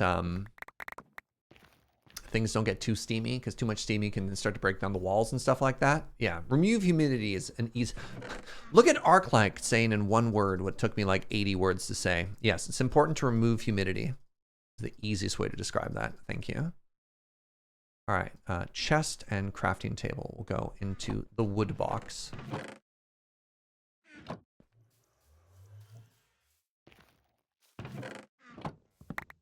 There. Okay, so this is finally all out of the way now. Don't have a pick on me. Yeah, one of the most common ways to lose...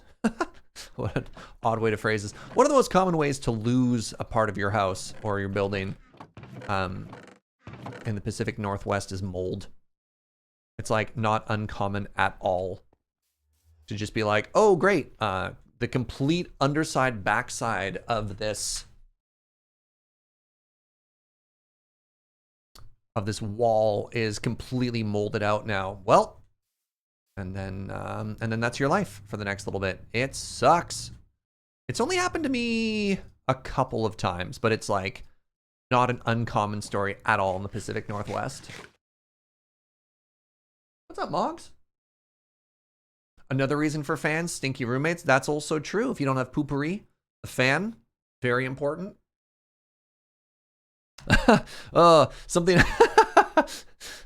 doing the convention circuit, and then you're like sharing a hotel room with somebody and the bathroom doesn't have a fan. You're just like, lovely.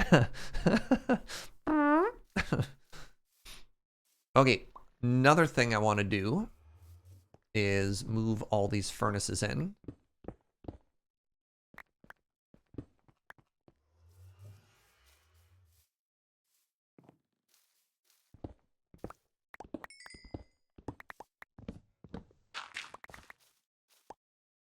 Because if we want people to look at this and think to themselves, dang, this is pretty, not look at the back of our shame wall and think to themselves, oh, that's some nice shame, right?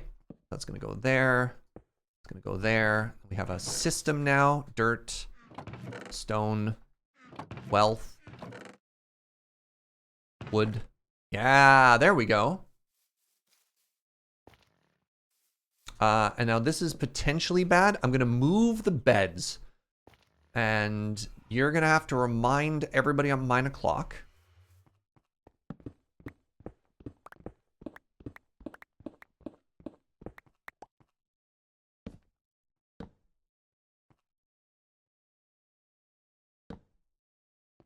That might block the respawn. There we go.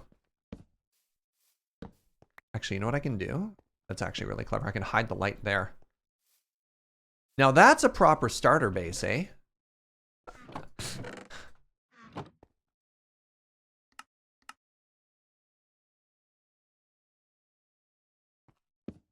There. I also got super Canadian for a second. Oh, yeah.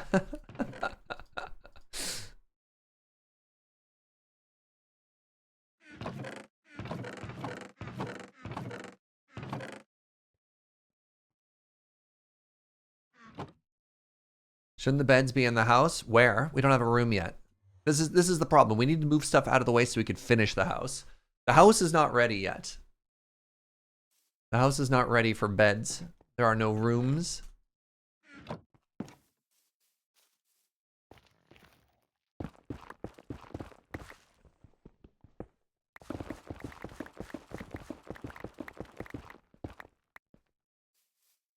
That was a prime example of the Canadian A. Oh, thank you.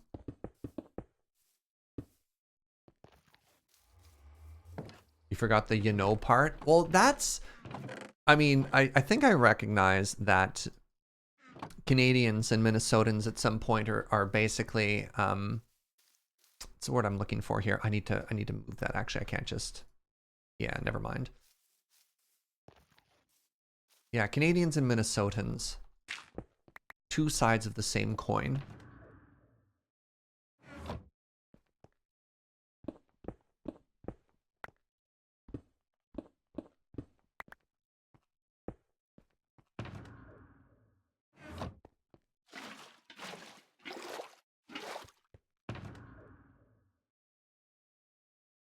There we go.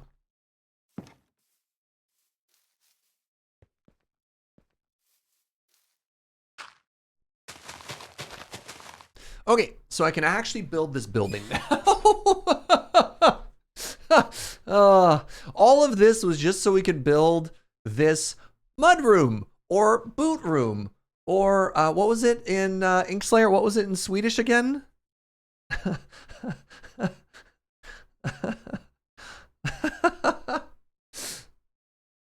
The crude kitchen. Yes, yes.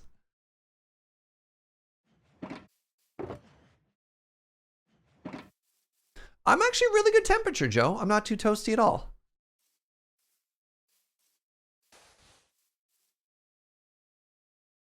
One, two, three, four, five. Again, I have no idea if this is actually going to be functional at all or if we're just going to make it kind of cute. We could always punch a hole in the wall. 1, 2, 3, 4, 5. 1, 2, 3. Or 5. And then we add a layer of calcite to it.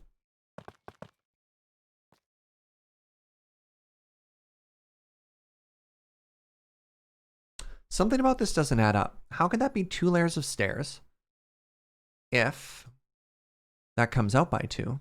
Because it definitely comes out by 2. 1, 2, 3, 4. I don't understand. Is it slabs? But if it was slabs, it would only be 3.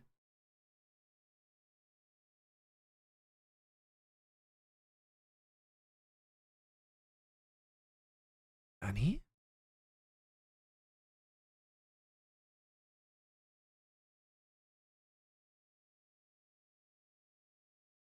What am I looking at?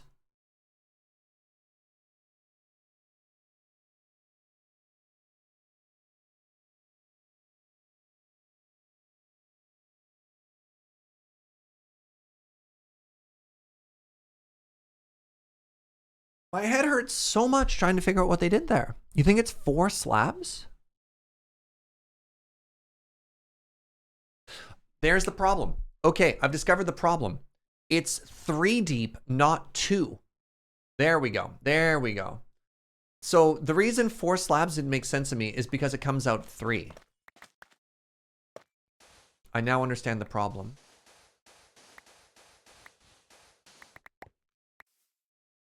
It's not that I'm off by 1. How dare you?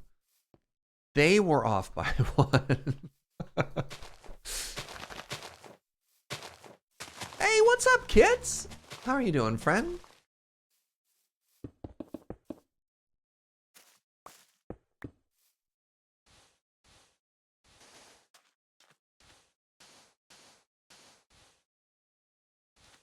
No.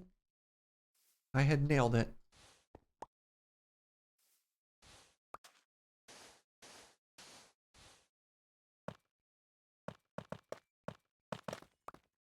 Buckets. Okay, now I need all the slabs. Hey, kids! Thank you for the 59. Hope you're having an amazing day. All right, so I need deep slate tile slab.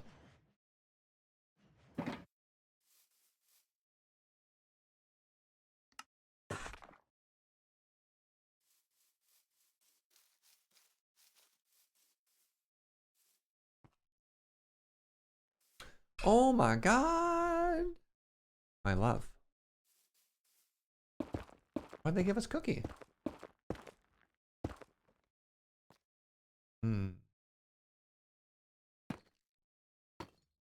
All right, so let's just make sure we understand what it is that we're doing here from the side. I think maybe they do this? No. Maybe? No.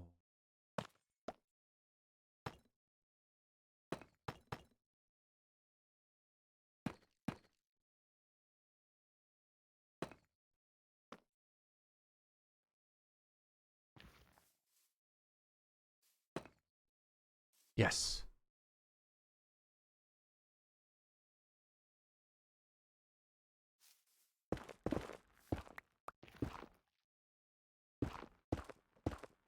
Can you drop the gravelly blocks from the top? Yes. Yes, you can. So I think I just do this now.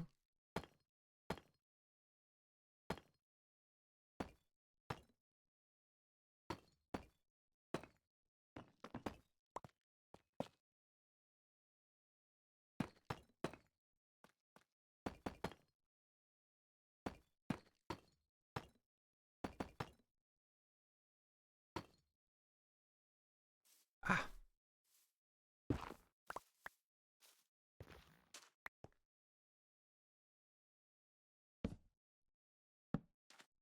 I mean, technically I don't need it up there.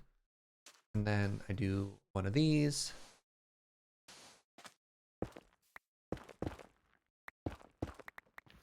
You okay, Jojo?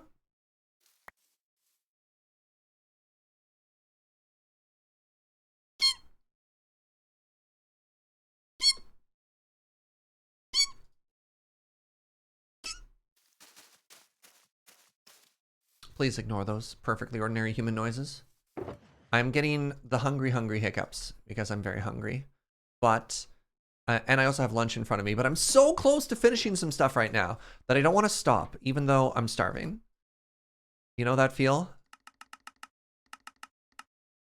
You're like, I'm so close. Just let me get to this good point, and then we'll stop.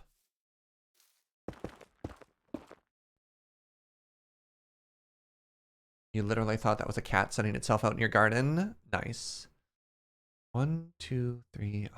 Why does this feel so much taller? 1, 2, 3, 4, 5.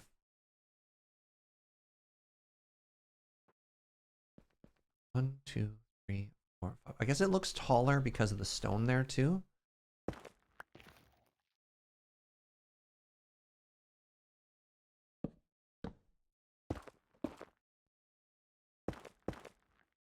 I guess I could just do this then. Yeah, like that looks pretty good. And then I'm supposed to do, what am I supposed to do? Oh, that's a mistake because that connects. But how does that connect? Yeah, see, that's bad. That means I've done something wrong here. Not necessarily. I think that just means, oh, crap.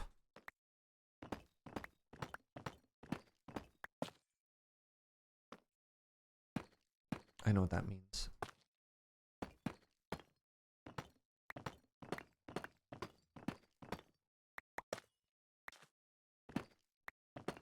Yeah, off by half.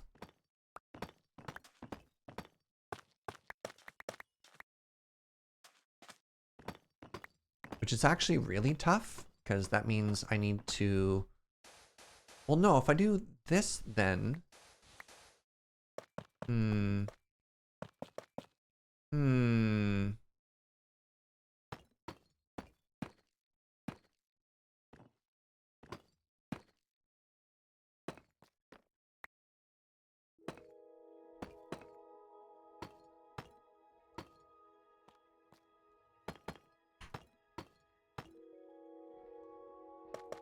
I mean, I guess it's fine.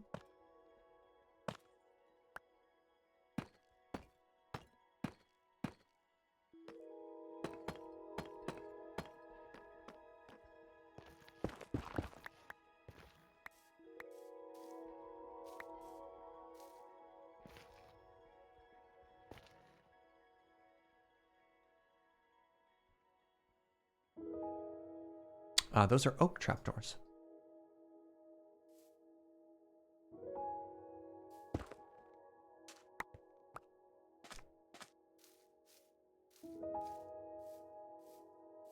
I love this build, by the way. I'm having just so much fun. It's been so cozy.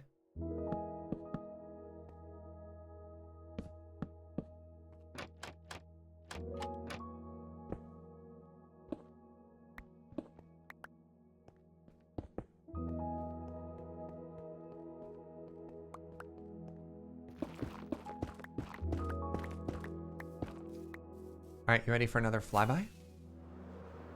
That's a creeper in my usual viewing spot. Oh, it's so cute! Look at what a great job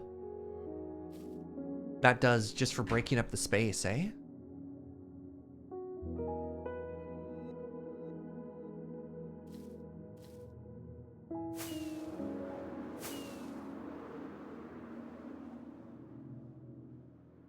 Yes! Oh, I love it! All right, my bed is in here now. Forgot.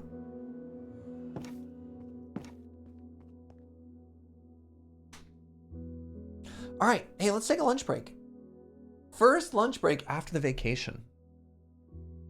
And we can use it as an opportunity to ask questions or just talk about the trip in general. Really quickly, before I get into this, now all of you decide amongst yourselves, what's our lunch topic going to be? I'm going to pee and wash my hands, and then, oh, let me put on some music. Some music to have lunch to.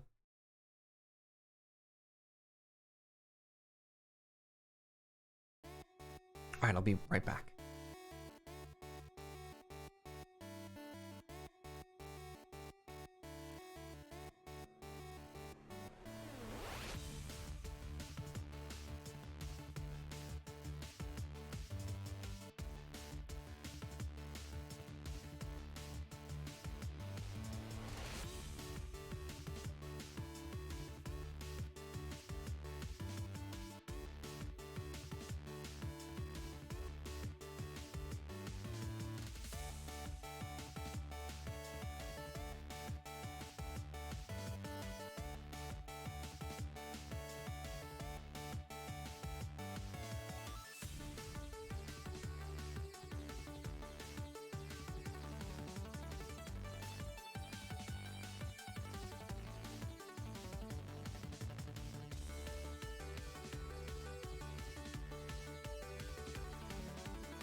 Hello.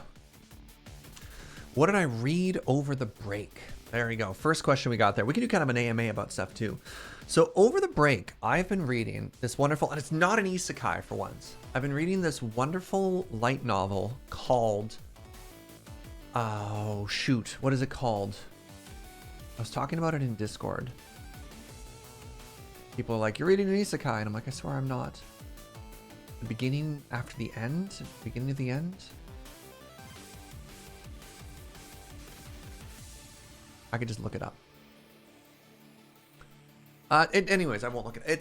It's like a Groundhog Day like. It's about a person who's stuck in a time loop, except instead of 24 hours, it's 30 days. And it's actually really cool and really interesting. Oh, Mr. Gibberish knows what I'm talking about. Yeah, it's fantastic. I'm really, really enjoying it. It's about a high school aged wizard in the world of like magic and kingdoms and stuff like that, who gets stuck in a time loop, and the only thing they get to keep is their memories. So they get like better and better and better at magic. I think it's the beginning after the end. I think Mr. Gibberish knows what I was talking about. I think I did nail the name. So yeah, super fun. If I were hypothetically stuck in the ferry queue for 3 hours, what would you listen to? What do you read? I napped. is mostly what I did. Yeah. By the way, mac and cheesy. Oh my God. So we were stuck at the ferry terminal for 3 hours yesterday. We had to wait 2 sailings, which was kind of brutal. We got there at 2 p.m. and we didn't actually get onto the ferry until 5, which sucks. The ferry ended up being 50% of our trip yesterday. 15-hour travel day. Oofa doofa. So anyways, we're stuck in the ferry terminal. It's super duper hot and sunny, and you're kind of just stuck there. Overbooked? Yeah, just summer demand. And when we finally decided to try and book you can reserve spots on the boat. They allow you to save up to, I think it's like 20 or 30% of the whole capacity can be reserved. So we knew we were driving on Sunday. I think we looked at like Thursday or Friday, and it was already 100% booked. We're like, well, oofa. But I digress. So we're sitting in the sun getting cooked in our car. So we opened all the windows, and because we're on vacation, we had packed towels with us. We covered the windows with towels so we could have a nice ocean cross breeze, but not cook in the sun. And it was very nice, very refreshing in our car.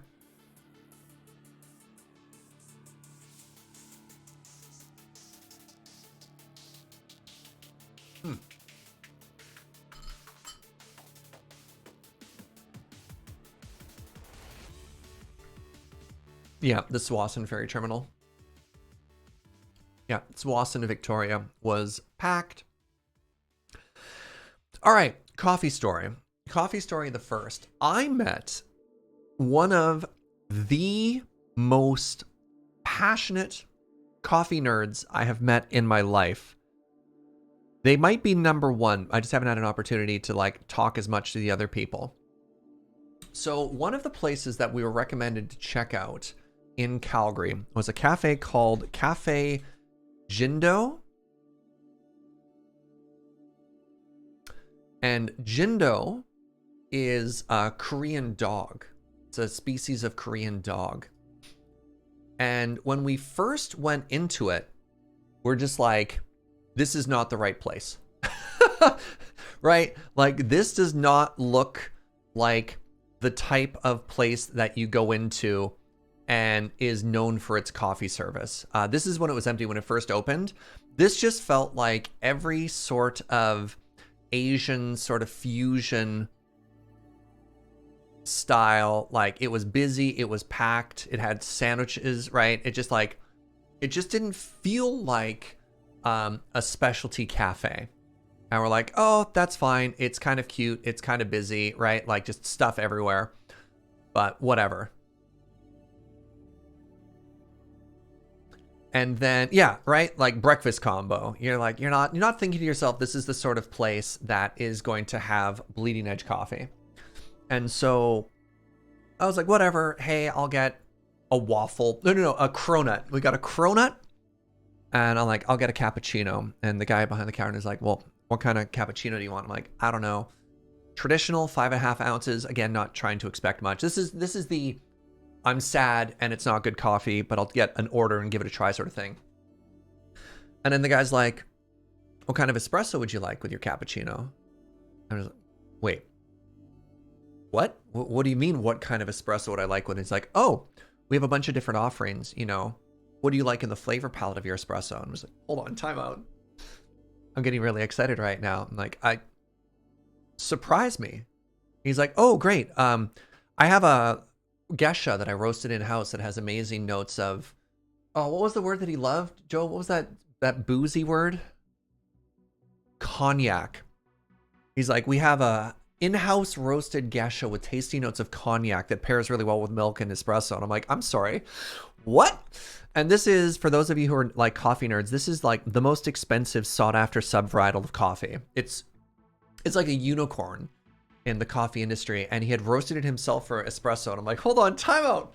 Oh my God. And yeah, this was, I kid you not, possibly one of the best cappuccinos I've had in my entire life. So I had made a fundamental misunderstanding about how good this place was. I judged a book by its cover.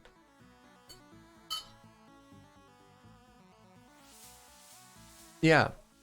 And then I started talking to him like, does it feel like you don't really advertise how good you are at coffee. And he admitted that. He's like, yeah, this was the owner who was serving this the whole time. He's like, based on the demographic and the neighborhood I'm in, I can't really be that coffee forward, because that's not what the people in this neighborhood want. They want sandwiches. They want, vanilla lattes. And it almost felt like he was subsidizing his coffee passion by running. And don't mind you, everything was excellent, right? They make their own in-house ice cream. And one of the girls who works there, he's just like, yeah, go nuts. Go do whatever you want to do. Like, dive into the ice cream flavors. Some really creative, really passionate, really interesting stuff. Kind of amazing waffles, yeah. But very muted in how they talk about how passionate they are about all the stuff that they do. It was wild. So yeah, the absolute most hidden gem for coffee in Calgary, Cafe Jindo.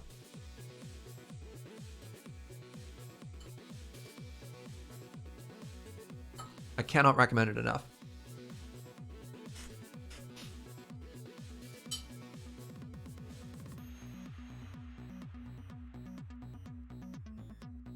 We went a second time. This is one of the only places that we visited twice on our trip. We went a second time and we're like, hey, can we just get something off the brew bar?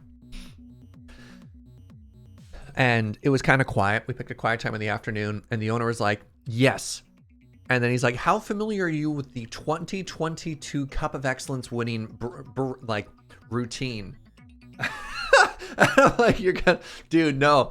You're gonna have, again, this is, I got out nerded. I got out passioned by this guy. I love it. I love it so much. I'm like, no idea. He's like, okay.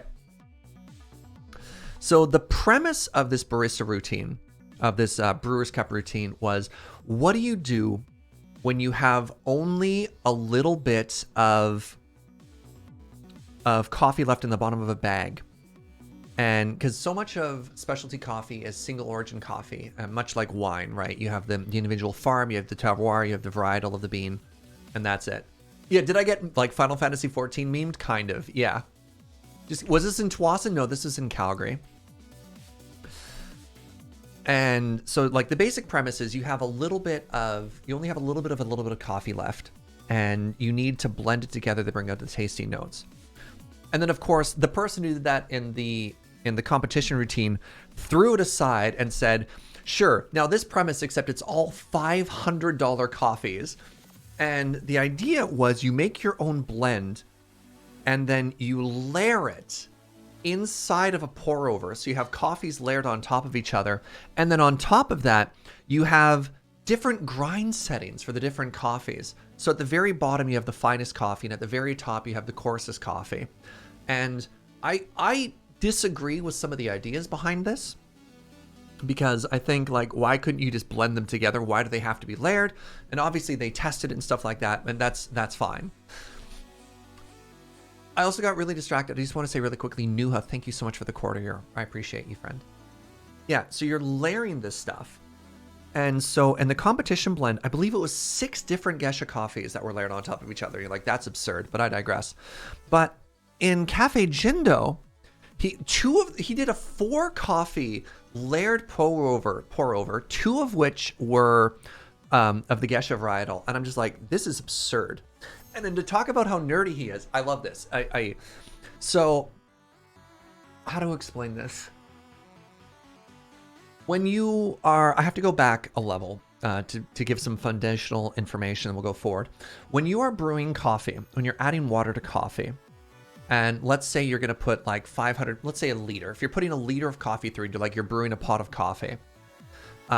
You don't want to steal a cup halfway through, right? You don't want to interrupt the flow, because it's not the same solution of water that comes through. At the very, very beginning, you're getting way more of like extraction out of the first half of the water than you are the bottom half. But you need the second half in order to balance like the flavor and the acidity and stuff like that. And if you ever watch espresso extract, it's even more visible, because at the very beginning it'll be very dark and very heavy, and then towards the end you'll get more cremas and it'll be light and mostly just water.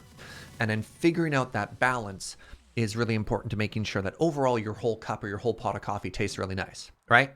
So at the beginning it's denser, it's heavier, and at the end it's more watery and it's not as exciting, but together it's one nice cohesive balance. So in the coffee industry, in the past couple years, they've been experimenting with what if you just throw out the entire back half of the coffee? What if you start with a concentrate, but you're not really making it a concentrate, which is why that's not a good analogy. What if you have your water weight, you only take the first half of everything that you're doing, and then you manually dilute it afterwards, right? So he's got this layered pour over, and then he only adds half the usual water volume that you do. So there's half a cup, and it's the really strong bit. And then, this is what you do when you distill hard liquor. Oh, awesome, Mitu. Yeah. And then he adds water to the end. And then this is the part, this is where we're talking about getting nerdy to a level I don't even know. And he's like, I'm using absolutely pure distilled water. And then from the side, he's got little droppers of different minerals. He's literally reintroducing with a water dropper the minerals he specifically wants us to be able to taste. He's like, a little bit of magnesium, and he's like, very specifically, I'm not using any buffer. And I was like, oh my God, my dude. Yeah, right? Pure distilled water and then reintroducing minerals afterwards. This is the level of coffee nerd. I loved this, man. I was here for this. And again, one of the best coffees I have had in my life.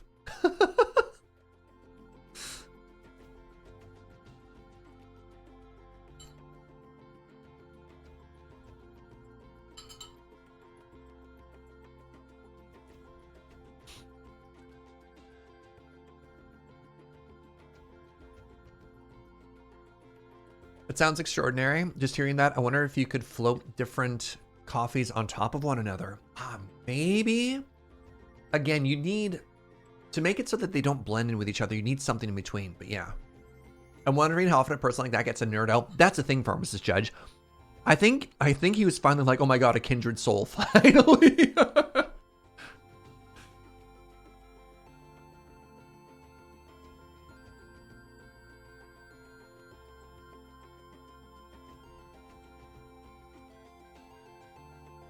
And finally, maybe it was a hookup because he knew he was talking to a peer. He did not charge us enough for what he was making. Like that whole pour over experience, I think he charges like $6.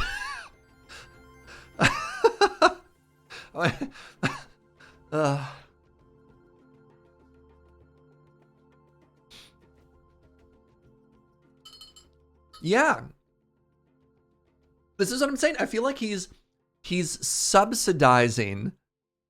Yeah, we went to order. We were like, okay, can we get some ice cream? Can we get a pour over? And can we get a cronut? And he was like, oh yeah, but I don't know if you like the flavors that we have. So here, have a free sample. Have a free sample of the ice cream. Like gave us two little, and by sample, I don't mean like a spoon. Like small cups with a scoop of ice cream in it each. And then the pour over and then the donut. And the bill came to like $12. We're like, no, this is not enough. Oh, yeah. Just such a sweet and passionate man.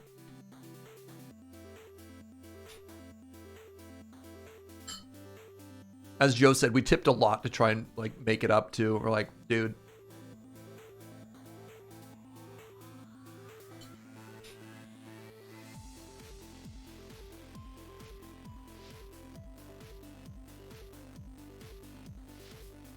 So if you're ever in Calgary, 20 Calgarians in chat, corner of McLeod and Heritage, Cafe Jindo.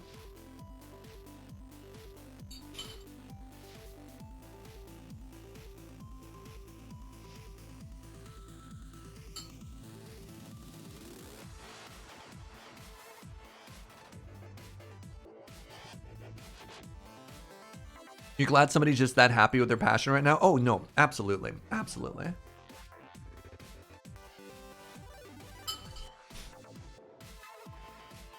Yeah, one of those situations where you're Very obviously being hooked up. Not too big on coffee, but I'll have to check that place out sometime. Well, the other thing too is it just has awesome other stuff. Like we had their fruity waffle, like fresh fruit, oh my God. So it was, yeah, fresh fruit. So we had fresh strawberry, blueberry. What was the third fruit, sweetie? Orange. And orange slices. Then they had mascarpone and I think like crushed pistachios on top of it, and on a freshly made waffle. And I'm like, oh my God. And a drizzle of honey. All right, I took a picture of that one.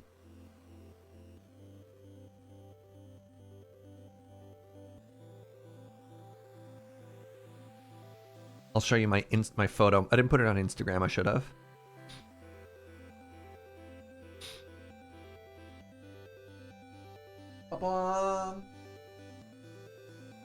So like even if you're not into coffee, they just have really good stuff there.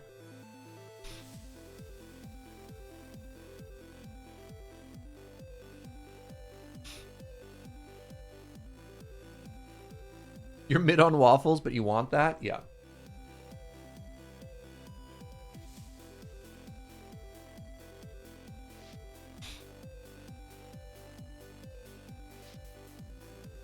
So there were two young girls who were working there, and it hadn't been there that long because the cafe hadn't been open that often. But I'm just imagining learning under this dude, right? Because there's a part where he had taken like a little bit to the side, and he's like, okay, so imagine you're serving them these coffee. What tasting notes are you going to do? And he's like, and I just want you to tell me what you name there. Yeah, and she's just sitting there. She's like, sour, acidic. He's like, good, good. And just like coaching her through how to professionally taste stuff too. I'm just like, this is, this is absurd. Like, it's not as if these people signed up being like, this is a world-class cafe and it's a coffee forward kind of place. It's just, yeah, just secretly just being taught. Oh man. Yeah.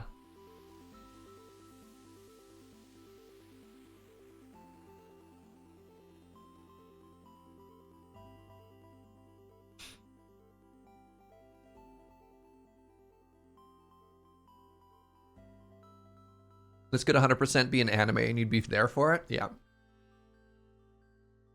Right. Yeah. The ice cream flavor that we tried. Again, talking about how creative they are. We had ube Earl Grey ice cream. Oh, I'm sorry. No. We wanted the ube Earl Grey, but they were sold out. So we had what? It was pandan coconut ice cream is what we tried. Like, they also had vanilla.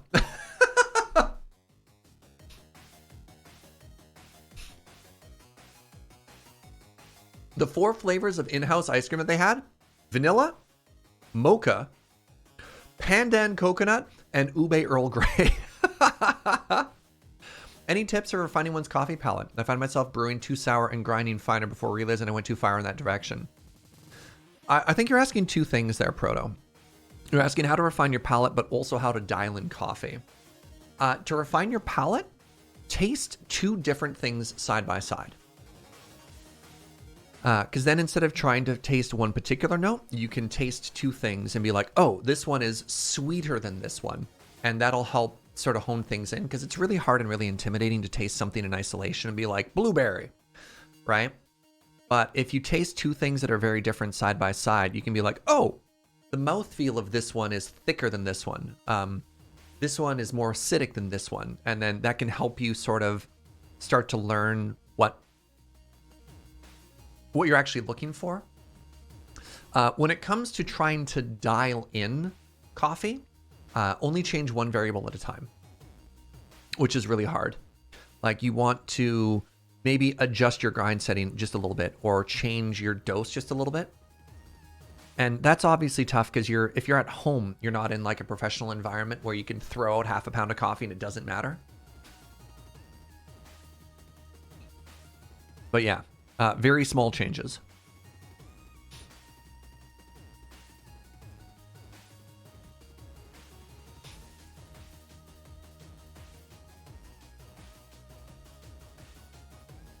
All right.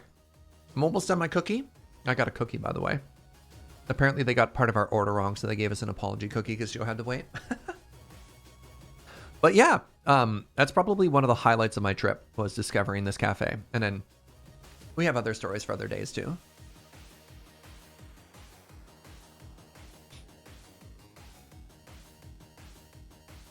Any short questions you have?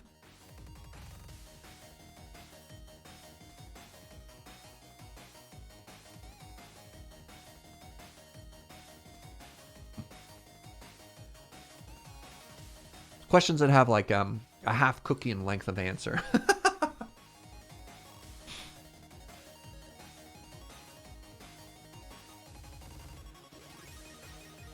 Good weather for the trip? It was actually miserable. It was so bad. We packed like sandals and shorts, and we were expecting like a really hot, dry prairie summer, and instead it was like 5 to 12 degrees the whole time and raining. Yeah, the day after we got through the mountains, there was a foot of snow that ended up closing the highway, which was wild. No, there's no snow where we were, but like the highway that we drove through got closed. It was so cold.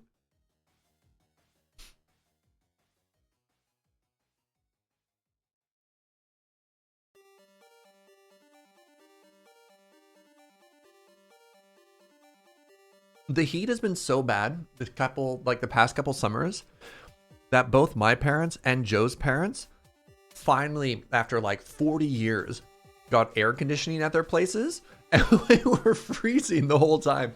They were both so proud to like come visit us, come stay with us. We stay with our parents. Come stay with us. Like we finally have air conditioning. It's gonna be nice and comfortable this summer, and then we were just cold.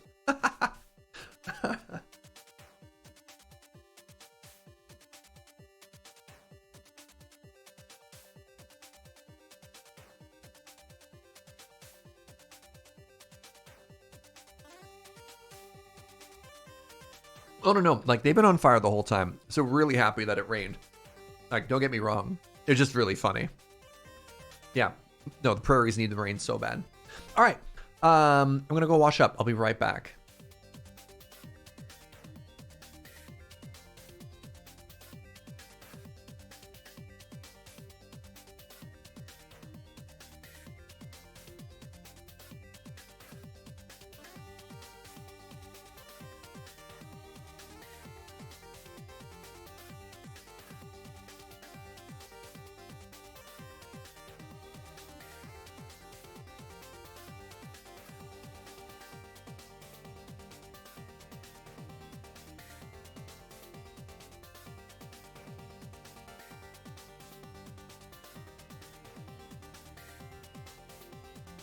Hey, thanks for hanging out, everybody.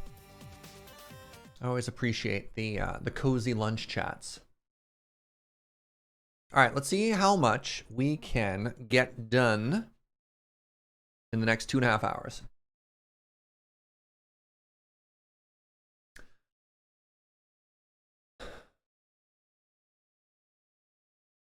Can't believe we've already been live for, wow, 4 hours? Man, today's going by so fast.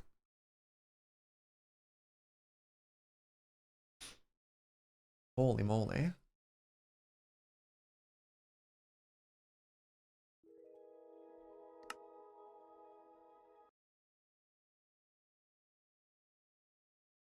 Music sounds like Just Shapes and Beats. I think Big Giant Circles may have actually done some work for Just Shapes and Beats, if I remember correctly.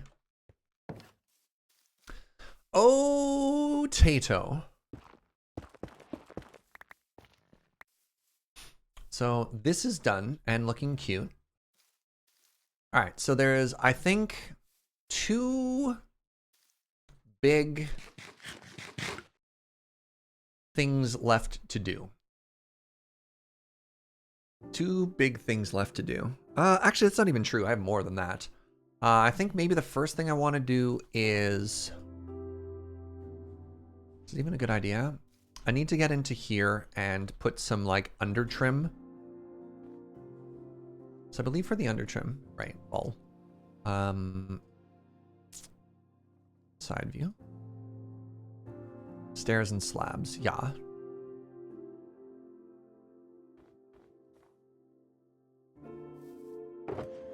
Big Giant Circles did at least 2 of the tracks for that. Nice. Wait, am I seriously out of spruce trapdoors? Did I put them in the wrong box? No, I just might be out. Wild.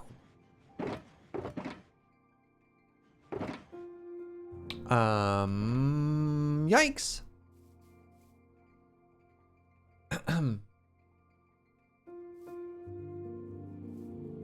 Alright, well. How many stairs do I have? 5?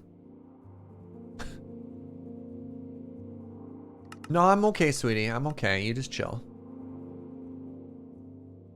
Unless you want to chop down 8 million spruce trees. But like, I'm planning on making a tree farm later anyways. What are you saying? God. Stacks and stacks and stacks of spruce. Spruce. Like half a shulker. Pardon me. Pardon me.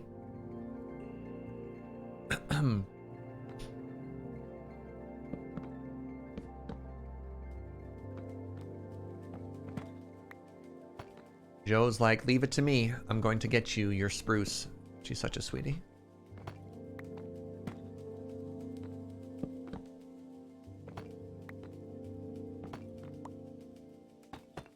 Wait, this was stupid. No. Wait, how am I? Hold on. Ah, I got it backwards. I'm supposed to do this and then this. There we go. What do I do about that though? What do you think I do about this? We have to be a little bit creative here.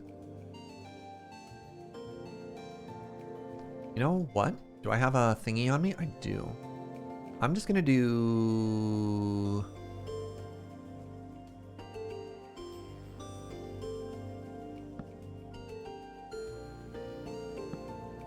this.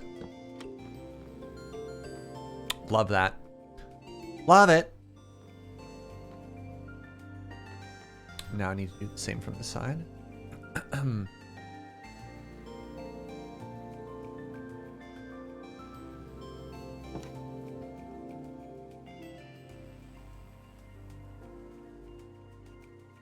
Was there a mouse in that cookie? What are you talking about? Those are perfectly ordinary human noises that an ordinary human would make.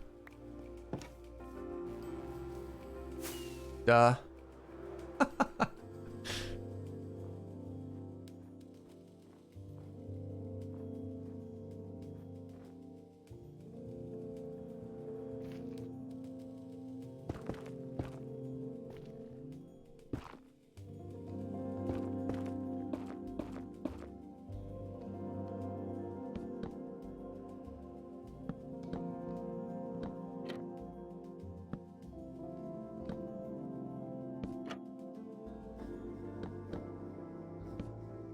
This double overhang and then using trim on the inside, I love this. I've never done this before, and I think this looks so good.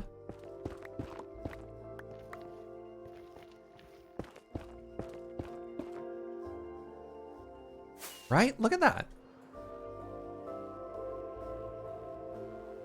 Oh, suddenly feeling that this wall is a little boring though.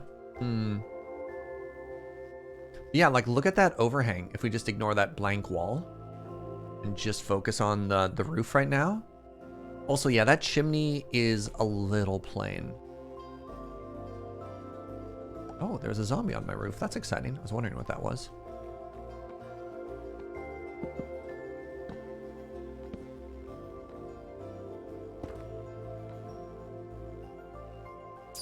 Is this going to work? Sure isn't. Now it will, though.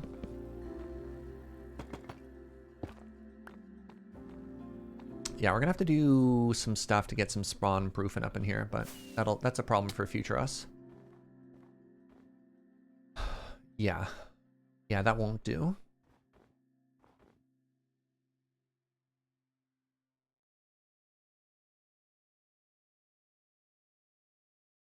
I'll have to think of something to do on that wall. Like that corner's a little bit bare as well. Boom, boom.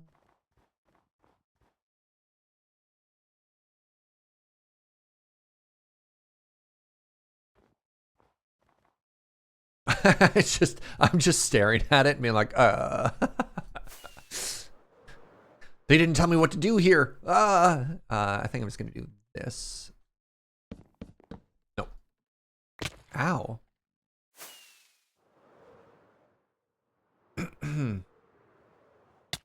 Oh no. Buckets.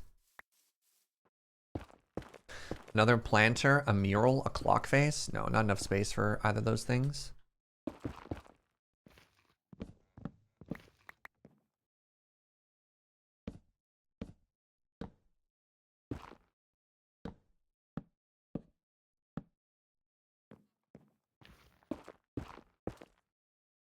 You just saw the latest Elder Dragon Social Club? While I was gone, there was actually a lot of me content. I don't know why I said it like that.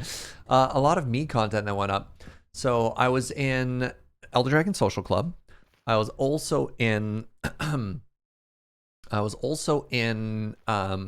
Tap Tap Concede, which I'm not normally in. And then I also did a Crack-a-Box with Graham, which was super fun for the whatchamadoodle. For the Lord of the Rings set. So it's kind of fun being out of town, but also kind of keeping up with all that, you know? And, oh my god, and North 100 set review part 2. That just went up on Friday. Friday, maybe? A lot of stuff. That Crack-a-Box was fun to watch. That Crack-a-Box was fun to be in. I've never done one before. It's a good thing that Graham and I naturally already have a good rapport, you know? So if I do this, I think this will look cute and be kind of, and be kind of consistent with what we already have in other places, right? So we just do this. Dang. What's up, Maz? Doing great. Yeah. There. So I think that ought to do. Is that too much? No.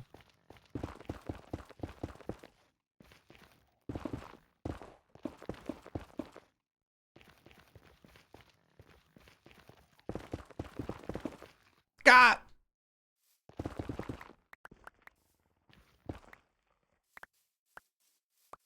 You finding out about the list was amazing. Thank you. I had no idea what it was.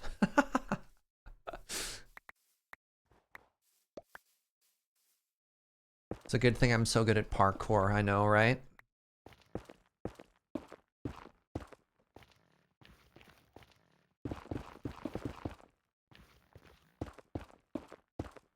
Do you know that Orb of Creation VOD's going up? Wait, do your Orb of Creation VODs means there's going to be more orbing in the future? Is that just tying up loose ends? That was just tying up loose ends.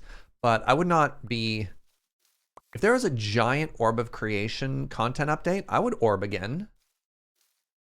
Man, orb was so fun. I only stopped orbing because I ran out of orbs. If that makes sense. I would be down to orb some more. But orb morb, you know?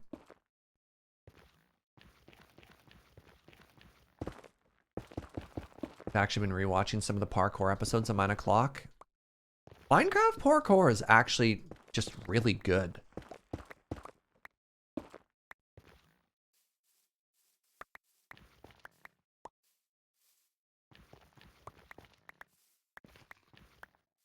All right, next thing we need to do is we actually need to make this pretty. Let's get rid of this while I'm at it.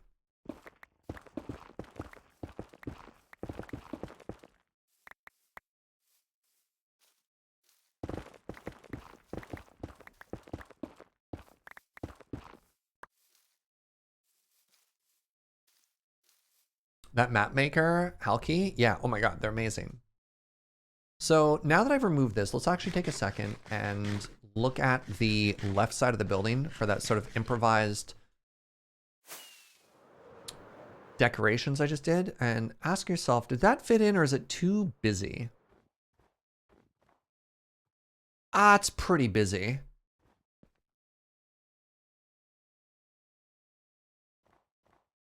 Maybe it's not, actually. I don't know. What do you think?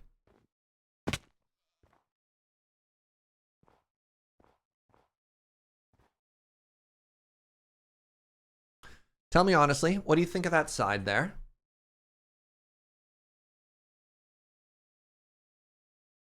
You're too busy? Oh, actually, TQ, after a week of doing nothing but sleeping 14 hours a day, drinking coffee, and reading books. On the line, yeah, it's a little busy for sure. Joe says we're not too busy for burritos. Winky face, though. I added the winky face. It only looks busy compared to the bottom layer. That's fair. The bottom layer is a little plain. 14 hours a week? No. I was sleeping like 14 hours a day. It was delightful.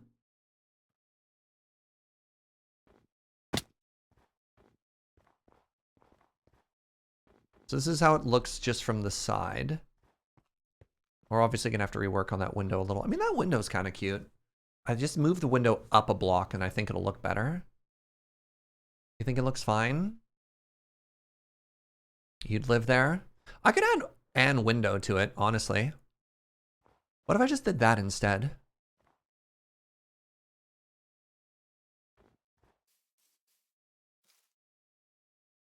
So, window. Yes. Okay. Hold on. Go with me on this journey.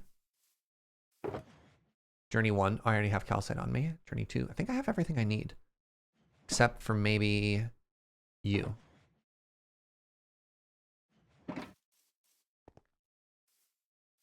What other window decorations could we do? We can do those, but I think this is fine. All right, so let's fly it. In. Good. Good. This is what we wanted.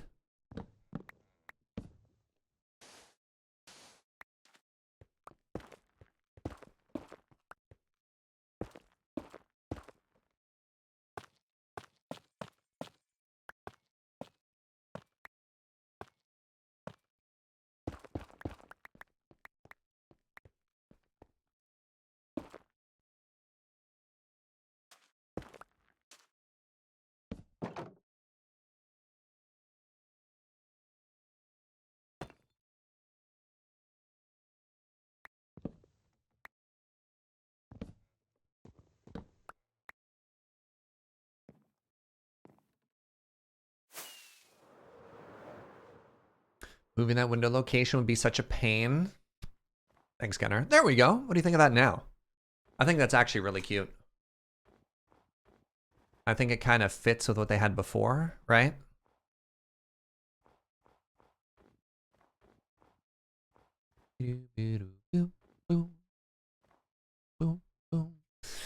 There's one last other thing that we could do, which is I could leave that like that, and then I could actually just remove those slabs and just run that all the way up so it connects there.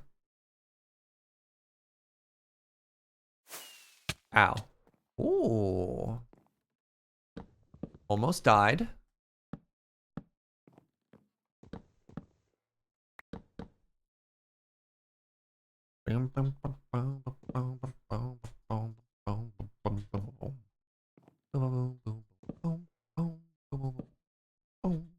All right, this is gonna change the shape a little bit too. This is like how you can use makeup to like change the shape of cheekbones and everything too. It's ultimately the same shape, but now it looks like this. Ignore that floating stare. Do you like that better or worse? See, that's in. Oh my God, you're so close to the half year. Thank you. Already was a terrible liar. You could see right through him. Dang. All right, better, worse? Window looks kind of like a crucifix. I mean, that's fair. Not better? Do you think the window's a problem? You like it less? That's fair. I think the problem here is actually that. Those squares are kind of awkward.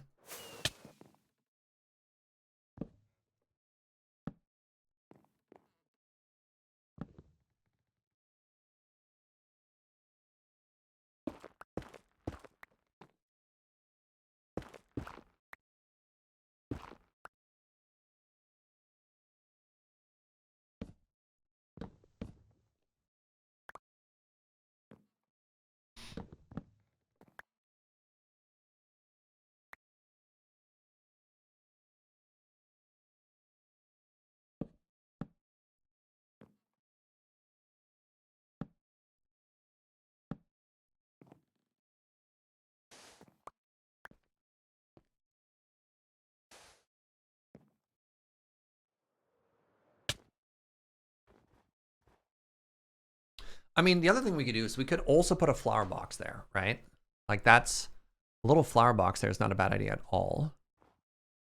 So for that, I would need just a little bit more grass. I have to go slightly further for grass now. Would 2 windows work? If I do 2 windows, then it basically looks the exact same as the other side. And I want it to be slightly different because we have 2 windows there already, right? And that side's long. I think the other issue is this. I think this just needs to do this instead.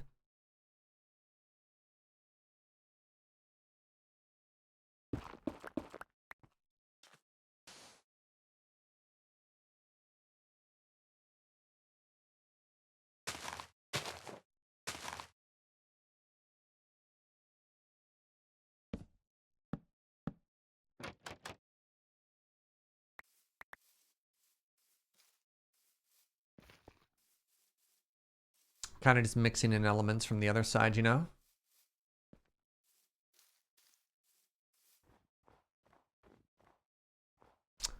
Now I need flowers. Needs more uwu? I guarantee you it does not need more uwu. Excellent suggestion though. There are no bad ideas. I will not be adding more uwu.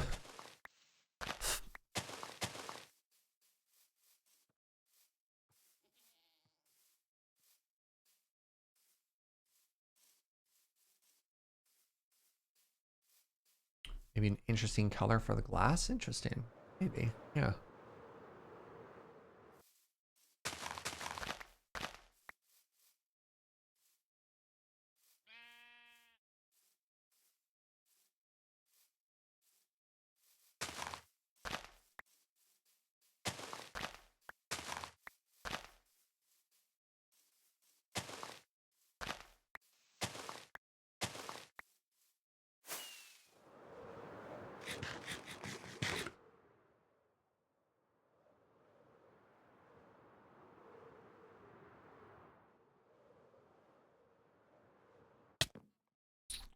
I don't actually love how this attaches now. So let's do...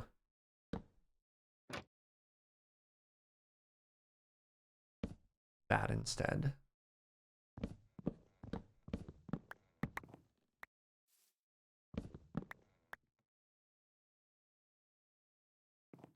What if I just did this?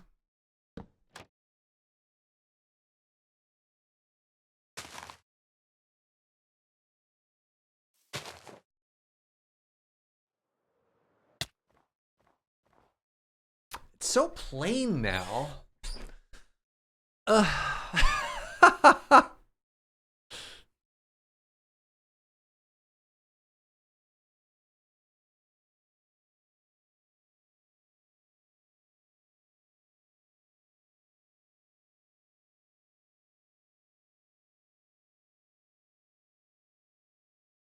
You like the cross window?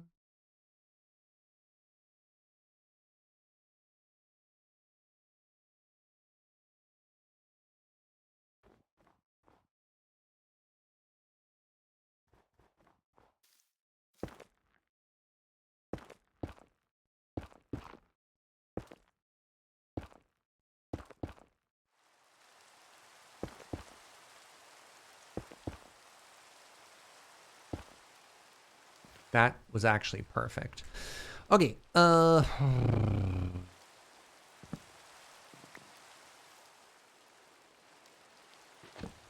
we could do what we did for the dormer.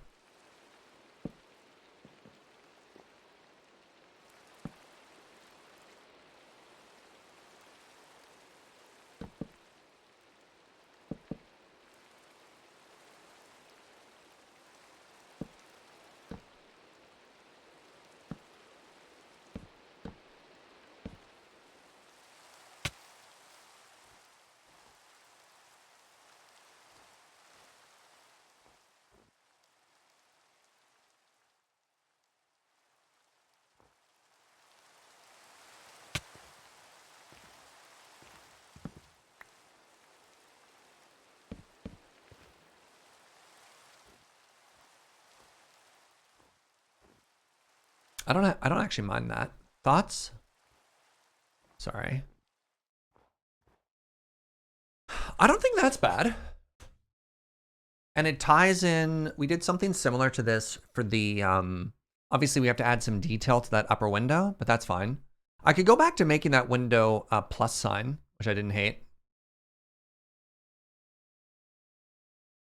Maybe more flowers. I could only add a third flower. I could replace that daisy with, yeah, one of the things that is a legitimate complaint about flowers in Minecraft is they don't do a very good job of filling a block.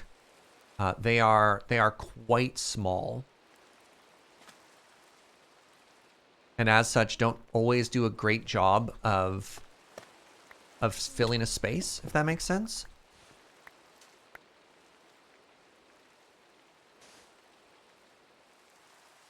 One thing that really good builders do is they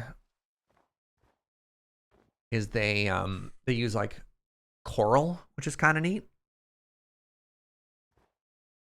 So I feel like this is too much now. What if I instead, is there a way to do a slightly smaller cross up top? No, because it's calcite. I don't think you can make like stairs or anything out of calcite. Yeah. Out of luck.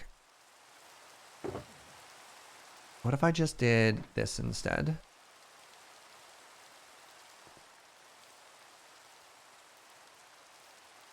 Ugh.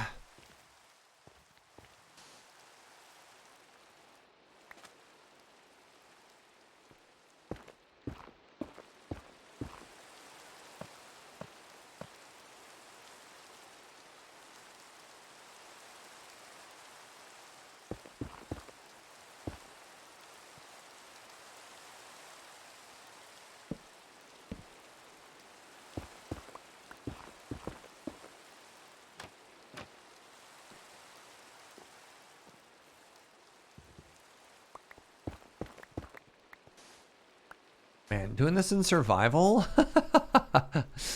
The amount of work I have to do to change like 3 blocks. There. You know, I think that's cute. I think that's actually very cute. Oh, right. I wanted a little bit more side detail. All right, one last test. One last test.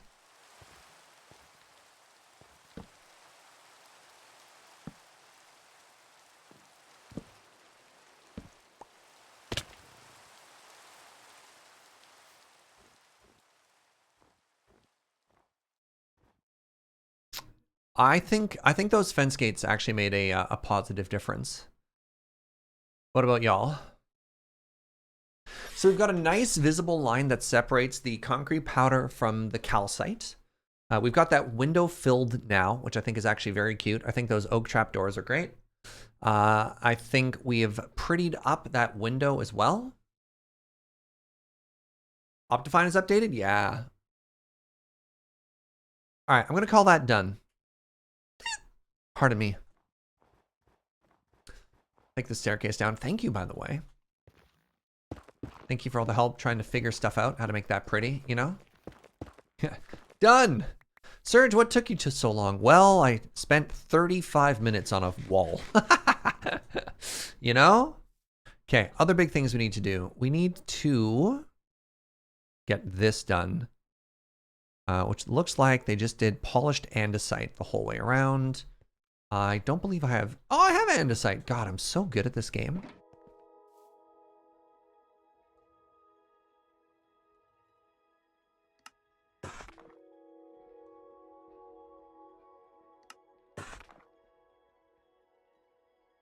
Put these flowers away. This palette screams the need for German architecture. Could you tell me more? What does that mean?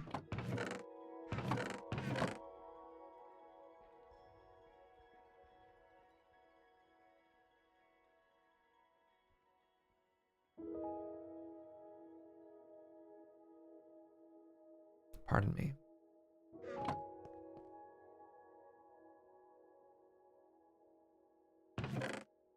Really enjoy the stream, even if I'm only active every now and then. Never feel like you're not here enough, friends. Appreciate every second you're here. I'm not like mad if you do other stuff. Just disappointed. I'm sorry.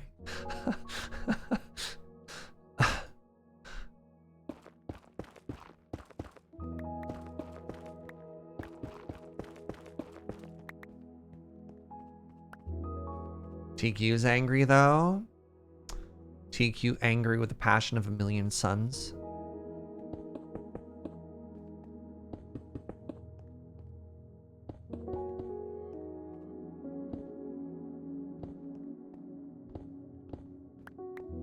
One, two, three, four. Okay. Yeah, look, I'm not mad, but the mods are very disappointed in you.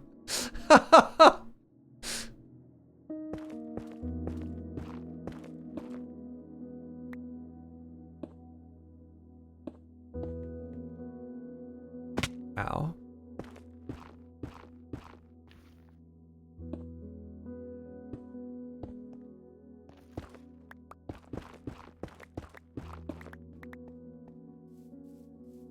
I mean, that's just cute as heck, right? Like, we all acknowledge that that's just cute as heck.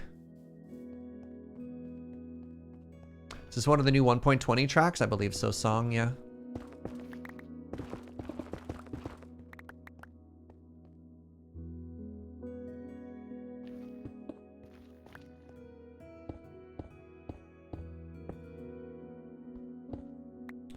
I'm cute as heck.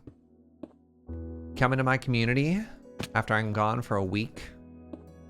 This is how you treat me? Wow.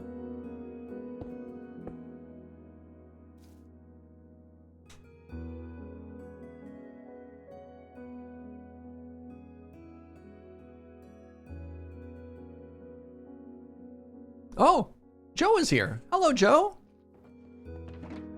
What are you doing?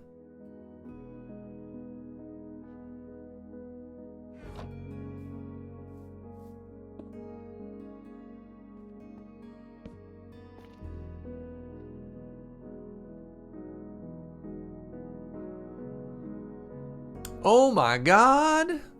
Joe? Wow. I can't even imagine how much work that was, sweetie. You're a legend. Holy moly. Here, sweetie, you can take that shulker back in just a second.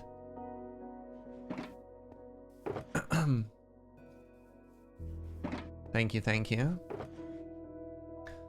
Remember a while ago I was talking about how I'm like running very low on spruce and spruce related materials? Well, Joe is nothing but a legend. Imagine not having a Joe in your life. Yeah, no doubt. Yeah. No. I refuse. I will, in fact, not imagine what things would be like without Joe. Thank you very much. All right. Next question.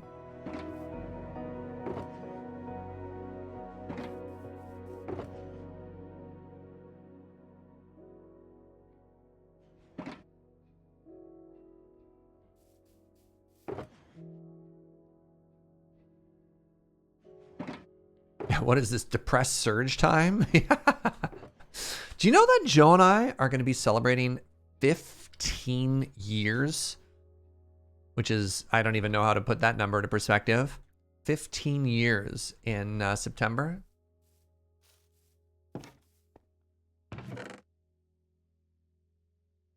That's such a long time.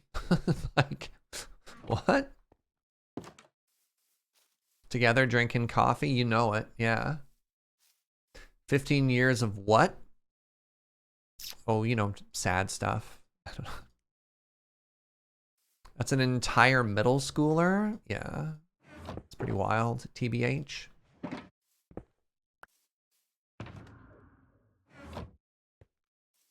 All right.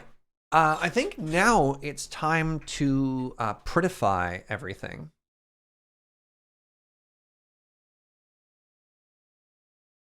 The really weird milestone, it's when you reach half your life. I've been in Victoria half my life now, which is also wild to me. You've been out together since Tropic Thunder came out? That's so funny. We call our 15th year anniversary the Tropic Thunder anniversary. No, we don't. Could you imagine, though? Yeah, there's like, you know, there's your Jubilee or whatever all those other ones are, and your 15 years, your 15 years, your Tropic Thunder anniversary. Like, Joe in the background is like, you made me watch that movie and it sucked. I'm like, yeah, that's fair. I'm sorry. Joe was not a fan.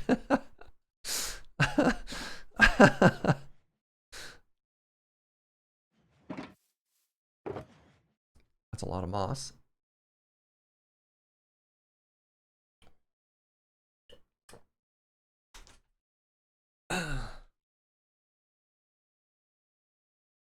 All right. So now it's time to try and make things pretty. Wait, oh my God, could we call it our Kung Fu Panda anniversary? Because that movie's also 15 years out. Wait.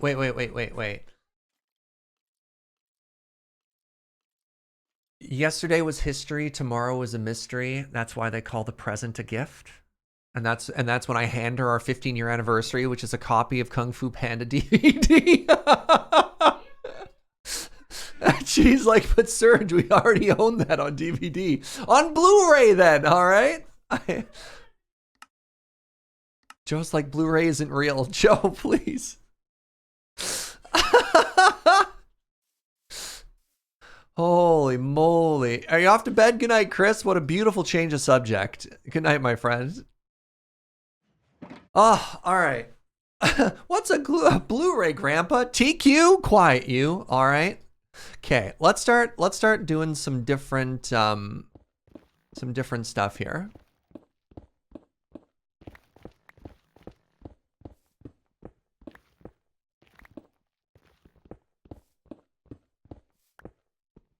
Yeah, I'm sorry, I meant HD DVD.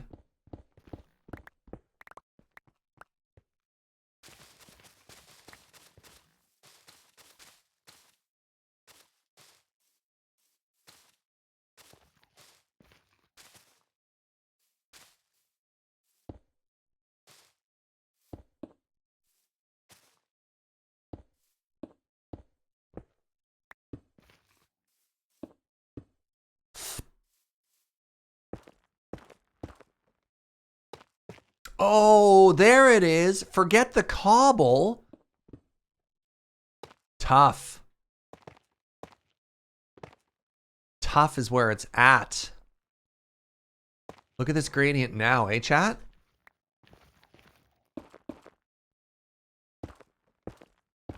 Oh, that looks so good.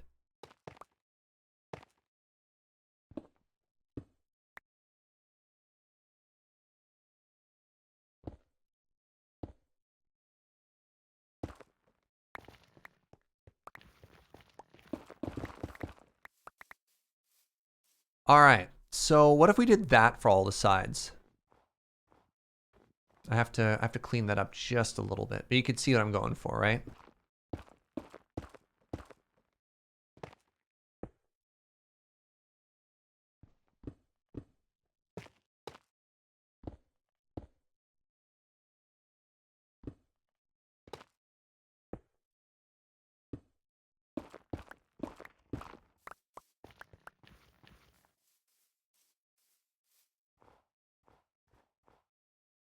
It's a little too flat there. One of the things you really need to make sure when you're trying to do like gradients and stuff is that you don't have really clean lines.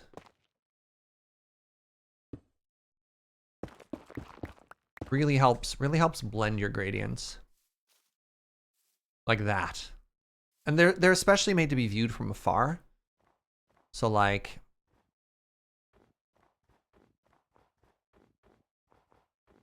does real life gather more in the corners of the windows? Real life would change based on light and moisture.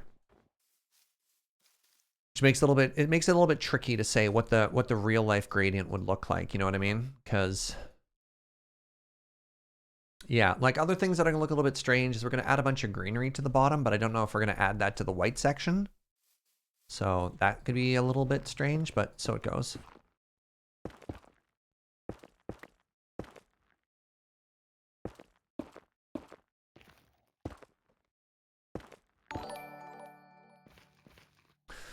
Willie, Thank you for the 31 months. Does anyone know a 31 joke? I know 30, but it's off by 1. Okay.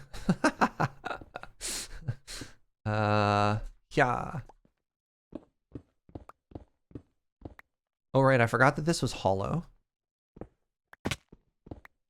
Okay, other thing I need to do is,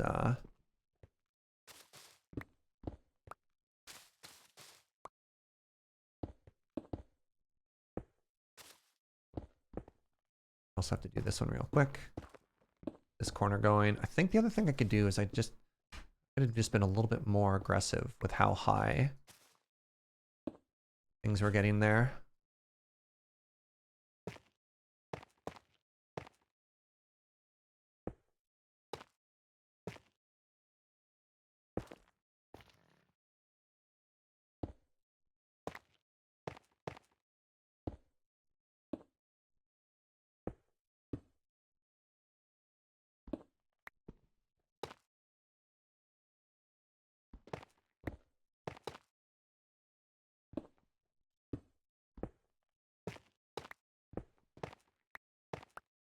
Yeah, there we go.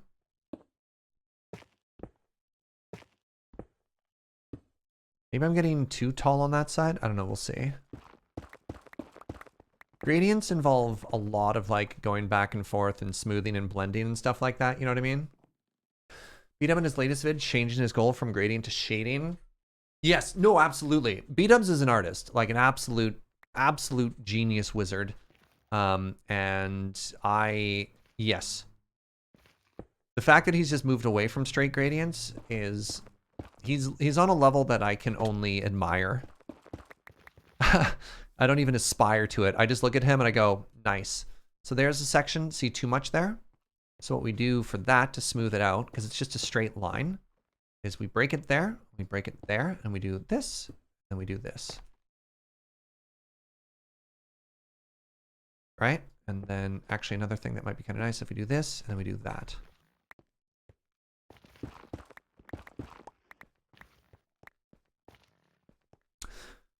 And then we're going to add, once we add some greenery and stuff growing up the side there too, it'll help mask that even more. So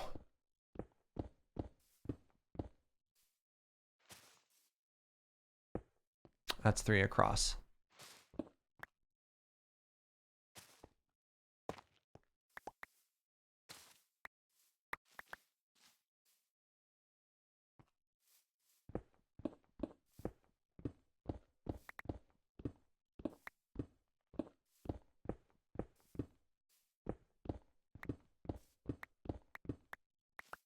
What about glow lichen? Later. We have to put glow lichen on the roof as well, because our roof is solid blocks, which means it's not spawn proof.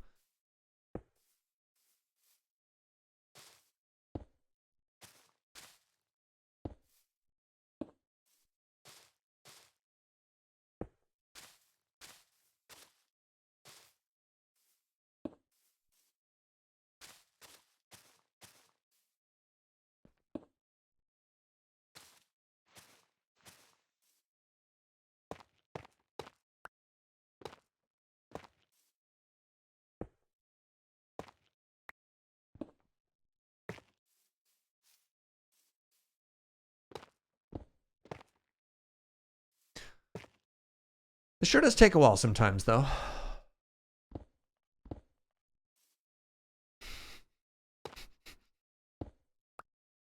There we are.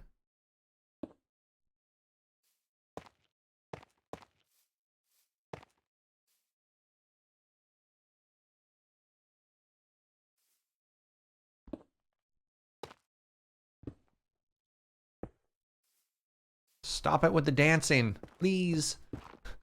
Like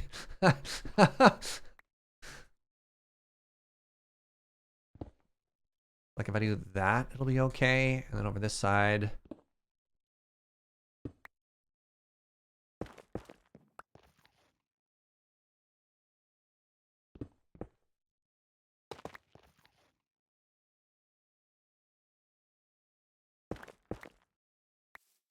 What if we made a suspiciously bare section at the wall greenery for a secret door?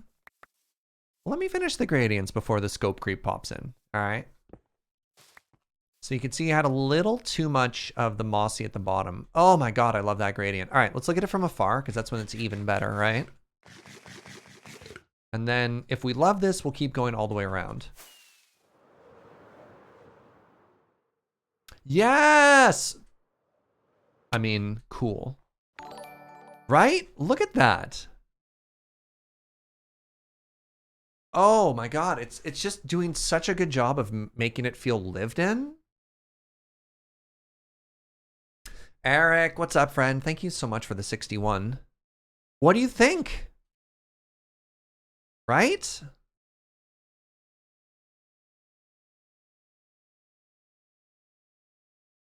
You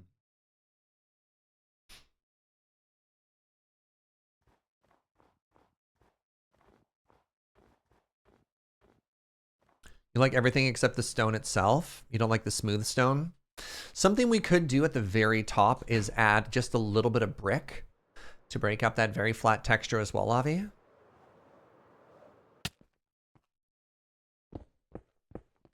I think removing the cobble was also really smart.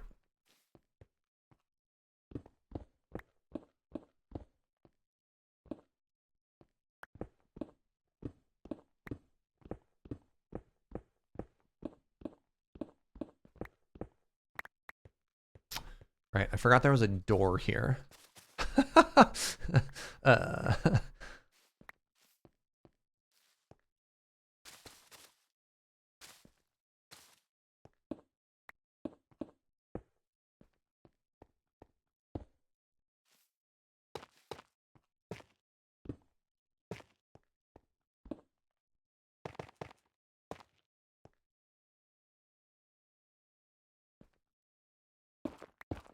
It's very flat and juxtaposed on the rest. One of the things I'm a little concerned about, pardon me, is that the concrete powder looks so flat in comparison to it now as well. So I'll have to think of something about that, but that'll come soon. So here's another issue. See, this is too flat here. You see like a big straight line there, so you try and break it up just a little bit. That's a little bit too clean of a pattern.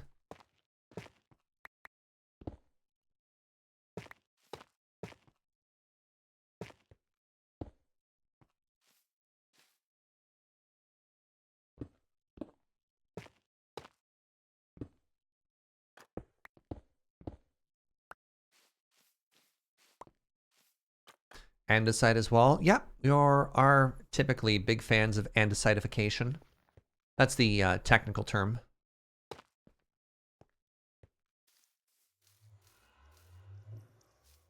Actually love that. Right, no heck.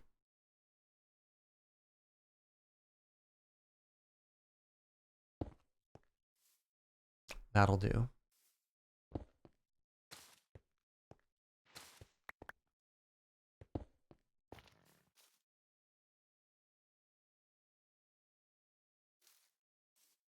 Love it. All right, this side now. Oof.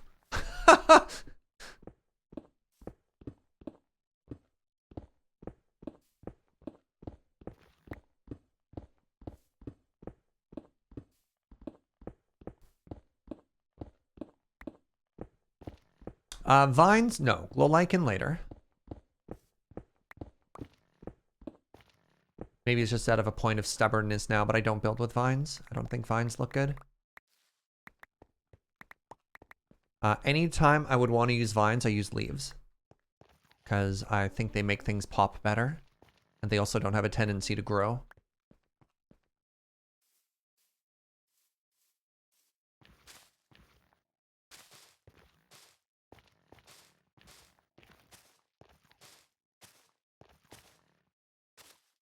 Oh my goodness, more throat goo. Am I clearing my throat again? Are you just taking care of me?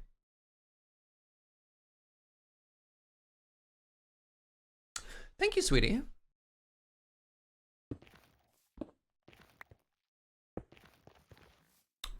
Now we have another accidental problem.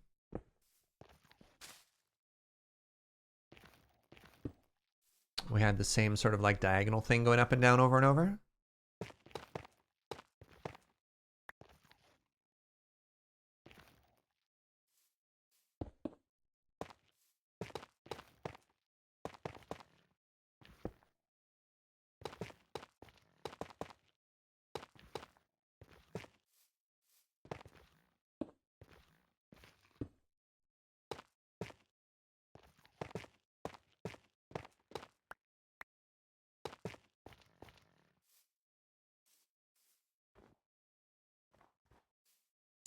close.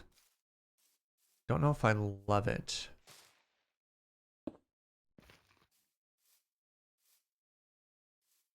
It's close.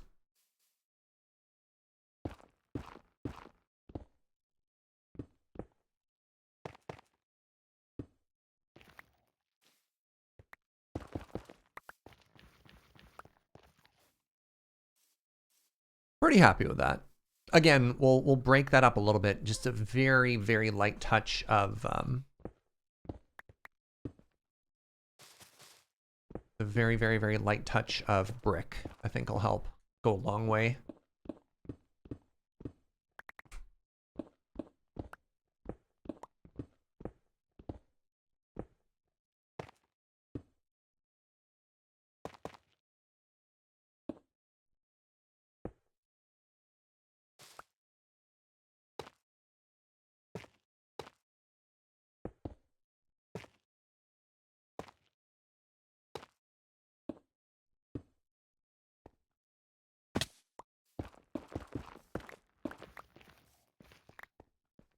Mm-hmm.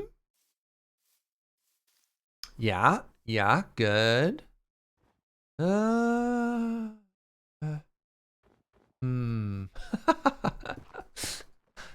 man.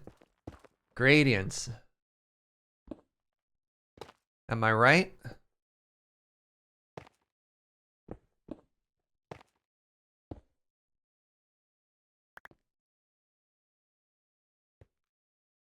Joe hops on, sleeps, and leaves. I'm very lucky. But we knew this already. I think that made a good difference. It's so hard to describe like the process or thought process behind gradient changes, right? Like that, I just look at them like, that corner is too tall. And you're like, what does that mean? Like, well, I don't know. I got bad vibes from it. So what I'm going to do is like use sandpaper and just smooth it down a little, right?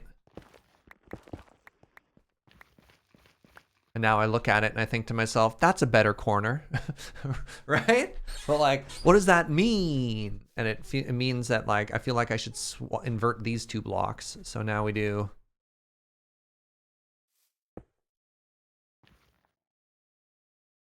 this instead, right? It's a very organic process, absolutely. I don't know what's more difficult, landscaping or gradients when it comes to trying to figure out how to vibe with it.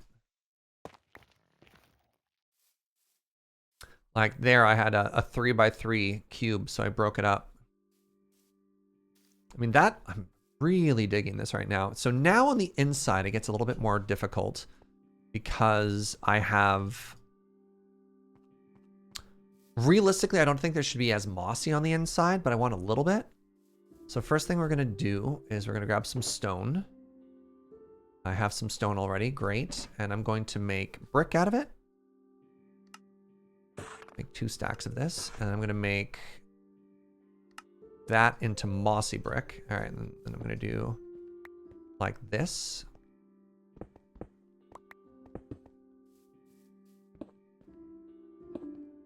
Right. Cobwebs? Cobwebs typically gives like an abandoned feel, which is not really what I'm thinking of with this place. I think I can make mossy. Yes, I can.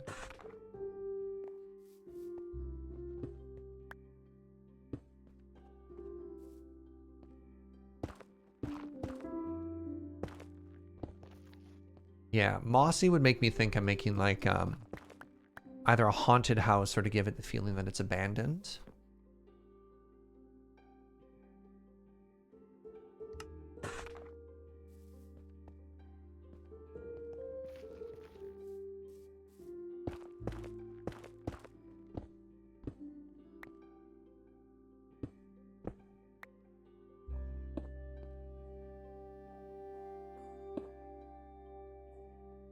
Yeah.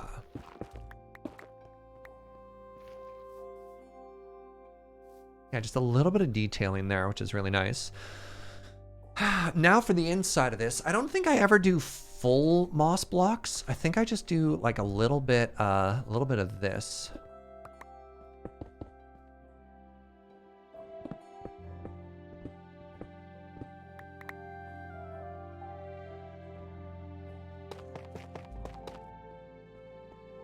Yeah, dang, that looks so good. You know?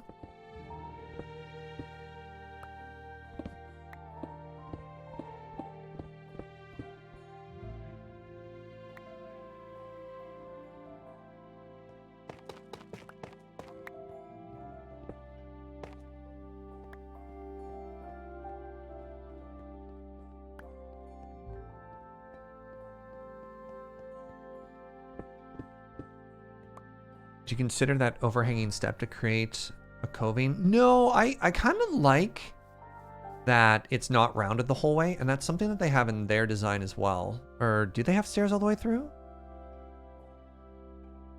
Kind of hard to tell. Maybe they do go all the way through with that one.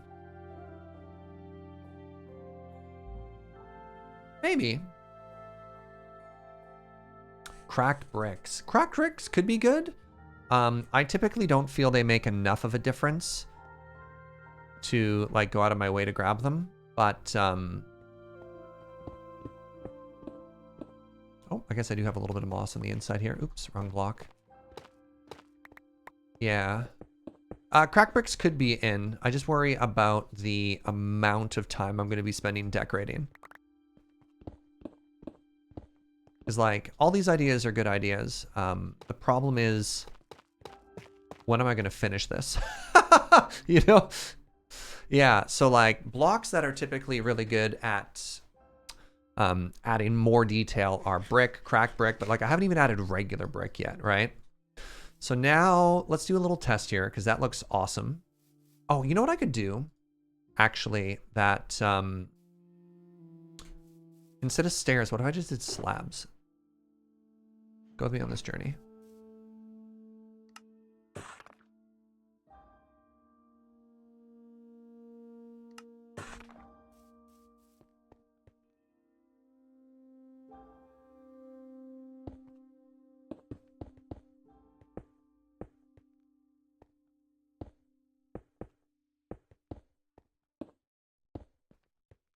There.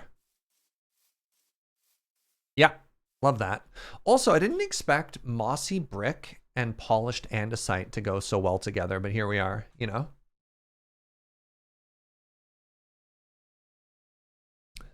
Love that.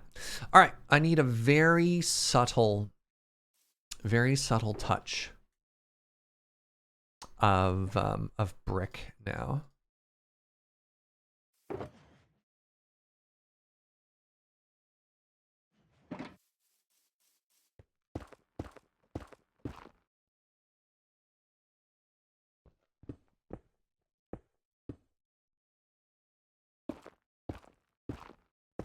A la croix of bricks.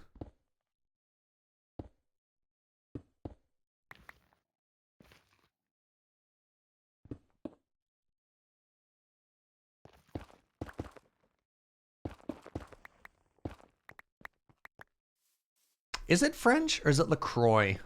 I don't actually know. I don't drink the stuff.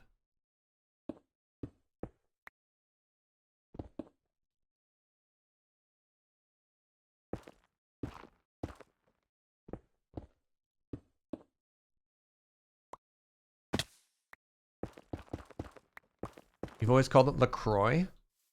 The drink is not French. Is that too much brick?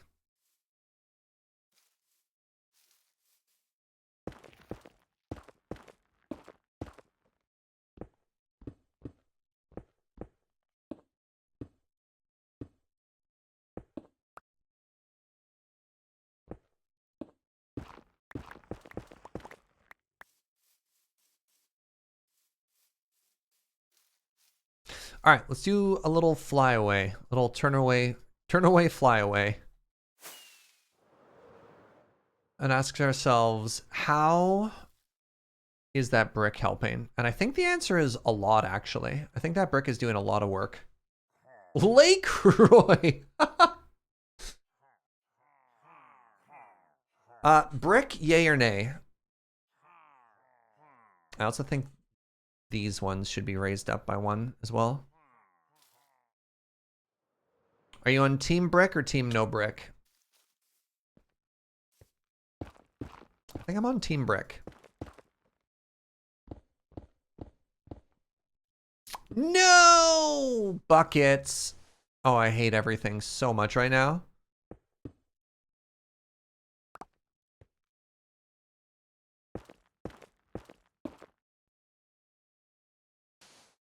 Good.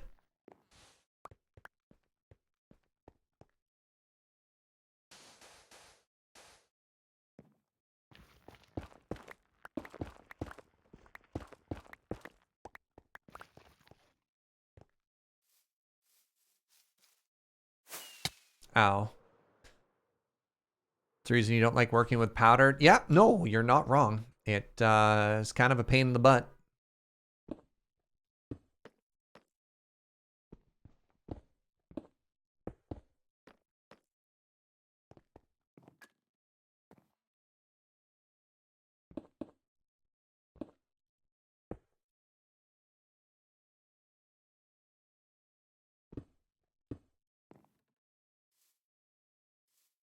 Concrete powder, not even once. You know? Fair. But it looks so good.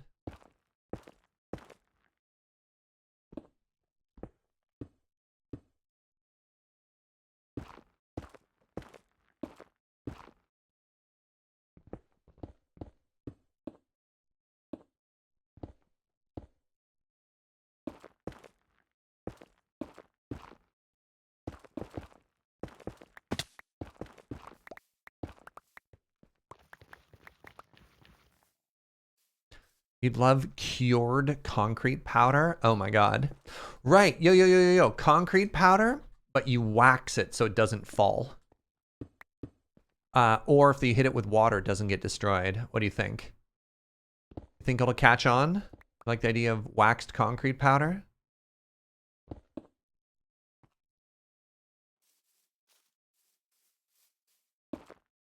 Honey, so it sticks? Yeah, exactly.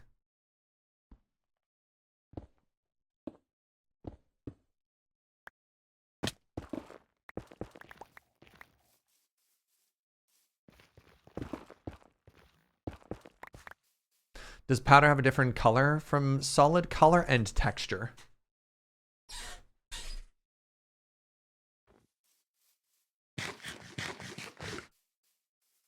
Look at them doing their weird dance over there.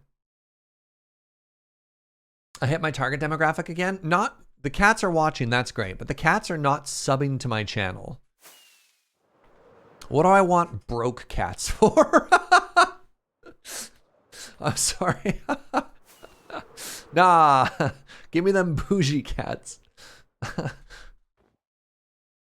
Oh my god, yes, that looks so good now at the base.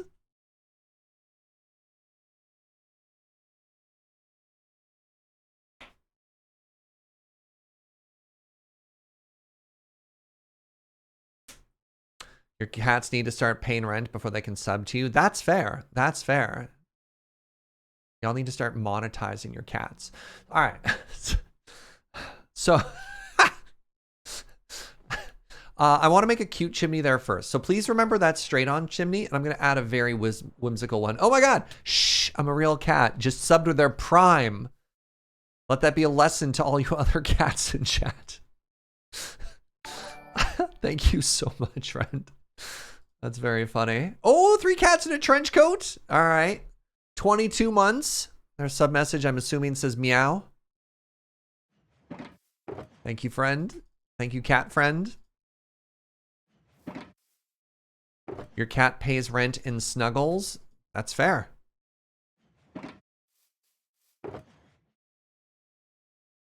All right. So, how many of you have put the memory of that chimney in your mind? Lady Atarka, thank you for gifting a sub to one of your cats. Maya has subbed to the channel.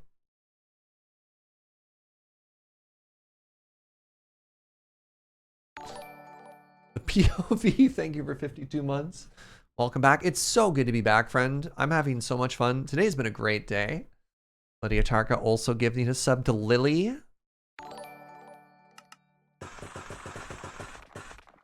Okay, so. All right, I need everybody to remember that chimney. You got it? You got it?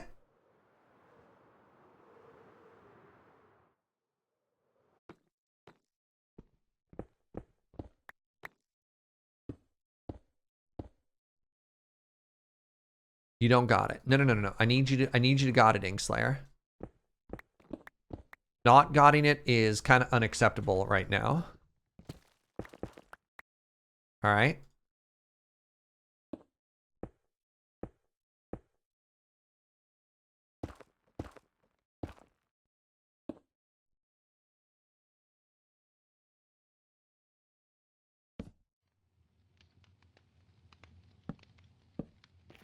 Ow. Ow. Stop that. Ow, please. Ow.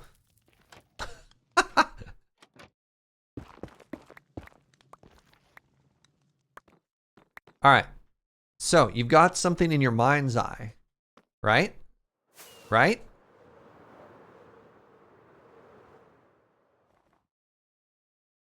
Now we got that. Better? Worse?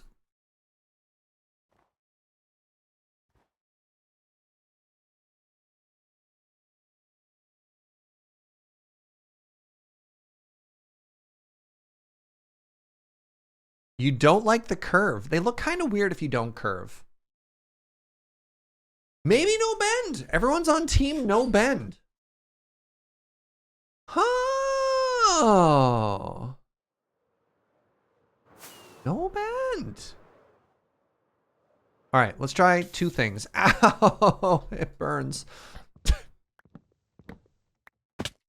Okay, a couple of things we're going to try. Hold. Hold.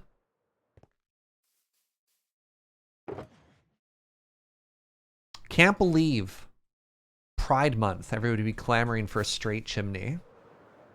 SMH. This community.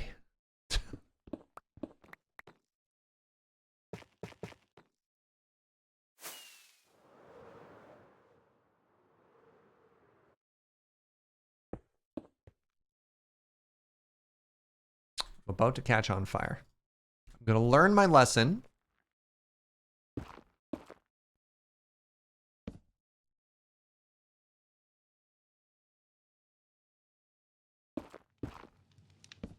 Nope. Ow. All right. We're just going to tank the campfire here. Ow.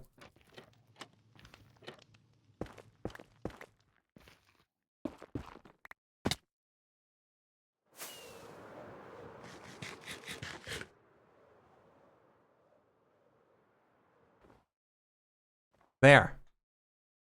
What do you think now? Tough for the base? Maybe too tough, one cobble. Thoughts? Better? Cuter? You happy? You're right, that the little bendy chimney is a little bit whimsical and maybe not have fit the whole thing. You think it's too tall? It could be one shorter. That's fair. I think it is actually too tall. Now, okay, so we're gonna make it one shorter. And I'm also gonna replace the top block with cobble.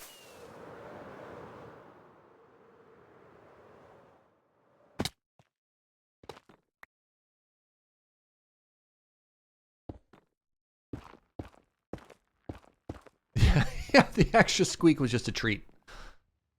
That's true.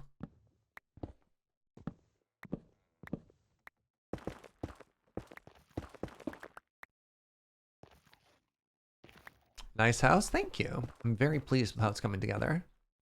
All right, once again. Wait, oh my God, I'm the smartest man alive. He says after lighting himself on fire 4 times.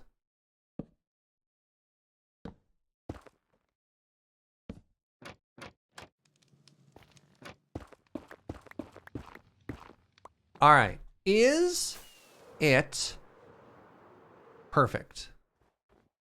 I think it's perfect now. Oh, I think that's so good. Thoughts?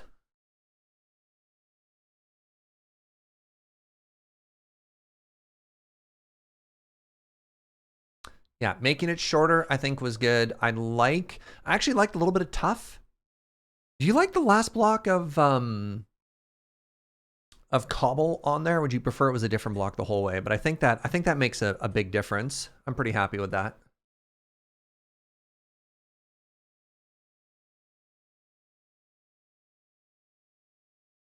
Could you put the cap back on it and still see smoke? No, if you put something on top of it, you no longer see the smoke.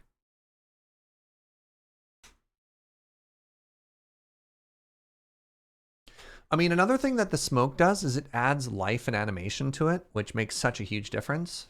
You like the cobble? Okay. I think I do too. You think it could still be one shorter? I think it'd be pretty stubby if it was one shorter because of the ratio of tall block to short block. If it was one shorter, it'd be 50-50, which is kind of weird. And I don't think I'd like it if we brought the ratio down too. I think I like the height. I think proportionately it's also a good height because of how tall everything else is.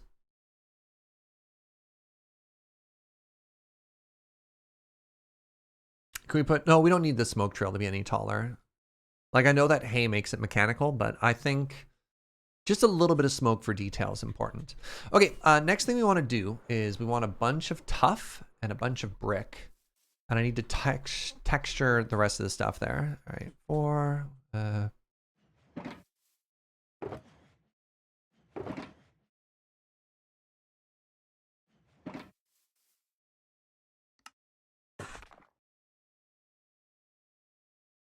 one shorter and would be in line with the bottom sill of the tower and look weird. Yeah, sometimes you need to break up lines.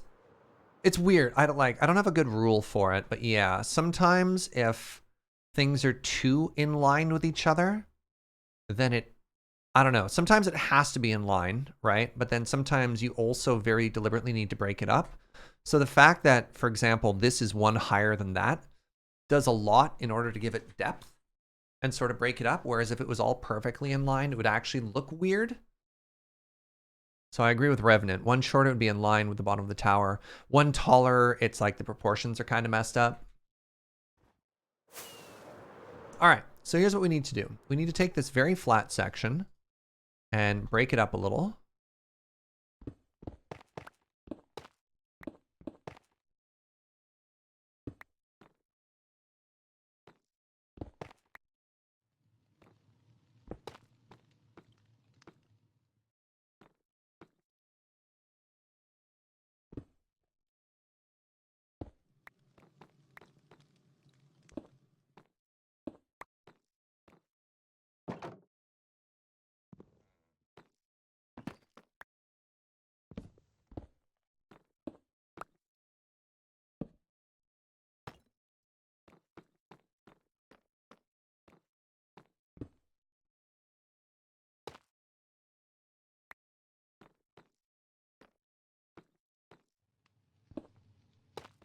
Now there's a problem because this is symmetrical. I think that's a little better.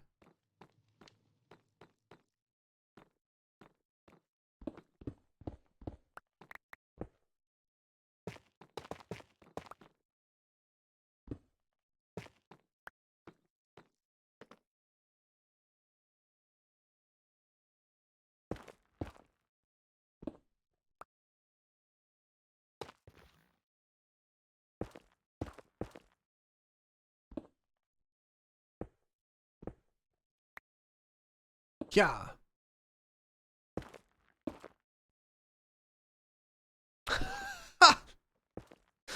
Thanks, Avi. Thanks for immortalizing that moment.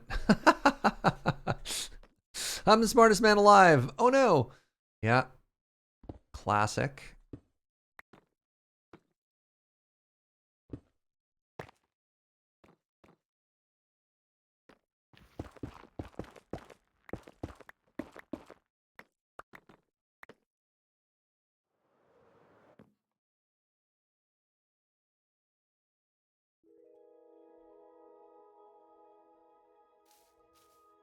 Oh, we might. Oh my God, it's just the exterior. I haven't even thought about the interior yet. I was about to say we might be getting pretty close to this being done. And then I thought about the fact that I haven't done anything on the inside yet. And I don't want to say I got sad. Oh my God. Yeah, look at the texture. Just adding a little bit of texture to those chimneys. Oh my God, let's go. Oh, that wall. I'm okay. I'm okay. Oh, I forgot about that.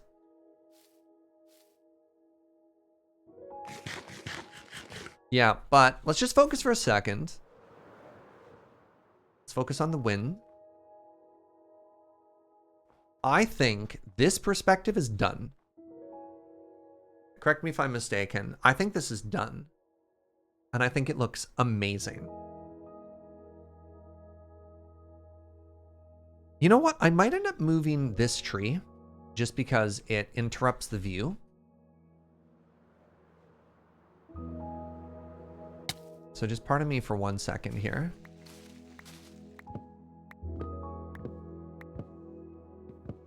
We'll find, we're gonna absolutely replant some of these trees, so please don't worry too much about it.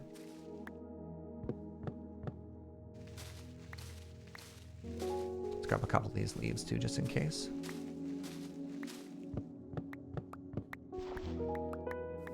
Oh man, I feel bad every time I chop down one of these trees. So like, you say tree murder, and I do cringe a little. So just be aware. Like, I already know I'm gonna plant more, but still.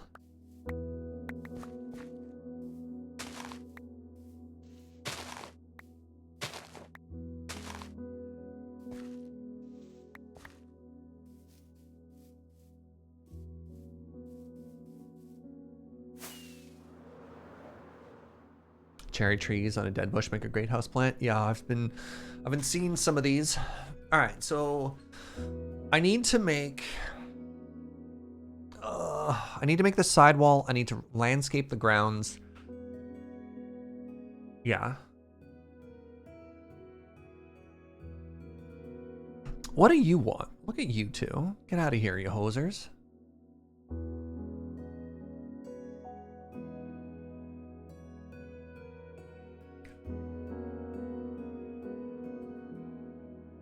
I think getting rid of that tree was a really good call. We'll probably replant another one over here, and then maybe another one on the hill just behind it. Like, we want to frame it in trees, and I think we might even fill in this valley a little bit some as well. The size of the house even makes the mountains look like they're further away. Oh my God, I'm so happy with this house. A Canadian just came out? No.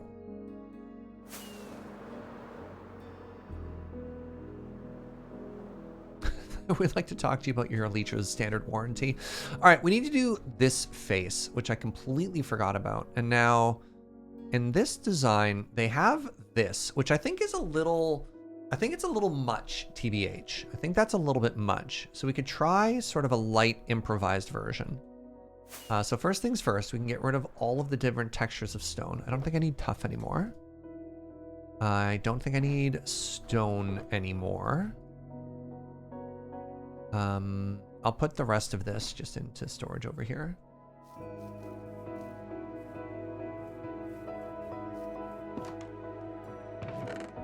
No, I don't want to do, I don't think I want to do a mural or anything like that. I do think I just want to do a window. Maybe like kind of a, not quite a dormer, but maybe like a dormer. You know, not that, but that.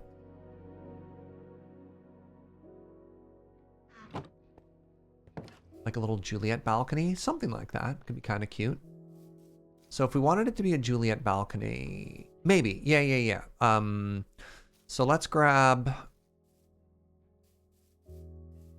some calcite. Let's grab a bunch of spruce. So I want spruce logs and stairs, and yeah, that's all good. Grab you some of that too.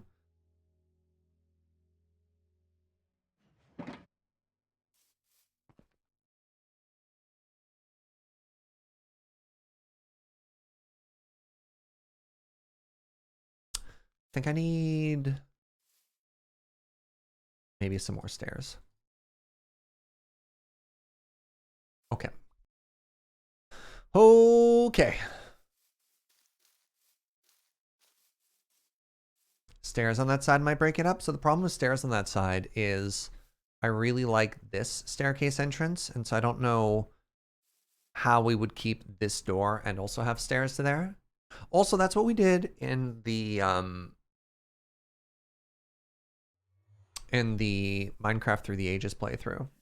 Something else I thought about was maybe having a staircase in here, because we do technically have this space on the inside of the wall. So we can make another door in here, like something that walks up, and then we've got this 3 gap. So I don't think we need to do an outside access. I think we've got more room than we think we do. But that's not what we're working on. We are currently solving for this.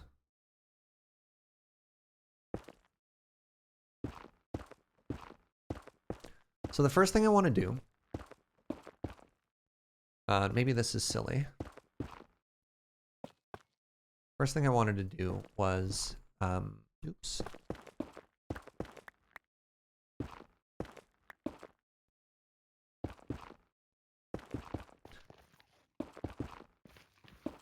Was coat the underside of this.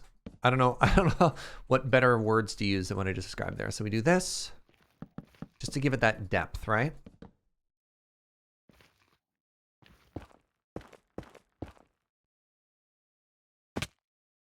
How dare you?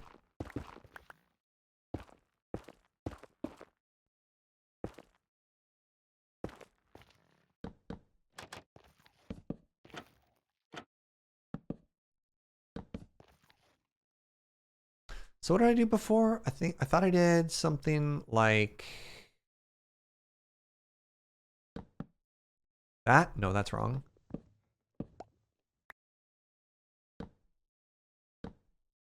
This?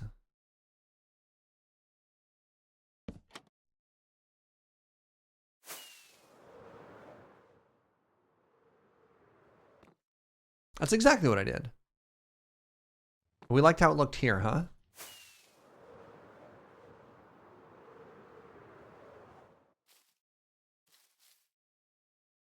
Yep, I like that. That's good enough. All right, so that helps a bunch there.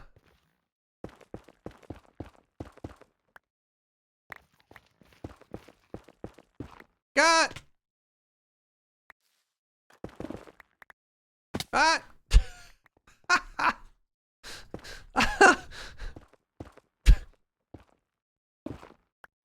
Man, I'm just so good at this game, which is why I think everybody watches me. They think to themselves, this Surge guy, dang.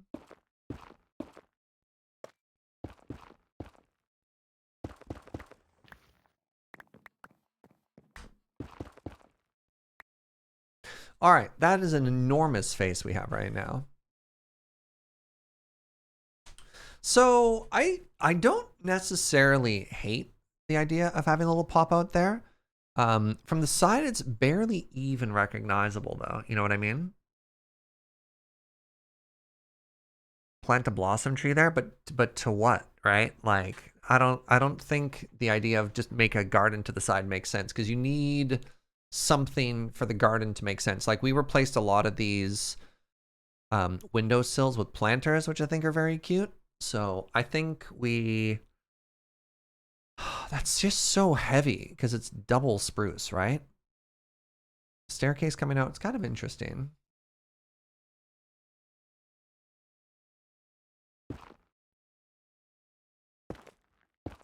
Could use a big window. Yeah.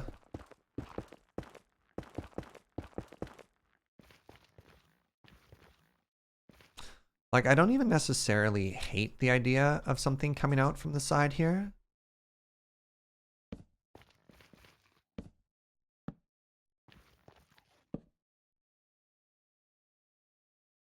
Pardon me. What if we did...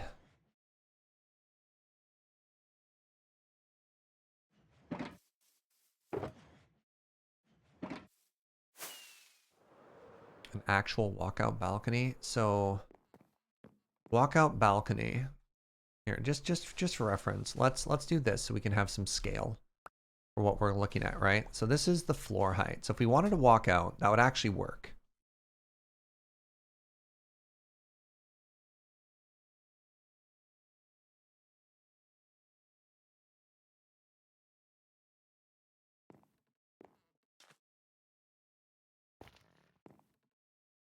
So my first thought was, what if I did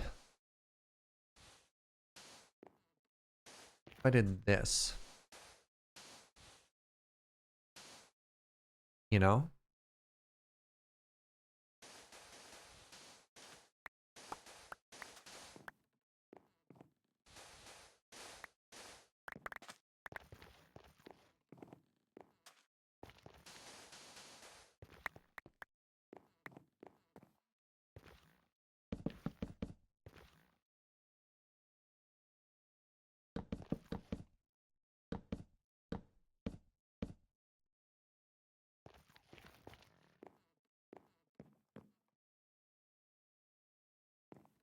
How do I make this cute?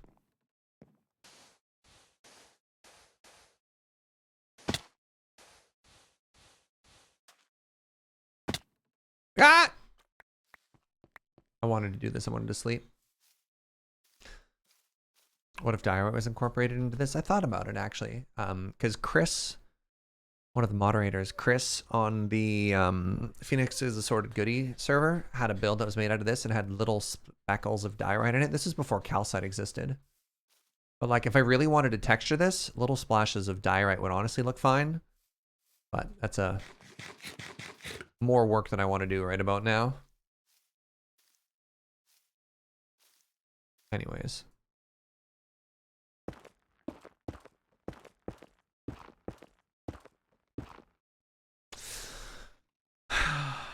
So my thought here is if I did something like this, right? And then I did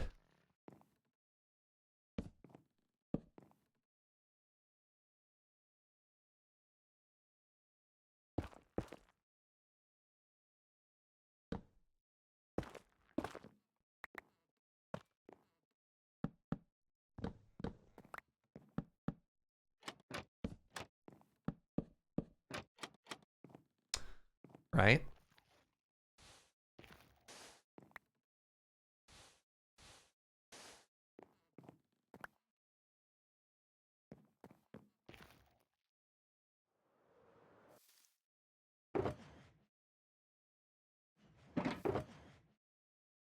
So this is winging it. We have no design. We have no tile. Like we might come up with an idea that we kind of like and then have to completely tear it down. That's fine. You know? I almost feel like it needs to come out one further still, but we'll see.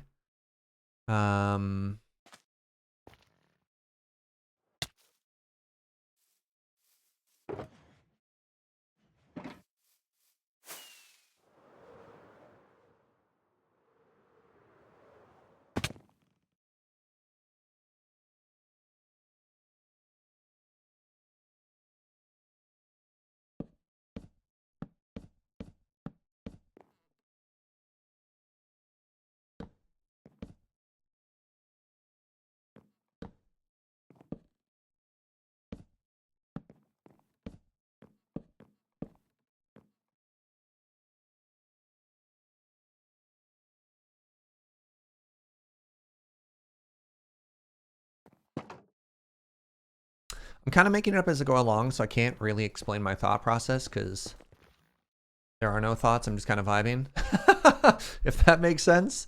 So if I wanted this to look good, I think I need a slightly richer roof. So if I grabbed...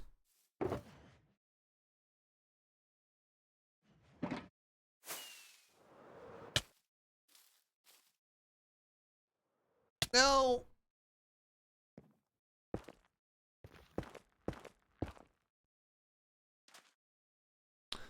So like if I grabbed this...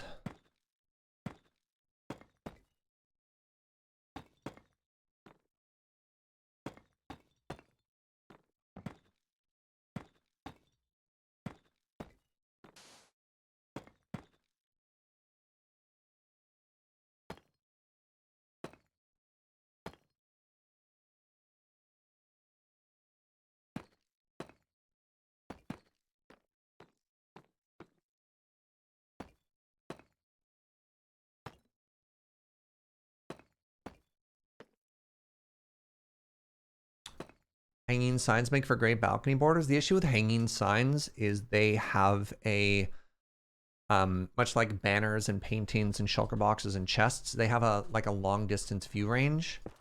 So if you're planning to view it from the outside, I actually don't love them. Because like a big part of this build has been a sight line from up here. And the hanging signs would not necessarily always be visible from there, which is kind of a bummer. That's like my biggest strike against them. That as well as the potted thingamabiggies. Thingamabibbies is being, that's a technical term, by the way.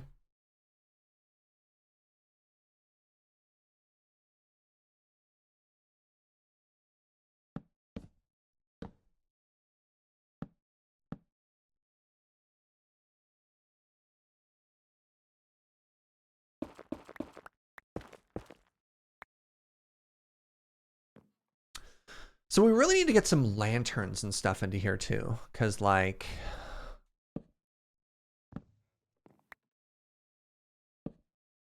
putting that there and having a hanging lantern off it is going to be, I think, stunning.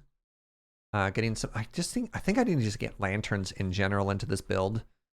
That'll be the next pass though. Lanterns and whatever. So that's a great start so far, if I may. I think I'm really happy with that. Some things that I think I want to switch it up with still, though. I already used all of my fence gates. All right, give me a second. It's a little bit detail light compared to some of the other builds we've had so far. So if I did this, and then I tried to make some spruce gates. Awesome. So like, let's get...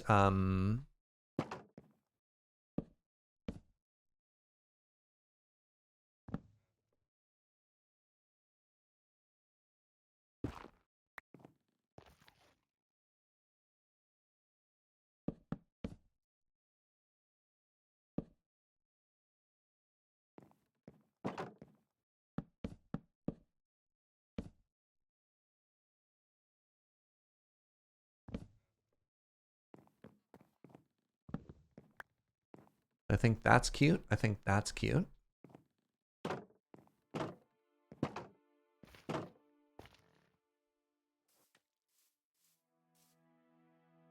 I take it back. That's not cute. What do we do on the sides here? We had large vertical lines, and then we broke it up halfway, right? Oh yeah, no. Sometimes we just had that moving over. That's fine.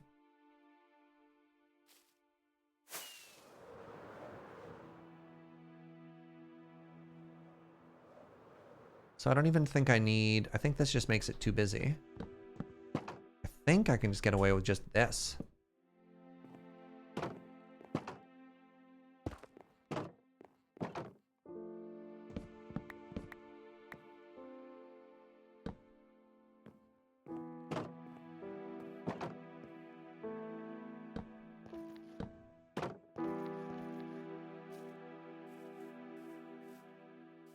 Yeah, I don't mind that. And then that's a little empty still. So I think if I did the same thing I did on the other side, which is just a 2x1. I think there's a wandering trader beneath me. A 2x1 with oak behind it. A regular fence would have to go all the way up. Yeah, we don't have that on the sides. We typically use the vertical fence to break up the large open white sections. Hey, what's up, friend? What you got? Podzol, orange tulip, blue orchid. That's kind of neat. All right, so give me a second here. Ow. Do I have any open windows yet to even get in there? No, I don't. Okay, good talk.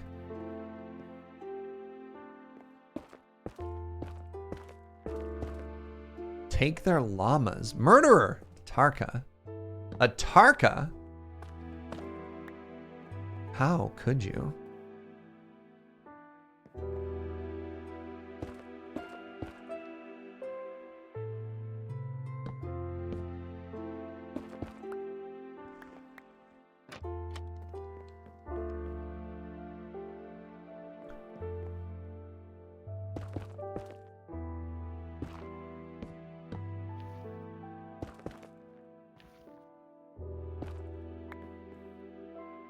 You learned from Joe.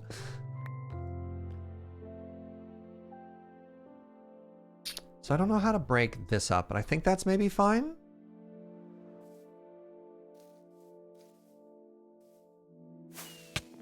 Okay, so I love this balcony idea. And I don't know who it was. A couple people in chat mentioned something about having a balcony here. I think that was an awesome idea. And I think it turned out pretty well, if I'm honest. Let's just view from this side really quickly just to see if it looks like it's supported enough. Actually, you know what I can do to make it look more supported? Is if I do this. I think that actually, just that one block, I think does a lot.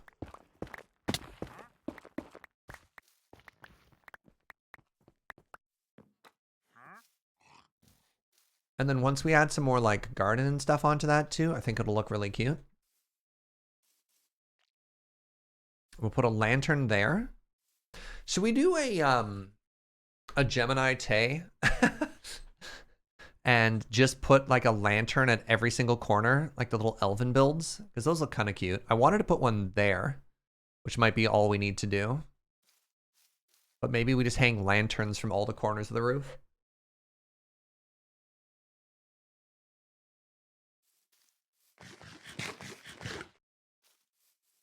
Still feels a little bare. Maybe it's fine. Oh, you know what the problem is? It needs vertical lines. Okay, give me a second. So it needs this.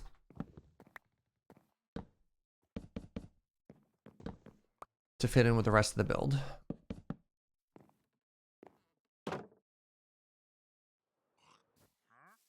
Yeah, there we go. It looked a little bit bare because it didn't have that. And I think that helped a lot. Big fan of glow lichen to add textures and a bit of hanging light? Yes, absolutely. There we go. All right, let's see how that looks from afar now. Oh my God, sorry. Look at that.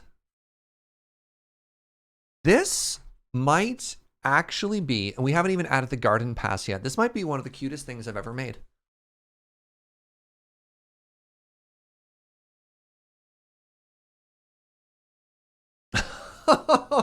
Wow.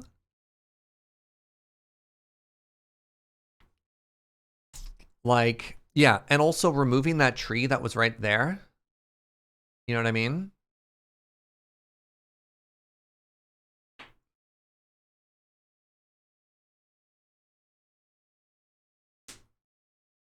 You're moving in. I hope, you know what, when we, oh my God, it's already 2 o'clock. When we show the boys tomorrow, do you think they'll like what we did? I don't even think we need to texture the roof. I think the roof looks so good as it is.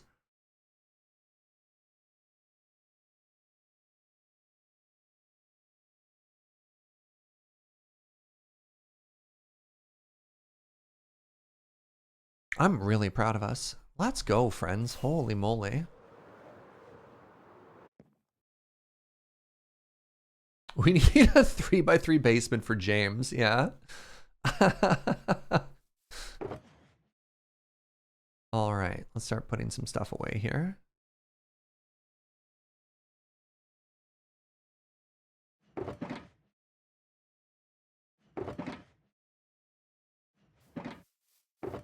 Can we also just take a second to appreciate how many resources this took to make? How many different blocks?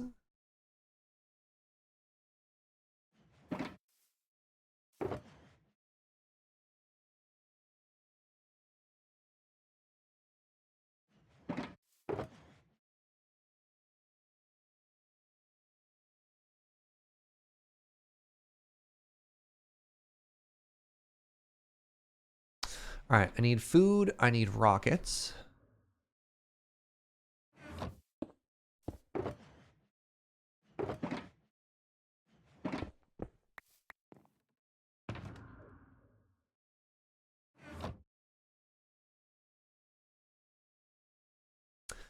Takes a lot of work to be effortless. This was not effortless.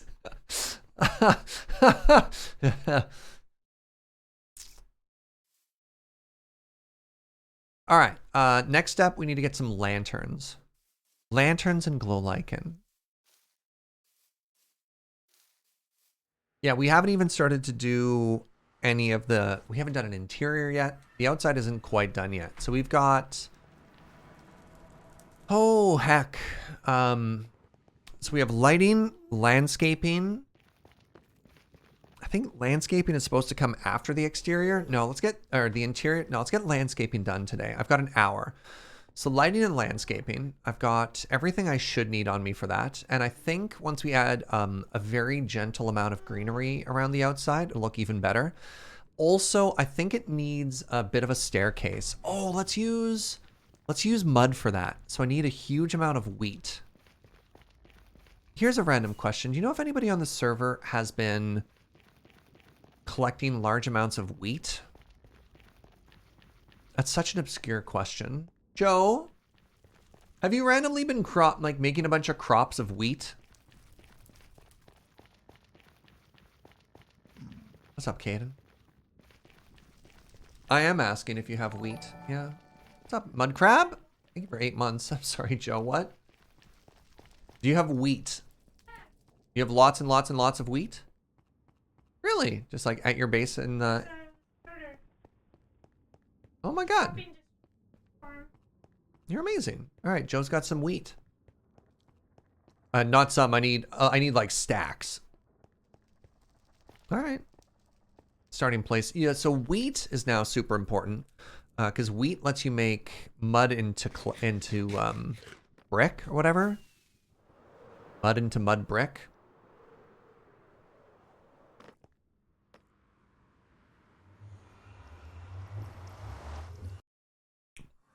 Delicious. All right, first things first, I'm going to raid my own shop.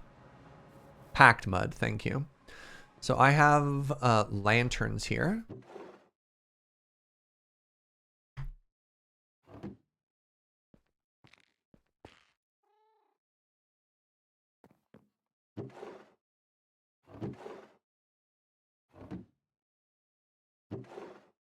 Somebody took her cooked cod and left her diamonds. Oh my god. Oh my god. Oh no. Okay, hold up. Oh no. Oh no. Oh. Oh. Yikes. Nobody told me they bought all my stock.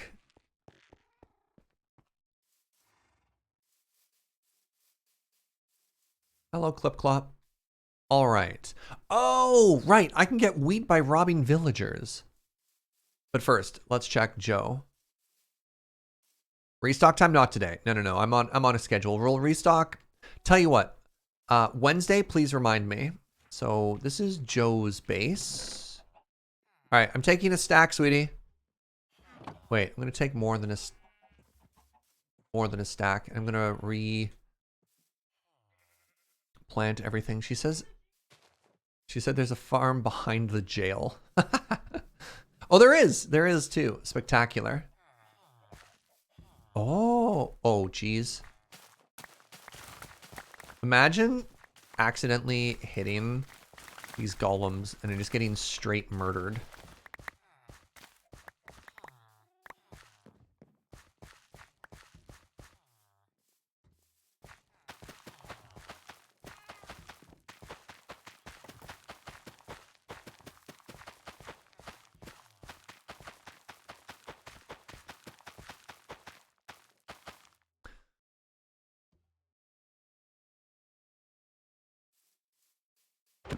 Oh crap, that one's named. No, I'm sorry. No, I'm sorry. I should have checked if you were named first. Ron. How long do golems hate you for, chat? Will Ron forgive me or is he forever mad at me?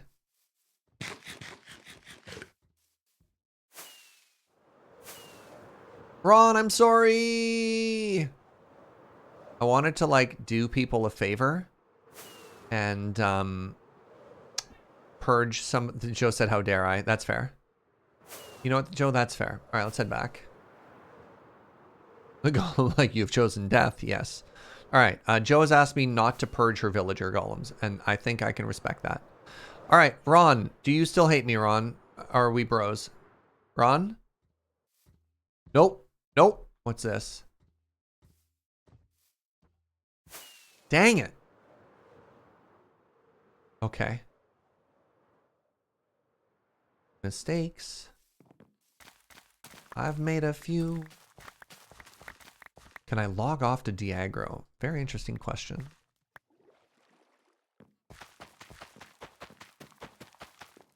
So one of the things that's also on my to-do list is I'd love to make a mud farm, which also involves making a wheat farm.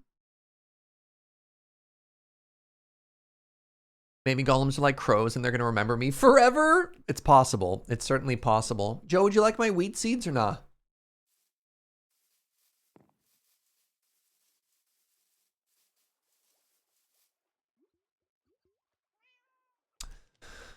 All right, other things that I need. I needed lanterns. I needed wheat for mud. I've got that. Lantern. I don't think that's enough. Where's there another village? There's villages near my base. There's a couple. I'm going to try and raid them for wheat. I'm also going to check my storage for wheat. What is the cat's name? 1 second. I don't know if Joe's named all the cats, but she's put cats all... She's put cats all over town to protect the town from creepers. Where are they? What's their title, Joe?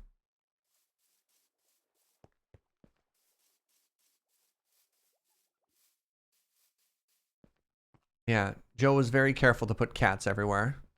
I guess, yeah, we don't have visible names that we could, yeah. I'll get Joe to correct that for you, Atarka.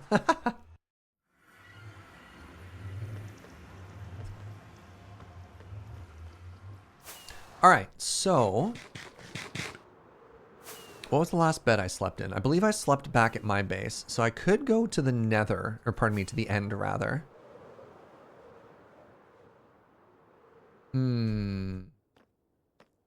Repair my Elytra and then teleport back? It's not a terrible idea. All right.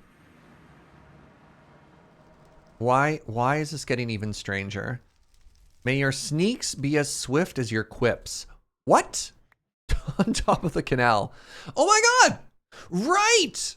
Oh, I forgot that Joe Kim. Oh. Oh my god, Swift Street. Blip, blip, blip, blip, blip, blip. What? This is huge. I'm not emotionally prepared to deal with this right now, so I need to put this in here. And I need to put this item frame away. Joe! Joe, that absolute legend. All right, I wanted wheat.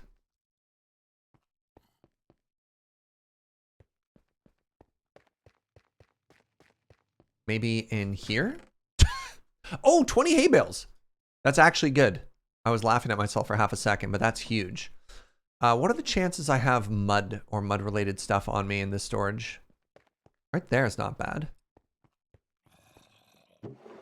Oh, nice. That's huge. What did I get that from? Maybe archaeology? Okay, so that's big. I'm going to grab some more mud just in case. What else did I said I needed, chat? I said I wanted lanterns. Oh, I should bring chain if I'm going to do lantern stuff, right? Chain.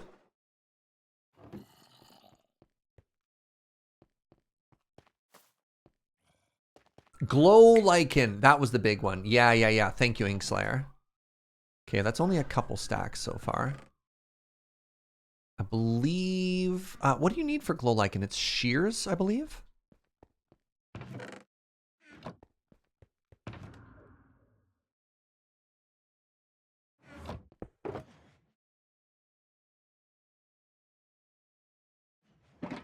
Wait, is there a glow lichen shop at the shopping district?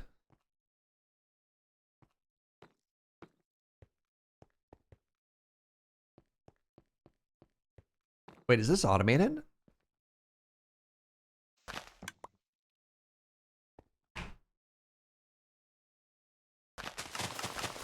Yeah!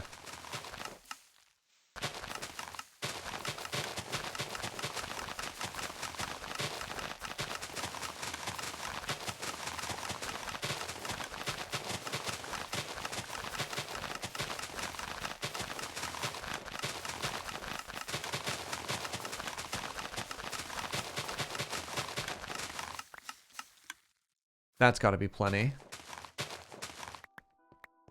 There's no way I'm putting... Wait, that was only one stack? Ah, that's not too bad. There's no way I'm putting 4 stacks of glow lichen in my base. You know, just in case. Good job, Pass Surge. Well, I needed glow lichen because these, right? These pillars are glow lichen on top of polished diorite, and they look stunning. I'll lichen this farm. Boo. How dare you? All right, let's put that there. Put that back in here. Okay, so I've got packed mud, I've got wheat, I've got 2 stacks of lanterns. Chains. I still don't have chains. I now have chains. Anything else, really quickly? We said this was the lighting pass. It's going to be followed by the landscaping pass. I think that's enough. The reason I'm not immediately throwing Swift Sneak onto my pants, by the way, is because I'm going to... because I need to make sure the enchantments are in the right order, and Swift Sneak needs to go at the top, and if I enchanted it, it would add it to the bottom. Azalea and moss for gardening stuff. I have moss. I also have a couple of azaleas, but we can grab a couple more. Are they in this box?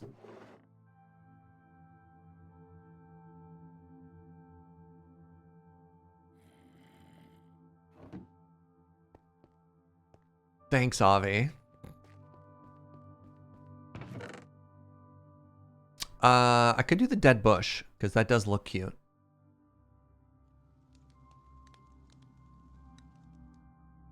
I could also grab... So I'm worried about bringing too much stuff to the base here, because it might end up getting used. I'll just put it in different shulkers and ask people not to touch it. Brick.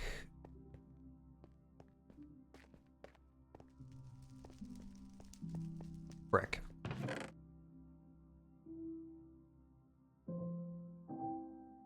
There. Oh, right. Flower pots. Oh.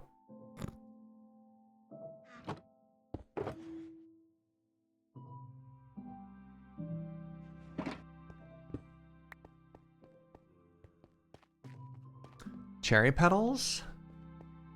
I mean, the ones that we find on the ground, we have so much. We have so much.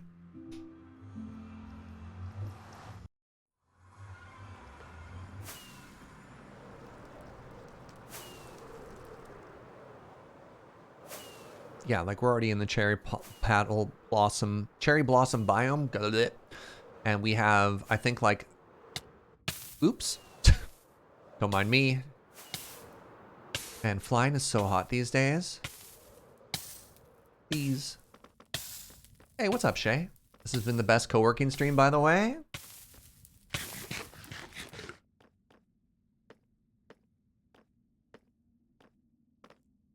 Yeah.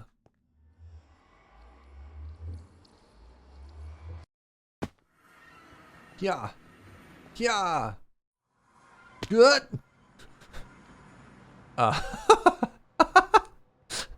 That was so cursed for like 2 seconds there. Everything about the end was profoundly cursed. You know what I mean?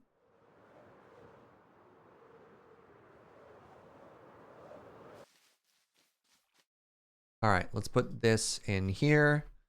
I need exactly this sword, and just to repair myself, I'll repair all my stuff real quick. So the Elytra is at like 30% durability. I thought I was just doing my best Link impersonation. All right, I am one of those heathens that hasn't played Tears of the Kingdom. I never even beat Breath of the Wild, so apologies. On the plus side, being accidentally, what's it called when there's like bleeding edge? Like, let's all pretend I have my thumb on the pulse of contemporary media and stuff like that.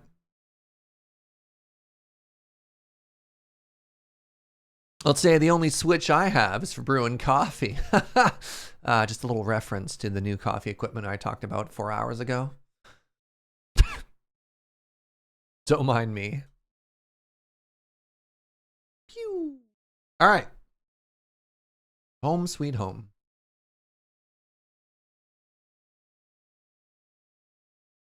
So topical, I know. All right, I have this now, which we need to give it a sign. So this is brick.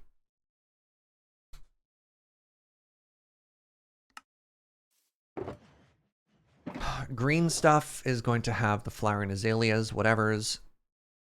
Let's make as much mud as possible.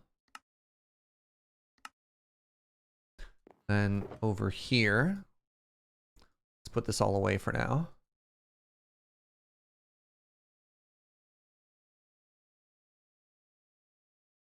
All right, for starters, lanterns.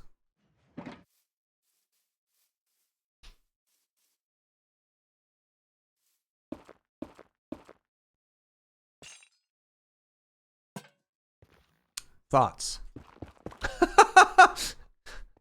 Just for starters, what do you think of that? I think that's very cute. I think I like that better than if it were just hanging, like directly attached to it. You know what I mean?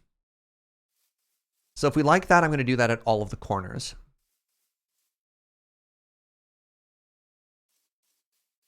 We could try one longer, like over here, just for some contrast.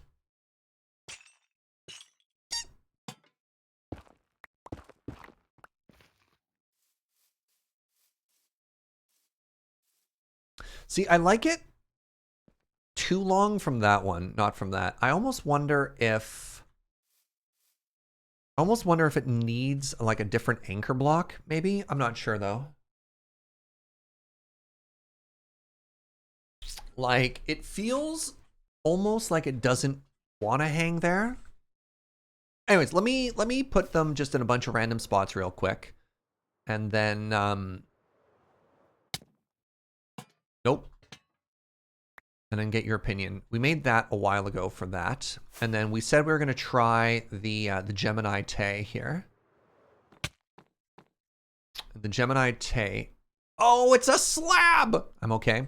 The Gemini Tay is to hang it from all the corners.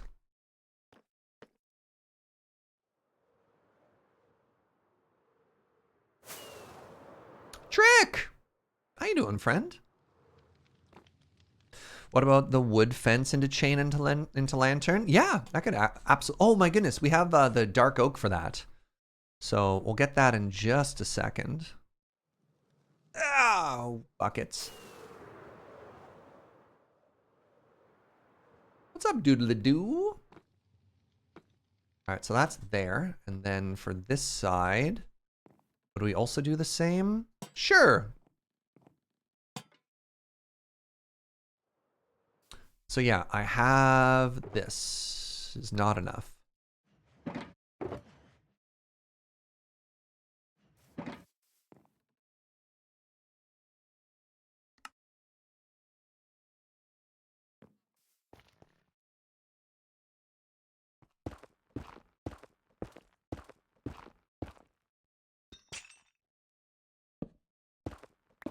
Yes. Can we give Trick a brownie point? Honestly, that does so much work. Oh my god, that is exactly, yes.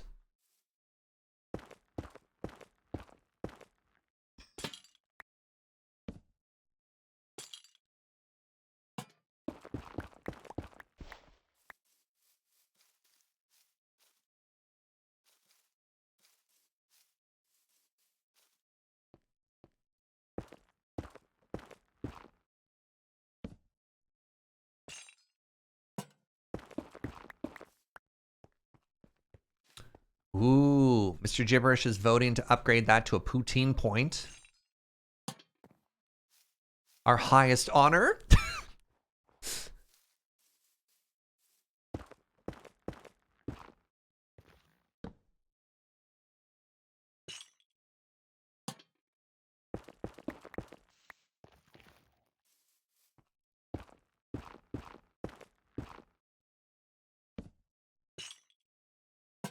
That also, everybody who's asking it to be lowered by 1 block, that also helps with that, you know?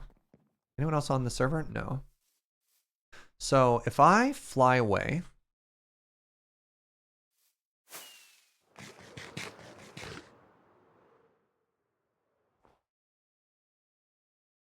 and I cheat. Oh my god! Sorry. So you can see all of the lanterns that we added. And I think, yeah, I think having the lights in the top section is actually mega cute.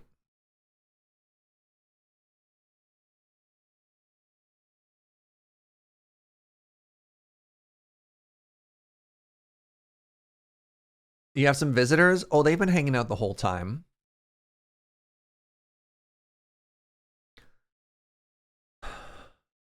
Oh, that's just so spectacular.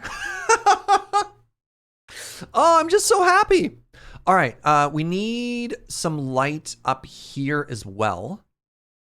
And I think what I'm going to do for that...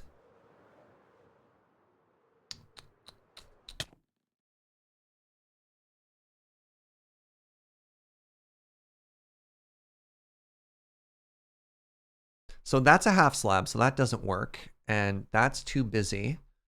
So what if I... Tell me if you hate this.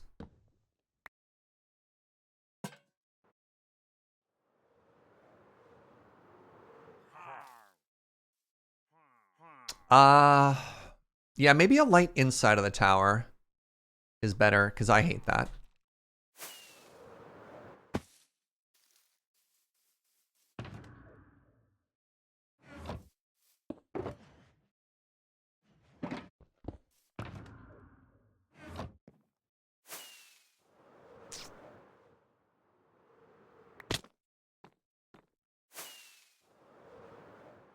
What if we could do frog lights? I don't think anybody on our server has made frog lights yet, though, Trick.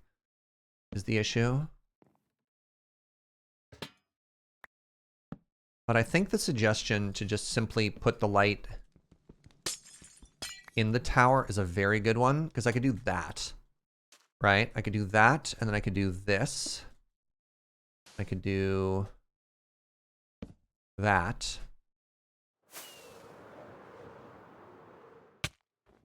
So now the tower is lit from within, and that actually makes the whole thing kind of pop, you know?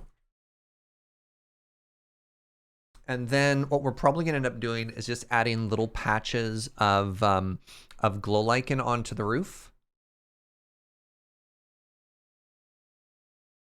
It's almost too bright, which is kind of funny. Like it's like a beacon of light, but it is a white spot, so it draws your eye to it anyways.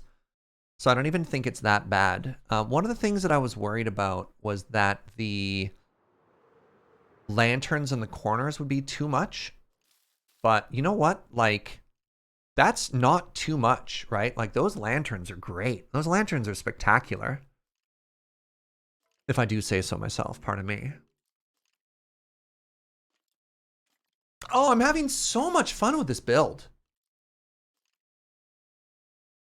If you lit up the lower part of the tower, just above the roof, the lower part of the tower, just above, you mean just above the lip?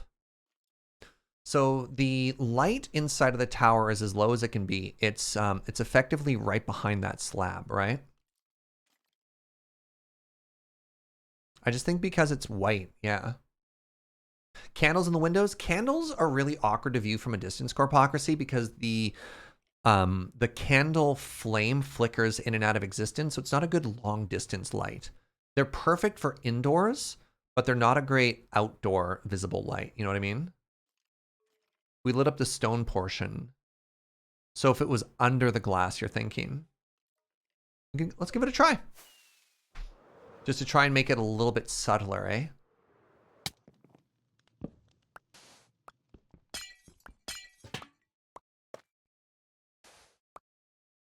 I mean, what else we could do is we could make it one lower, too. We could really cheat the depth.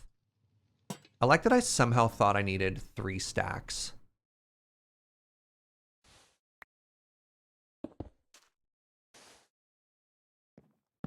All right, so This is the light now lower instead of higher. I actually think that's slightly darker. What do you think? Better, worse, no different? I think that's subtler. I actually think that made a really nice change. And it doesn't, it's not like a giant spotlight anymore, you know?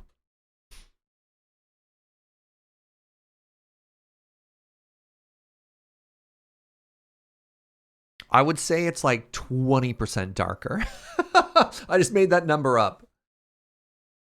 Either no change or a bit better, hard to tell, but 100% it's not worse. Yes, I think it made it softer. MO.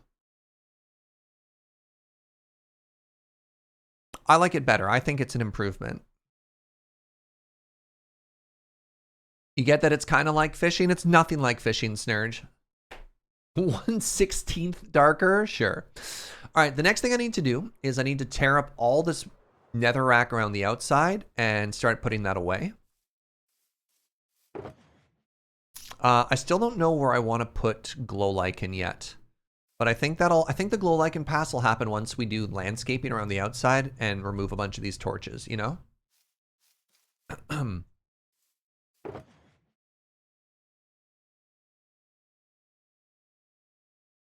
Which is my light box, out of curiosity? Put light with glass.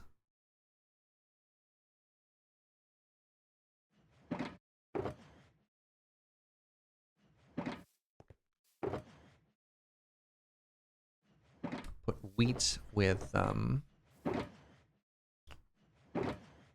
need a couple more signs here. What are you? You are bamboo. You are leafy bits. And you are mangrove and mud.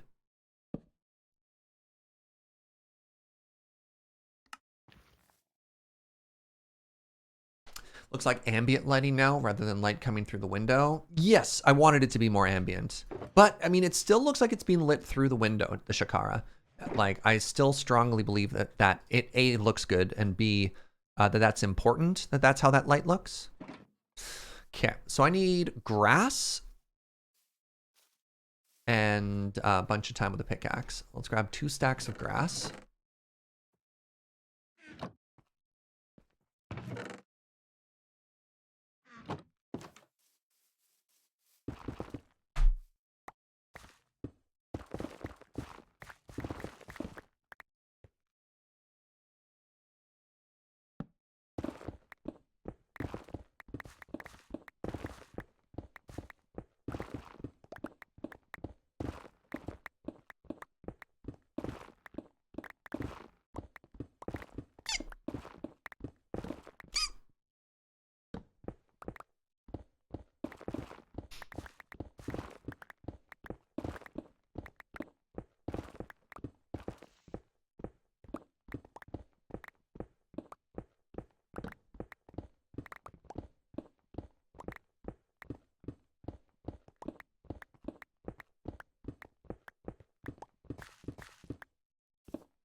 Yeah, I'm squeaking a lot today.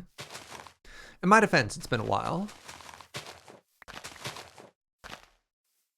Oh, one of the Optifine settings I have on right now, and I don't love it, is the side grass. Where do I see the Optifine settings? Animate details, animations. I don't know what that means. Ah, it's fine. I'm not gonna worry about it too much. Making up for lost time. That's true. I deprived you, my dear chat, of my squeaks for too long. Joe says it's probably all the donuts we had the other day. It's true. I don't know about y'all. Donuts make you squeak. I really don't want to go more than 6 hours today, but I'm having so much fun and getting so much done. Ugh. Ugh.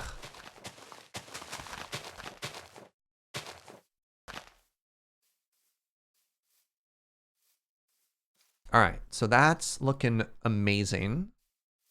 Okay, let's do a little bit of exterior landscaping. I'll tell you what, for 9 o'clock tomorrow, we're gonna hang out with the boys, and we're gonna use that as an opportunity to sort of figure out what we want. Oops. What we want the interior to look like. All right.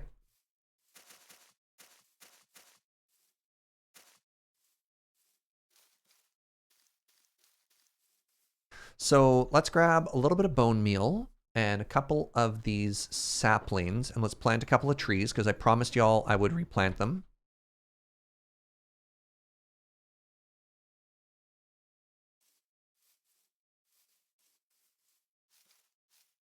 Maybe the trees go in last because I know I need... No, we're going to plant a couple of trees right now.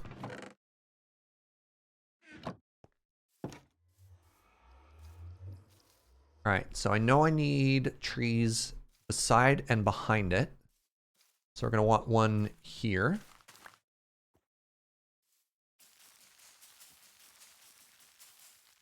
Something is going wrong.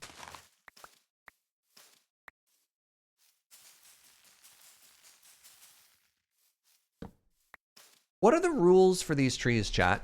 Are they selfish? Do they need like a full 3x3 around them? Why is this not growing? That was odd.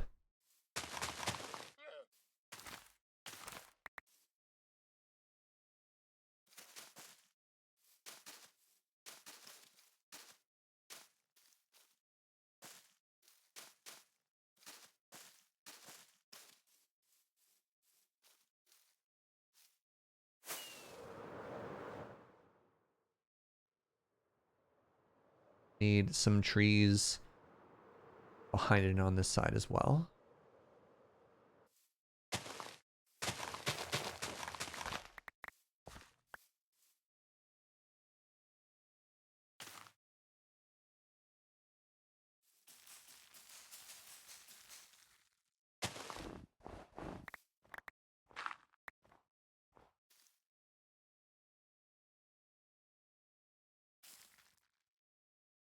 Holy moly.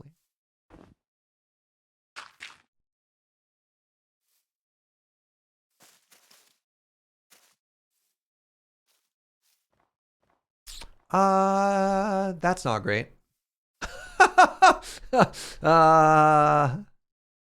Excuse me.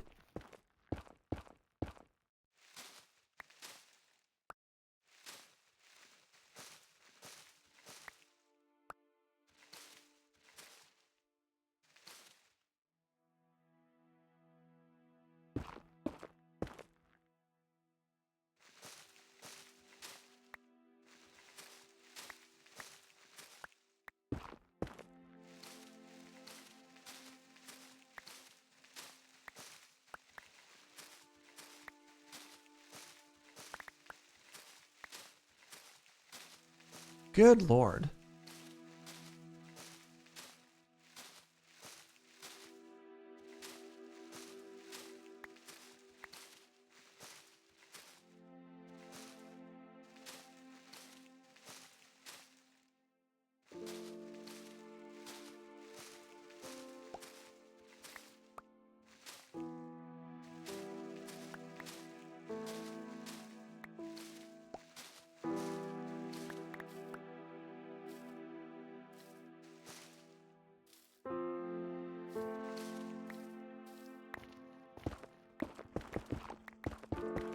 Well, we wanted more of these leaves, so, you know, that's fine, I guess. Oh, look how cute it is. Actually, we can make it almost look a little bit more like a willow tree as well, right?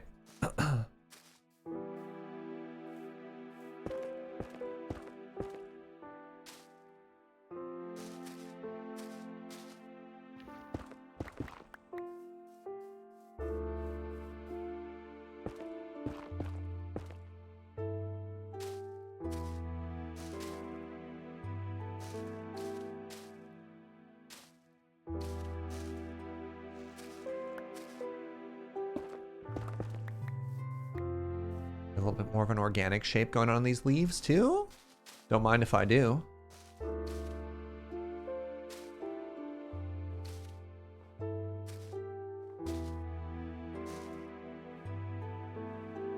actually not a terrible shape.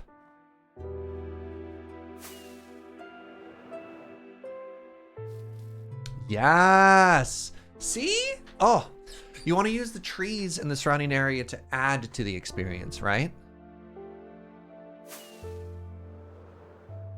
And so yeah, that little bit of tree behind it, we could probably add a little bit more as well, but not right now. Not right now. All right, that's good enough for now with those two. The last thing I want to do is I want to start adding just a little bit of path, if that makes sense.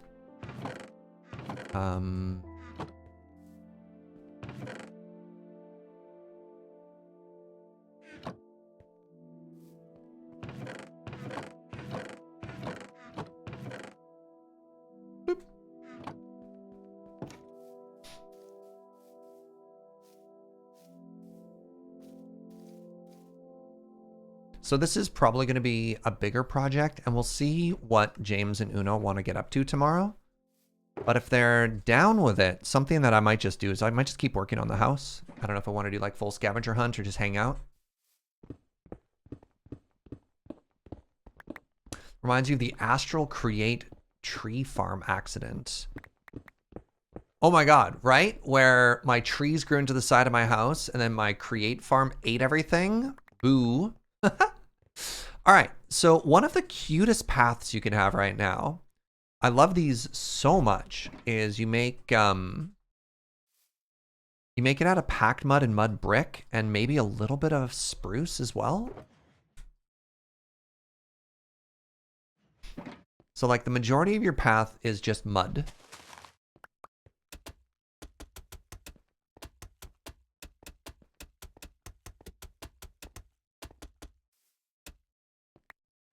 Right? So like overwhelmingly your path is just mud. And then you add in chunks of mud brick in it too, right? Then every now and then you, is it spruce? Maybe. Yeah. And like, look at how good that looks, right? I don't know if I love the spruce in it. Maybe there's another wood that looks pretty good in there.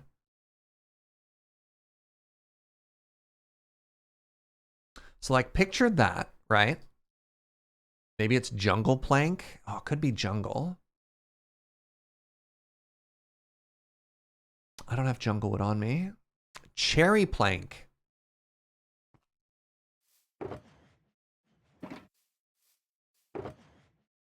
Oh, cherry. Cherry is very bright. It's very, very, very pink.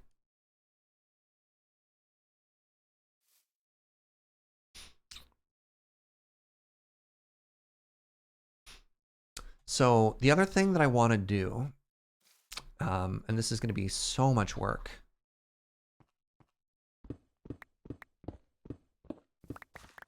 is I want to do this basically all the way up.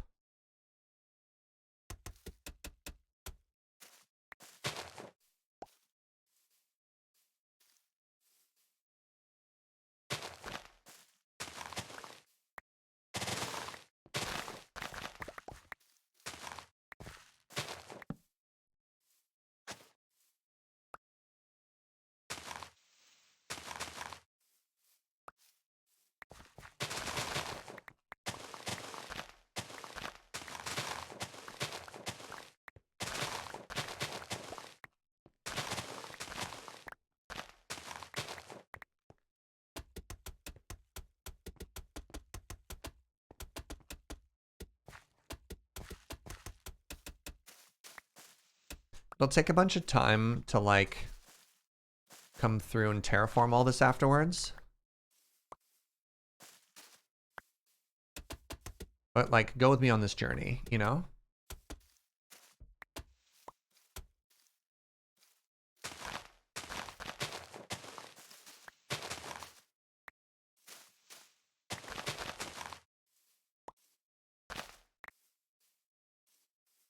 You know what? Actually, let me use smooth stone for this. No. That's fine for now.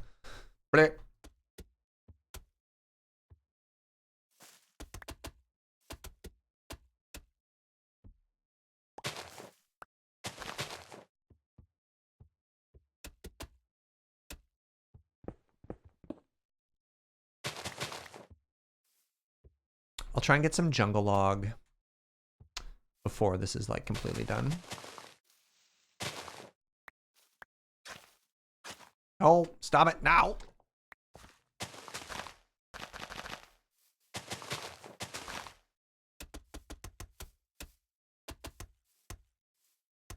So the only problem I'm having right now is I don't quite know.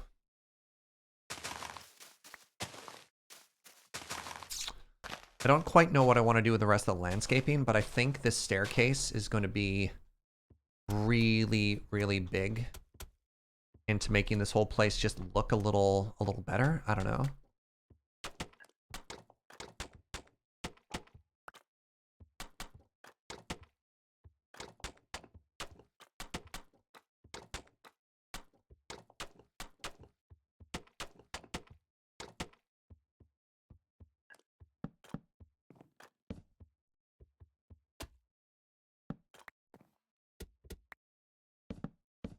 Because, like, imagine, if you will, if we did, like, a staircase going down.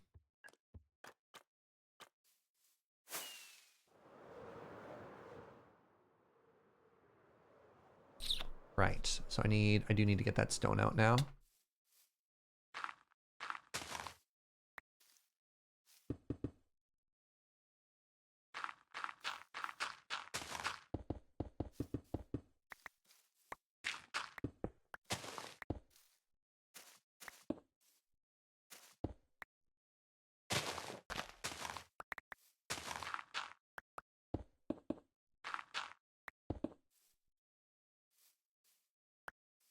Hmm.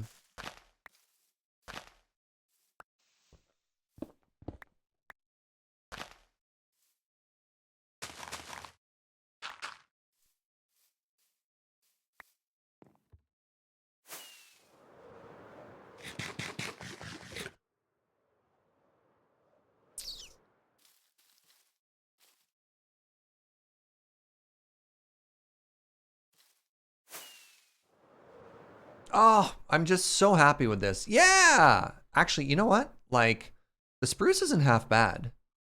I know some of you want a jungle instead, but I think I kind of like the contrast there.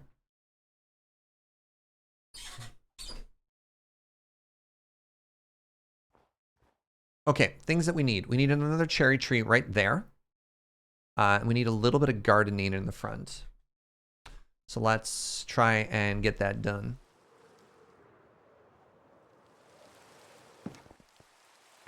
All right, so this is the cherry blossom box.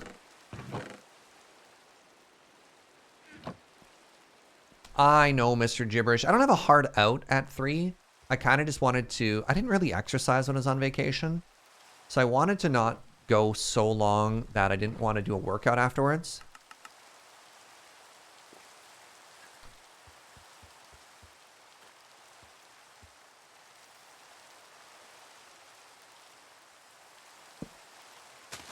You're worried that the contrast of the spruce is a little too heavy for a secondary feature like a path? I don't want it to be a secondary feature, I think is the main part. I think that having this path be like a pretty heavily defined thing will make the house stick out even more in like a very cool, very pretty sort of way.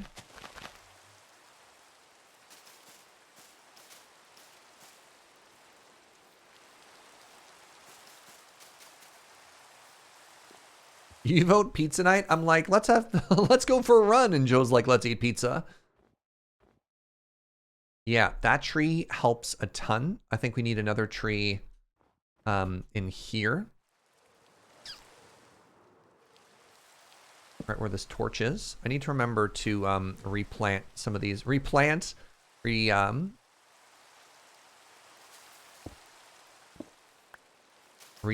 some of these areas, you know? Put it behind the tree.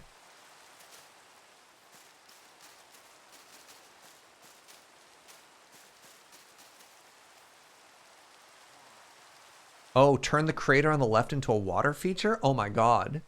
Yeah, making this a pond is such a good idea. Yeah, maybe Uno and James will happily go and grab stuff and I could just keep decorating this area, you know?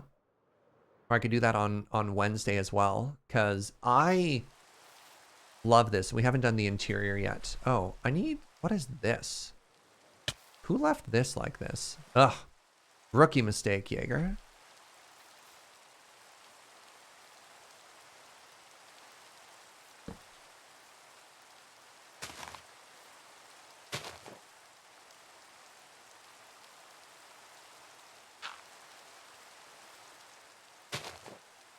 There we are.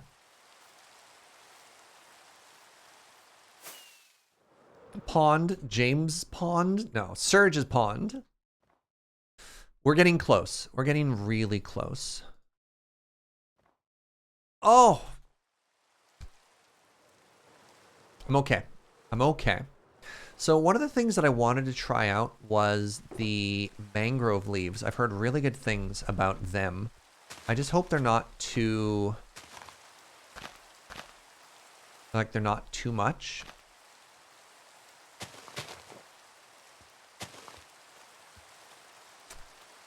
Do you think that's a lot, or do you think that kind of works for the bushes in this area?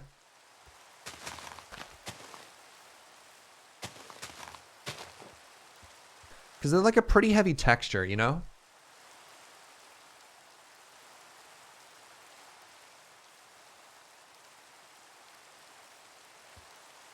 Bit much, Mo? Yeah, that's probably fair.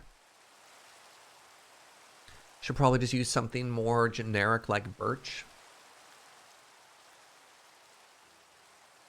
You wish they were vine sized? Nah. Yeah, I should probably just experiment with what the different textures look like. I don't think I have a leaf box on me, unfortunately.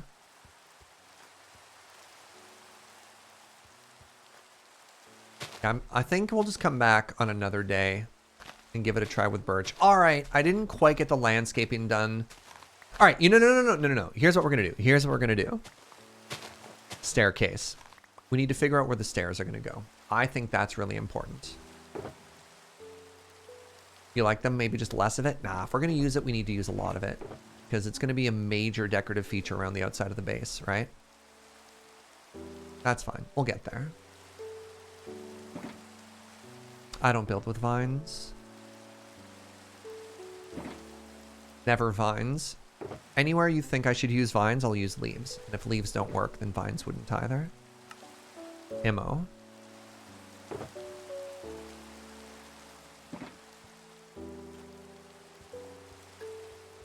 You like to work on stairs as this case-by-case basis? Yeah, but we need to figure out how we're going to get to the upper floors. And I think that's important.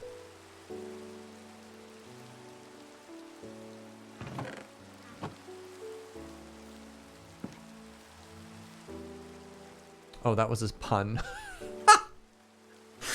Sorry. Of course it was. Hey, Ben Smith, thank you for 23 months. All right, so what if I put a doorway in here, you know? What if we had a doorway in here? And then...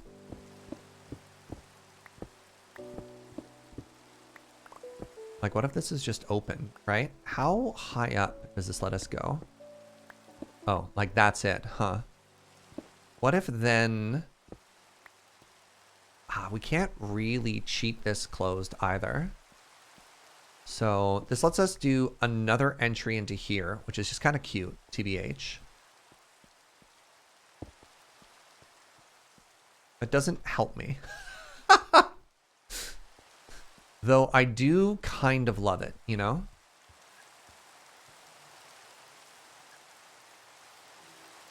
Now, somebody's going to point out that about an hour ago, I threw out several spruce doors, and I don't want to hear it, all right?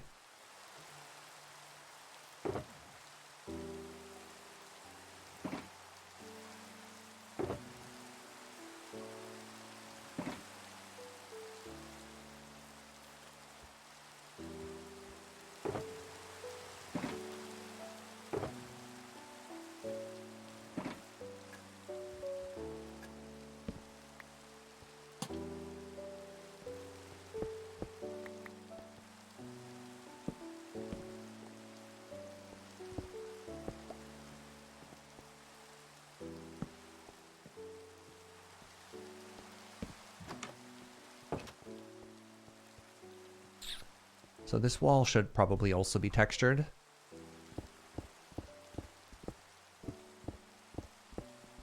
Actually, maybe not. It just needs to be blended. So I need, tough.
What's up, Jessica?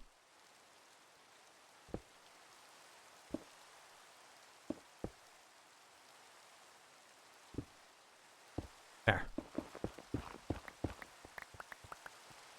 Oh, no way do I want to say I bit off more than I can chew, but dang, this was such a big project. All right, so I've made a second entrance in, which might not even be a good idea because I was thinking of making this whole wall storage, and now this is suddenly very small.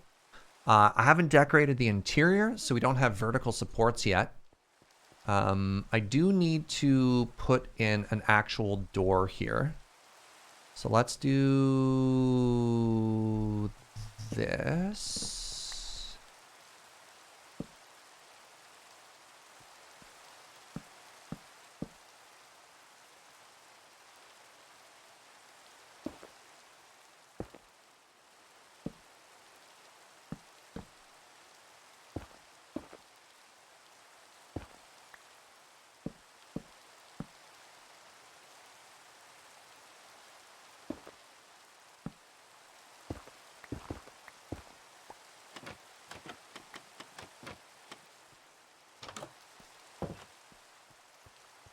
Don't hate that. I do feel like this wall needs to maybe be brought in a little bit more now, though. Oh, this is also a problem. Good.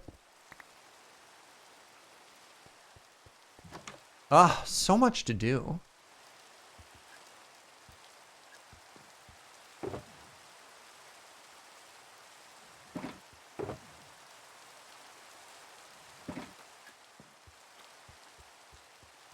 Time to spruce up the place. I almost feel like we need to, Right. We also had the opportunity to do something interesting with this corner. I forgot about this.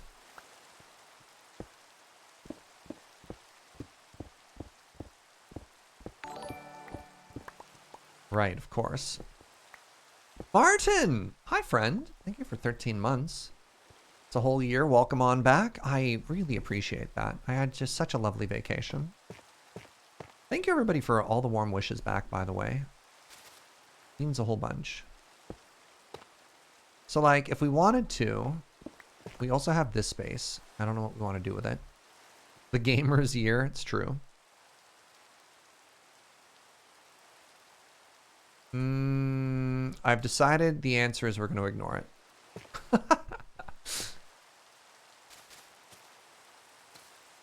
I hope you're okay with that.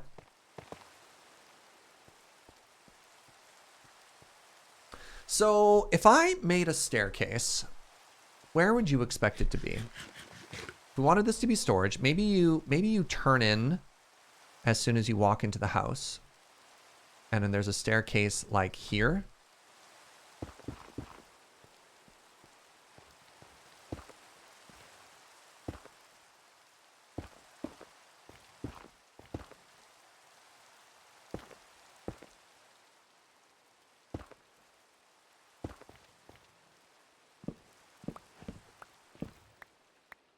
Right? So you come up here, and then there's the entrance to the balcony.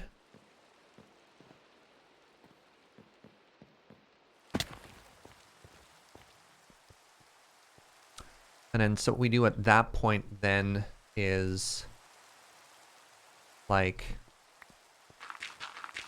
separate this off.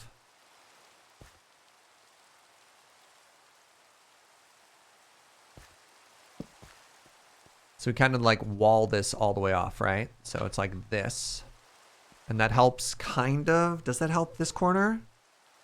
A little bit. And then what we do is we make something like this.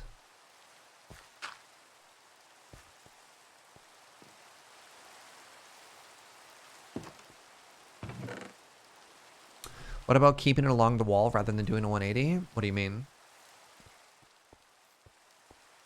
How do you keep it along? Oh, you mean go up that way after? No, I think that's awkward, because then what you can do here, go with me on this journey.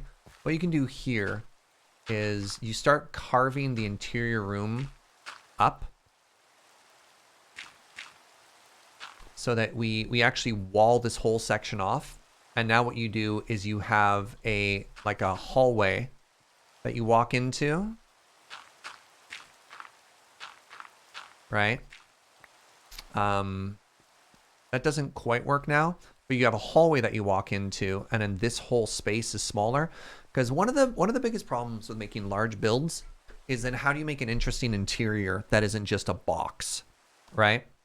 And so one of the things that you want to do is you want to start carving the space up and making smaller rooms out of it so that it like actually feels like a space that should exist. You know what I mean? And then so similarly, we could have like another hallway that sort of comes out of here. That sort of gives that a purpose, or a fake wall. And then we have sort of our storage area. So you walk in here and there's chests, and we have some supports, we have some things that go over top, and we have some interesting lighting. And it makes this area feel like why is that just a plain wall? Why are there no windows there? Right? It's like, oh, because we have walls, we have a chest and a holding area here.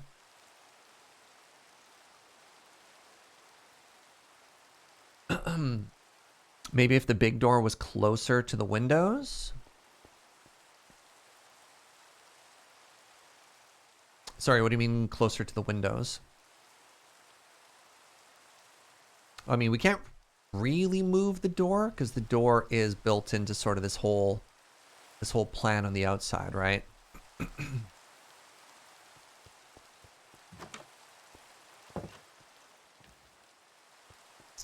Staircase might not work. We'll see. Put it on the other side of that wall. I don't know if I like that better, because then again, you have a sort of a straight line that walks in, and that's weird to me too. Like I think this corner journey here is a lot more interesting than if the staircase, if you just walked in and then it was open on that side. Like I don't know. I'm trying to channel my inner BOO here.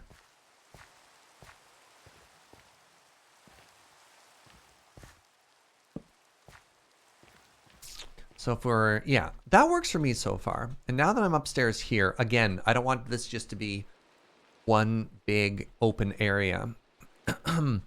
So for example, I think,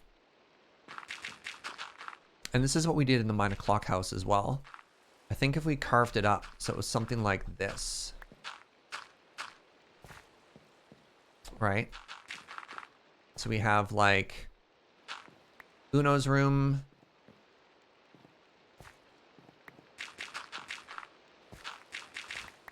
James's room, Uno's room, right? You know, something like this. So we have this hallway. The staircase is a little bit awkward where it comes in. This is why we want to move everything over. You also don't want to make it the walk a hassle. It's fine. Like, have you watched a BOO episode? Because when he crams in his interiors, you have to think about the scale that you're building in, right? Like, what is the idea? And the Dwarven Keep was always this massive space, and that's what worked. But if you have the sort of space that you expect a 2x1 person to walk through, with stuff like that, then it's not that big of a deal. Right? You walk through and it might look a little, I don't want to say cramped right now, but like these windows are, yeah, I don't know. I don't think it's going to be a hassle. And also, I don't think it's a hassle to have to turn 2 corners to get to a spot, right?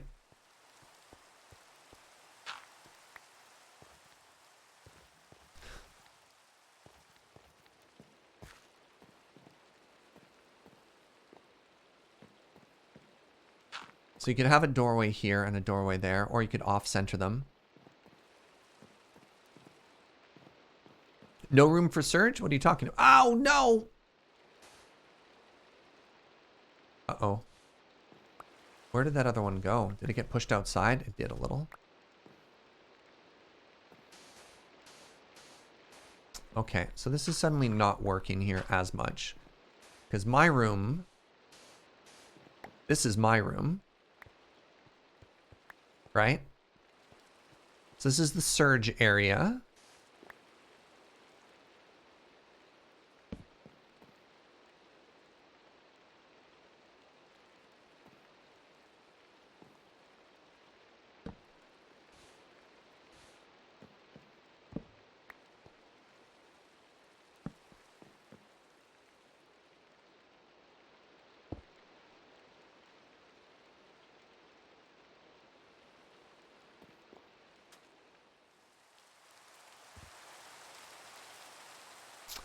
Flip the staircase so the herringbone isn't broken.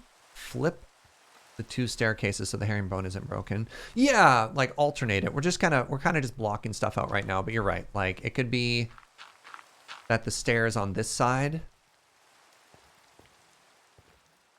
Oh, this is going to be such a pain to fix. You know what?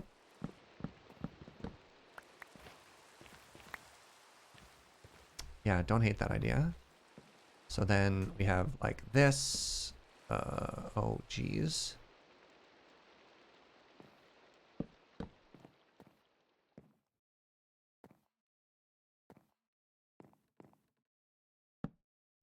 Like that. Gives us a little bit more room when the herringbone comes up, right?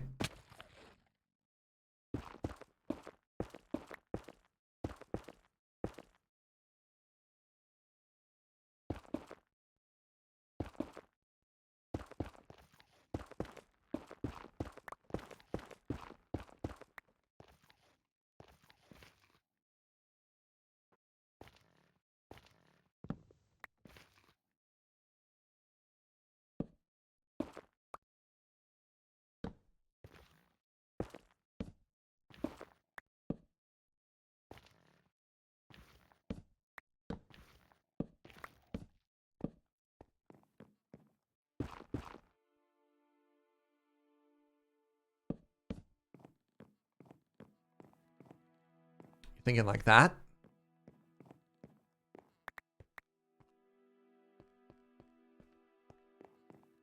That's about as compact of a staircase as we can make, you know?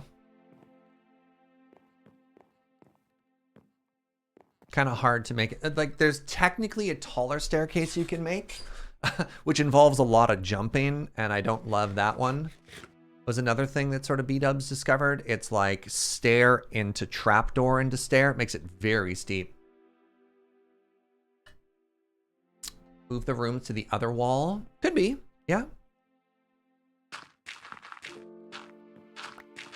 Yeah, I don't necessarily hate that idea, right?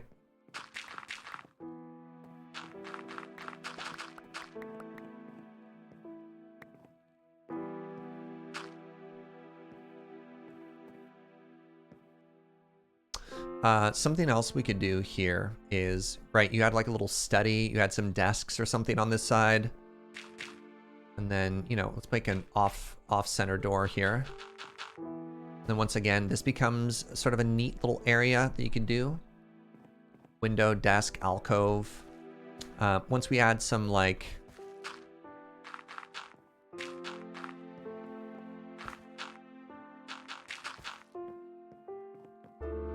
Like we could try and carve the space up a little bit, just so it doesn't just feel like one big empty room, you know? Add a doorway into it, make the roof feel a little bit lower. Got the balcony. This is working. So the last thing we need to do is there's also an attic upstairs. And I was thinking that would be where the third person's bedroom goes.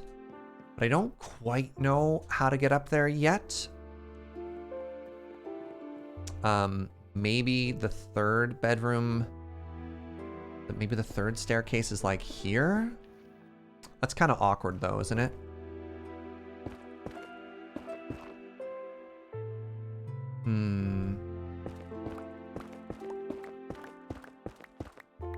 The other option is to just have a ladder. Is this the center point?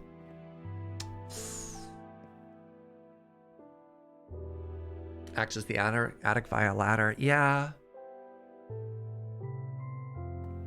So that would be here. Yeet.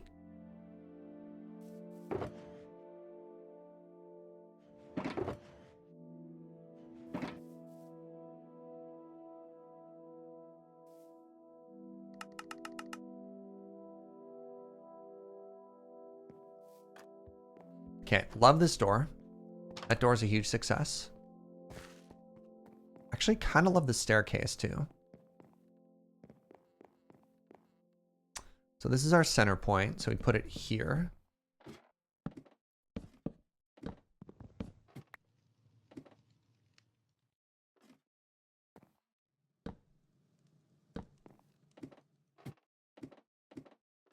I mean, I don't hate that. And then we could put somebody in the attic. So either way, this is my room. Oh, right. You might not even necessarily be stepping down into here, because I think because of the windows, I probably want to be raising the floor up one, so I could actually be properly looking out the windows. Whatever. I'll leave the staircase for now. So I didn't finish it, but honestly, I think there's a lot to be proud of here. I think there's a lot to be proud of here. And then maybe while the boys are doing stuff. Oh my God. Yeah, we need to do a little bit of terraforming, maybe a little bit more tree and stuff, but I am so proud of what we've accomplished.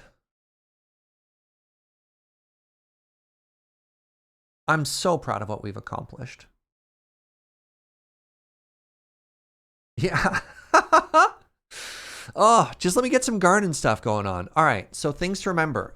Garden, we're going to make a pond right down there. That's a great suggestion. Yeah.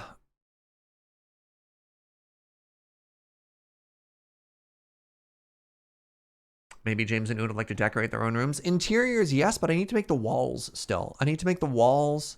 I haven't actually even made like the actual proper storage area yet. So like before they can decorate their room, I need to make the box that the room goes into.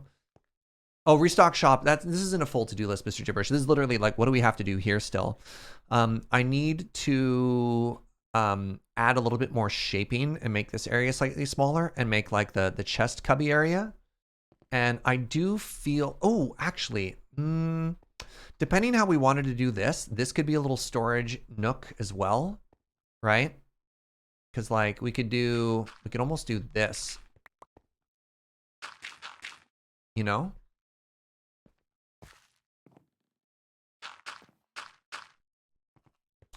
Like this could be another little storage corner, a cozy little storage area. You know what I mean?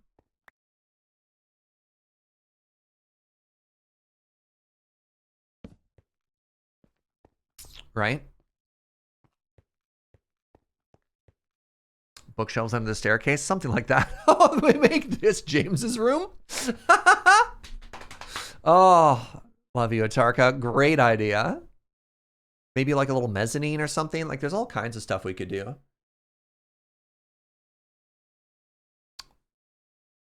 We could even leave this open and have some barrels and decorations up there. You know what I mean?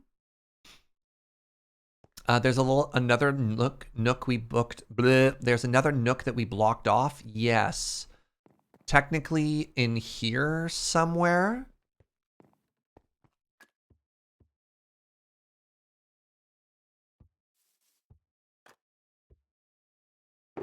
I forgot that we're supposed to have, oh, I can't put lanterns in here. Because it's not even, which is a little unfortunate.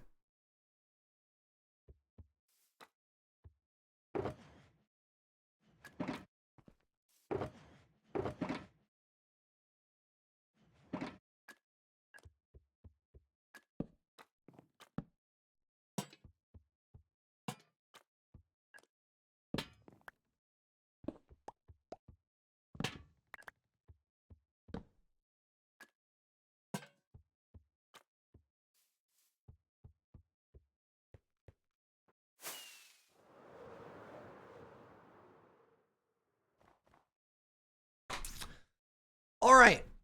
I said I was going to stop at 3. We've been going almost 30 minutes longer than that. I think it's time to call this good enough for now. I'm so happy. This is coming together as being one of the cutest things I've ever built. So I hope you've been enjoying this process because this has been just absolutely delightful. Pew, pew. So tomorrow at 10 a.m., 9 o'clock, James and Uno are going to see it for the first time. So if you want to see their reaction, make sure you check that out. And then on Wednesday, I'll be back. There'll be some progress that'll be done to this off stream because the boys will be moving in, we'll be exploring, but we'll be finishing this off, probably doing some gardening. And it might be time to actually start working on like our stuff. So before we start working on like the full build museum, we're going to be doing some redstone. We're going to be making some farms. We're going to be just like prepping and growing and making this even stronger. This has been great. Also, thank you everybody for the warm welcome back after my vacation. I missed you all a whole bunch. Oh, Adam's sending us this way? Whatever. We'll send the raid out somewhere else too, so it goes. You're all beautiful. Let's find somebody else to raid, especially if we got friends coming in too. What if we just raid Adam first? Hi! I was gonna raid you back. How dare you? Yo, what's up, everybody? Wait, all right. What's a fighting game term when somebody tries to get me with something? I hit him with the old razzle dazzle or something like that. What do you do? How do we do the counter hit? All right. So Adam's got me in the corner and we're going to get him with the old counter. Got it. Perfect. Hi. Adam, you're beautiful. Thank you. I really appreciate that like a lot. Oh, the punish counter. So Adam is one of my favorite people on the entire planet. I'm actually about to go for a jog. Because Adam's also a big inspiration for me when it comes to just like fitness and taking better care of myself. So go follow Adam. I have nothing but just so many beautiful things to say about this beautiful person. Also, hi, I'm Serge. I just made a really cute house in Minecraft. That's sort of my thing. I'm going to send you somewhere else now. is all that I have to say. Thank you for stopping by though. Yeah. And that somebody else is going to be Cameron. Sure. Cam. Cam is playing Civilization. I like Cam. I tend to be very family friendly. Cam will occasionally say bad words like butts. If you're coming from Adam's channel, this is probably going to be a little bit tame. I couldn't block the mix-up. That's fair. That's fair. I do really appreciate you stopping on by, though. I'll be live again Wednesday at 9 a.m. But yeah, go say hi to Cam. Thank you again from Adam. Everyone have a wonderful day. See you next time. Bye-bye.